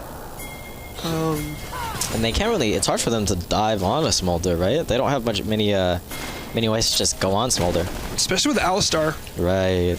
So he might be able to just free Q people. Yeah. Wow. Good dodge from Fiora there. But yeah, he still has that 1 level advantage. He's so tanky. You see how much health he has? Yeah. That does kind of help Fiora a bit, though, with the true damage. That's true. Looks like both teams still kind of getting ready for Dragon to be up soon. Should be about 1.5 minutes now. And we'll see Fiora and Gragas still bot lane, kind of just waiting. Anivia's matching the Brand top lane. They're kind of both backing off now. Smolder basing, and something I've noticed is that the teams with the stronger scaling typically win. Yeah. So both teams kind of just drafting kind of scaling champions. Something I've noticed. Probably. I mean, to me, it's looking more favorable for the Smolder right now because I think their team fighting is going to be really, really strong. Right. Yeah, I agree. I think their team fighting is a lot stronger. A lot stronger than SDSU's. But we'll see. SDSU has surprised us in the prior game, so. Yep. And they do have the River Prior right now, enough spacing to find picks exactly like this to. But Alistar is so tanky. Oh wow! The Graves ult just popped him. It's a huge Gragas ult. Crazy. I can't really tell who's winning here. It looks like yeah, Washington's winning. Is taking this win. The Fiora did get the pick, but I think the Dragon is actually going to Washington. Wow, that's early soul, yeah. Early soul. This is the earliest soul we've had so far. Yeah, and it looks like the Brand's gonna get a lot more plates of mid as well, forcing the Fiora to base. Looking kind of rough for SDSU, but not gonna count them out yet, right? We've seen the other team win without soul. I mean, you saw last game how close SDSU was winning from like a crazy deficit, and now Fiora kind of is doing damage. Right. So we'll see a 1-4-4 or 2-for-4 trade. The last team fight is gonna set back around 8K, 7 to 8K in the goal deficit. Washington with a apparent lead, but we'll see. Objectives are taken now. Next Baron is coming up now, and we'll see how they play this, if SDSU is going to want to contest this or not. Right. Yeah, Baron is up. Yeah, they have a SDSU or WSU has a lot more vision, a lot more setup beforehand. So it's I wonder how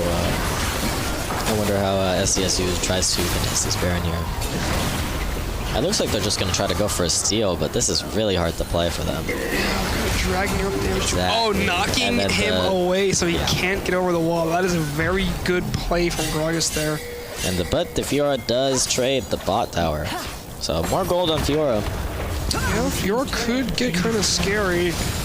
Honestly, Licky might even be able to like one-shot the Smolder. Right. She plays it right with the I crazy think she's probably combos. going to split more. I think that's their win con. They might just have to try to play for Fiora split, but still it's really hard because she's still having a hard time matching Gragas. I think Gragas' dueling against her is just really like unmatched kind of. Because she can take towers very well, but that's about it. Right. It looks like pushing out mid with Baron.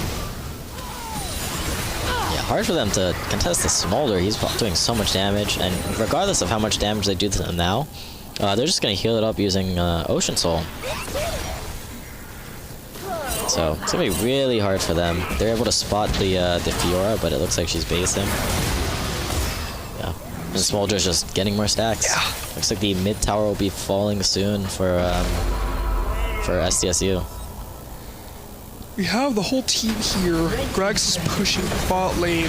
I'm not sure if Fiora is matching Gragas, but the Gragas is still able to get the bot tower. Good spacing here, manages to hook one of the dogs. Looking kind of tough for SDSU here, as they're slowly getting pushed in. That's another really good thing. Neferi's actually pretty good into this comp, considering that her dogs can block skill shots, like, you know, you're right. Kai'Sa W, Thresh Hook. Right. Graves autos. Yeah. I'm unsure. I wonder if they block Graves R. I don't think so, because Graves R goes through minions. That is fair. Red team's inhibitor. But still, 2 inhibs being taken down with this one Baron. Looking really difficult for SDSU. Yeah, Washington is having a really good lead now. Their gold lead is up to almost 7K. Yeah. Almost oh, but everyone's running top here for the Fiora. It looks like the Fiora's going to go down. The Fury is... unless... It's somehow a hard time believing I think he gets out here, actually. The Fury has a lot of mobility, too, though. It's going to be a mobility battle here. Well, I'm not sure if the Fiora will be able to get out, actually. She's running. This will be kind of close, but there looks like a little skirmish in top lane. And it looks like Fiora's out. Wow. Surprising. Gragas. Wow, the Kai'Sa dodges the Gragas ult. Yeah, that Kai'Sa is starting to get strong, too. And it looks like the Gragas will have to flash out. Another turret taken, top lane, in favor of Washington. The amount of pressure that Washington has right now is kind of scary for SDSU. Right, but they might find a pick here on the Neferi. Oh, just good kidding. use of W there. Wow, big Thresh play. Lands the ult on the Alistar, but they walk out. They can't follow up on it, which is unfortunate. It's so hard here to play too, because all that poke damage will be eventually healed up with Ocean Soul. But it looks like they're just going to get a reset here. Play for the next objective, which is Elder, coming up pretty soon, I'm assuming. Looking really good for Washington here. If they get the Elder, they are more than likely to end the game, I believe. Right. Especially since they've taken 2 inhibs, right? They can just walk in the base and try to force a fight and end the game. First fight. Does Smolder stack with Elder? Or does Elder just take it because it's a higher threshold for execute? It does. They made like a thing with that. Super execute. They just I'm pretty sure they just increased the threshold a little bit more. Yeah. That's cool. Yeah. That's also really annoying, but still heavy, very kind of more favoring game of for this game. It's Washington. Absolutely. Seems like they're just clearing vision here, setting up their own for the Elder while they're just stuck in base. They played all their objectives very well. Right, and their setup has been great this game. Yeah. SDSU did manage to counter a lot with, like, for example, the early Baron pick there when Neferi was going on the Drake, but I don't think they're able to use it that well, though. No, it's like I think it's too early in the game where they're not enough towers to take it. So, but I think it was still a great call. Oh yeah, if for they didn't get it, this game would look a lot different. Absolutely, I agree. We'll see here. They're pushing kind of into SDSU's base just to try to get some space for the Elder. Yep, and get some vision in. Gragas TP. We're seeing a Gragas TP mid. Oh, is it behind? Oh, no, it's right there. I see. Yeah. Okay. Trying to just clear the waves, kind of push the super minions as far in as they can. Getting the early TP to set up for Elder as now it is up. As SDSU knows they have to fight it. The Thresh Hook finds the Gragas kind of out of position here. But we see the Brand flash ulting the Kai'Sa. Kai'Sa being exhausted and having to blow ult. The Anivia being popped. The Fiora finds the Brand. But it looks like the Fiora is going to go down, and I think it's game. Yeah, they're not going to go for Elder here. They're just going to go straight wow, to base. what a dominant game. Yeah, that was probably one of the more... I feel like this one was more dominant than last game. I think even so, with too. the Fed... But definitely more dominant than last game, I think. Yeah, but like even with like the Fed Nidalee, like this felt like the team itself had just like better... And I think we're relatively right with the picks, right? Yeah. Like in the team comps, I think this is something they were more used to and more comfortable with. So wow, what a great what a series! Game. I mean, all the way went all the way. 5 games. We had 5 amazing games. All of them super even. The last one a little more dominant, but I kind of feel like they kind of figured each other out eventually. So, but yeah, 5 great games. I've been your host, Bjorn Fremberg. I go by Bear. My gamer time is Bear Dude. I'm Keenan Kawakami. I go by Avoid Me. Congratulations to the new Mountain West Championship for League of Legends for Washington. Yeah, Washington State University. And having said that, back to you guys.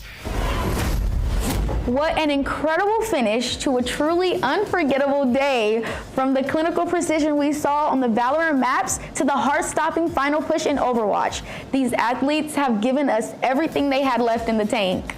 It's been an absolute journey, Melody. To all the teams who competed today, whether you're leaving with the trophy or just the fire to come back stronger, thank you. You represent the very best of the Mountain West, and it's been an honor to watch you play. And to you, the viewers at home, thank you for being the heartbeat of this league. Your energy, your hype in the chat, and your support for these players is why we do this. We couldn't have asked for a better crowd to help us close out the 2026 season. The trophies have been raised, the bids to see ESTC May Madness are locked in, and the 2026 season is officially in the books. We've seen legends born today, and we can't wait to see where they go next. For Danny Retta and our entire world-class production crew here in Phoenix, I'm Melody Hankins. Congratulations to all of our champions. Enjoy the victory, everyone. We'll see you back on the servers next season. Good night.